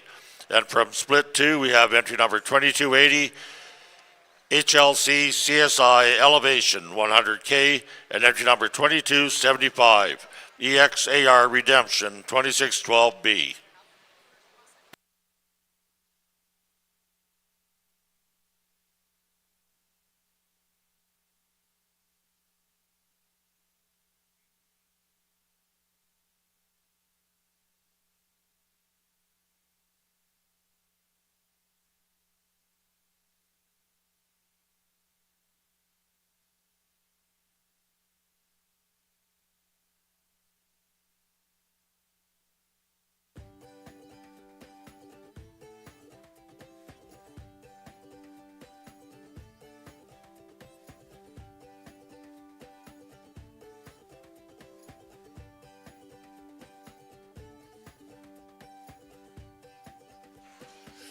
Well, I think this is a really competitive division of bulls. It's got two bulls in first here that I think are both really worthy of maybe being selected as your division champion. To me, though, I think as much as anything, it just makes sense to say there's not a lot of differences in these. They're pretty similar in their size. Both of these bulls are pretty good in their structure. They're comparable in terms of their body volume. For me, there's a bull that I think carries a little more muscle. When you study him in behind his shoulder, when you get right in his hip and look at the top all the way down to the ground, his base width, a bull that I think at the end of the day is the best combination of muscle and balance and structure. And I think that award goes to this gentleman right here, and he'll be your division champion. Congratulations. So our senior champion bull goes to entry number 2280. HLC CSI Elevation 100K, shown by Hollinger Land and Cattle, Raptor D4 Cattle Company, and CSI Angus. It just makes good logical sense for me to keep our pair of class winners together. Congratulations, he'll be reserve. So our reserve senior champion bull goes to entry number 2274, Musgrave Dexterity from Wilbar Cattle Company.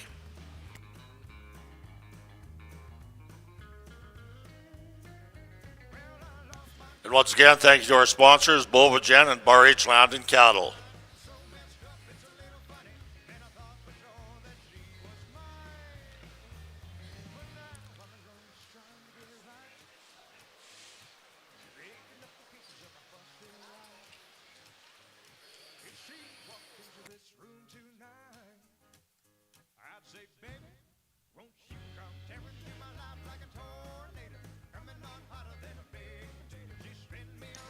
Well, folks, we're down to the final strokes here in our Angus show, our grand champion bull drive. So let's welcome in to our ring our junior bull calf champion, entry number 2184, Blair's RW Barricade 548M from Blair's.ag Cattle and Roots and Wings Cattle.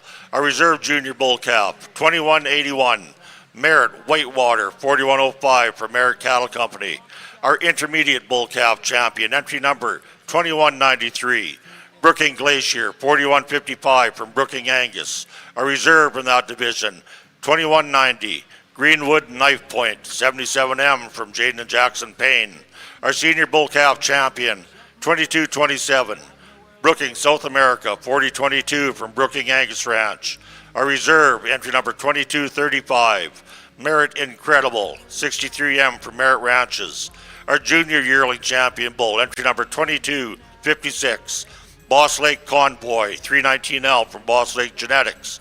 Our reserve, entry number 2250, J. Mirandi Good Medicine 340L from J. Mirandi Livestock and Mike Ducher. Our intermediate yearling champion bull, entry number 2261, BCH Lex 99L from Fryburn Angus. Our reserve, entry number 2262, Brandy's Black Tie 211L from Easterdale Angus. Our senior yearling champion bull, entry number 2268, Brooking Continental 3105 from Brooking Angus Ranch, ZWT Ranches, Greenwood Cattle, and Terron Farms. Our reserve, entry number 2269, HF ProStar 97L from Hamilton Farms, SW Cattle, MD Land and Cattle, and 606 Livestock. And returning from our senior division, entry number 2280, HLC CSI Elevation 100K from Hollinger Land and Cattle, Raptor D4 Cattle Company, and CSI Angus. And our reserve senior champion, entry number 2274, Musgrave Dexterity from Wilbar Cattle Company.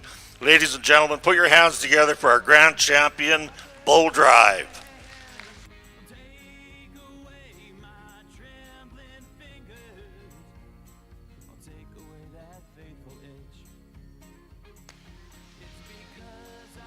While Jake is having walked through the bulls, I'd like to thank our sponsors. Our grand champion bull will be receiving a Brad Holt limited edition print, sponsored by Crescent Creek Angus. They will also receive a $500 semen collection voucher from Melton Genetics, a jacket and banner sponsored by John Deere Limited, who is represented by Katie McAlpine and Tara Lee LaRose, a banner sponsored by the Saskatchewan Cattlemen's Association, hospitality sponsored by MNP, and we'd like to thank Mackenzie Gordon and Chubb. They're around. Our reserve champion bull will receive a custom calendar and bag sponsored by Merritt Cattle Company, as well as a $250 semen collection voucher, also from Melton Genetics. And we'd like to thank all our sponsors.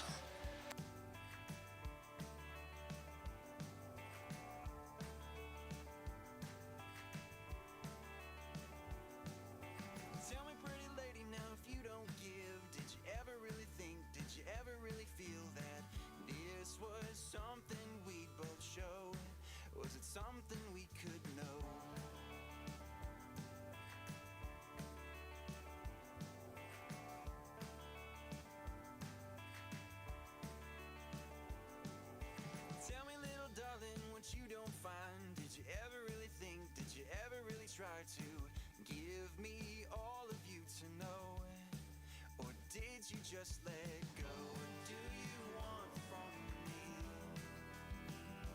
Honey, I can't even breathe. Tell me if I found what you can't see, would you come back to me?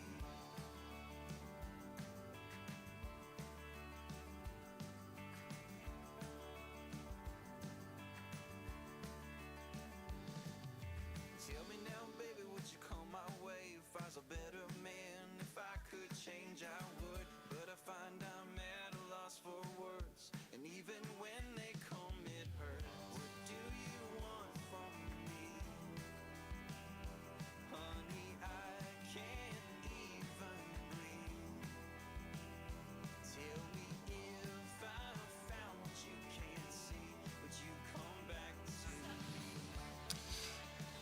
Well, ladies and gentlemen, it is time for our Grand Bull selection, and again, I shared my my gratitude there in the heifer show, and I know we've had a long day today. I sure appreciate your patience with me and giving everybody just as honest and square of a look as I could give them here, and that's been my goal. And boy, what a good bull show. Powerful bulls, unique bulls that you don't see in a lot of places that I'm excited I had a chance to see here. You know, you got different genetics involved and different breeding programs and styles and eyes, and it's just really, really cool deal as a breeder to come up here and be a part of this. Again, I just want to reiterate what an extreme honor it has been, and not that you folks aren't aware of this here in Canada, but your show and your reputation and your cattle carry such a reputation in the States, and a good one. You guys are world renowned for the agribition and the quality of cattle, and you guys run it so well. It's so neatly organized, and the cattle are just so good. What an honor it is to be a part of an event as good as this. So what I'd like you to do, you know these things don't happen on their own. There's an amazing staff of people that rarely get recognition, but for everyone that's involved with building and continuing the tradition that you folks have here, please give them a big round of applause at this time.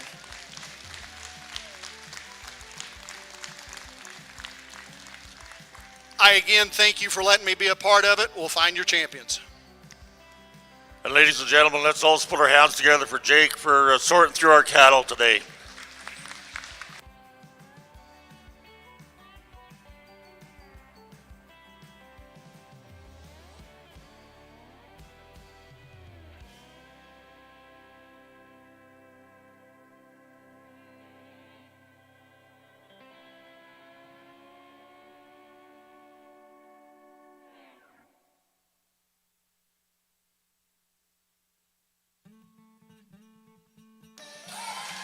And there you have it. Our grand champion bulls are out of our senior division. Entry number 2280, HLC CSI Elevation 100K from Hollinger Landing Cattle, Raptor D4 Cattle Company, and CSI Angus.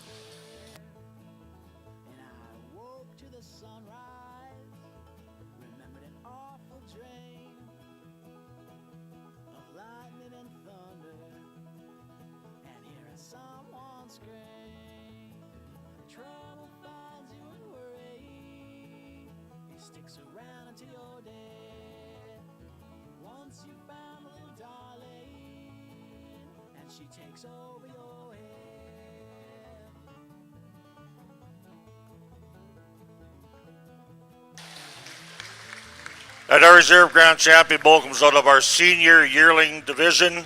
That is entry number 2268, Brooking Continental 3105 from Brooking Angus Ranch, ZWT Ranches, Greenwood Cattle, and Terron Farms. Also this time, is there a representative from Southland Angus close?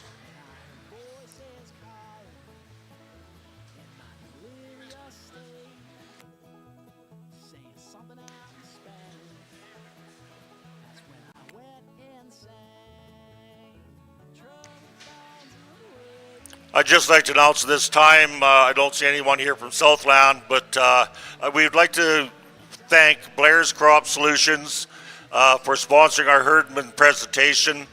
Claire Lettingham is here, and Southland Angus has won our Herdsman Award in our Black Angus show.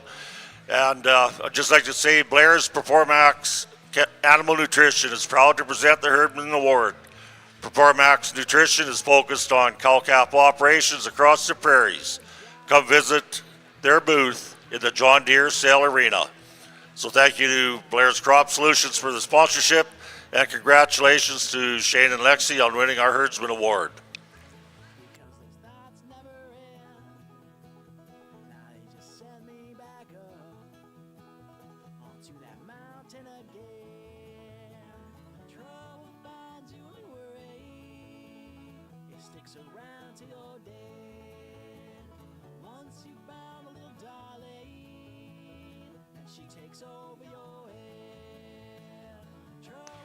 We do have one class left to get through today, and that'd be our breeders' herd. And after that, or while they're in the ring, we'll announce our premier breeder and exhibitors. So exhibitors, if you're in the breeders' herd, please make your way to the ring, please.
I see Shane and Lex here in the ring, so congratulations on winning the Herdsman Award.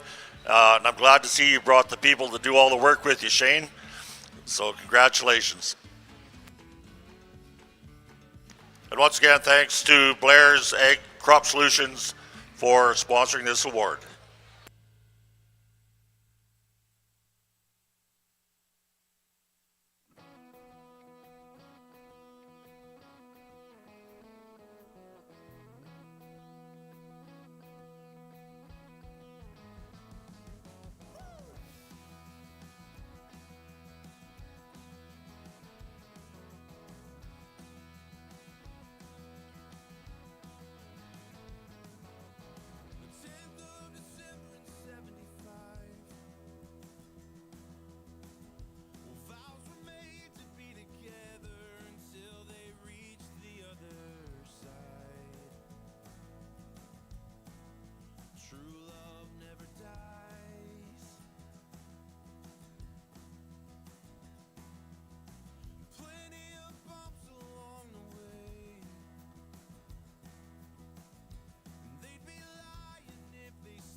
Just had a request that if any of you guys out there who won your prizes and didn't take them back with you already, if you could send someone from your operations back to the prize table to take your prizes back to the barns, it would be greatly appreciated.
So we now have our breeders herd in the ring, and Jake will take a stroll around and select our champion breeders herd.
So our champion breeder shirt goes to Brooking Angus, and I'd like to thank Boss Lake, Fireburn Angus, and Merritt Cattle Company for also coming out. And at this time, I'd also like to congratulate Brooking, Justin, Tawny, and the entire crew on winning the Premier Breeder and Premier Exhibitor Awards at Canadian Western Agribition. Well, ladies and gentlemen, that puts a wrap on our show for this year. I'd like to thank everybody for coming out, everybody for helping out back, Jake for the fantastic job. Safe travels, and God bless.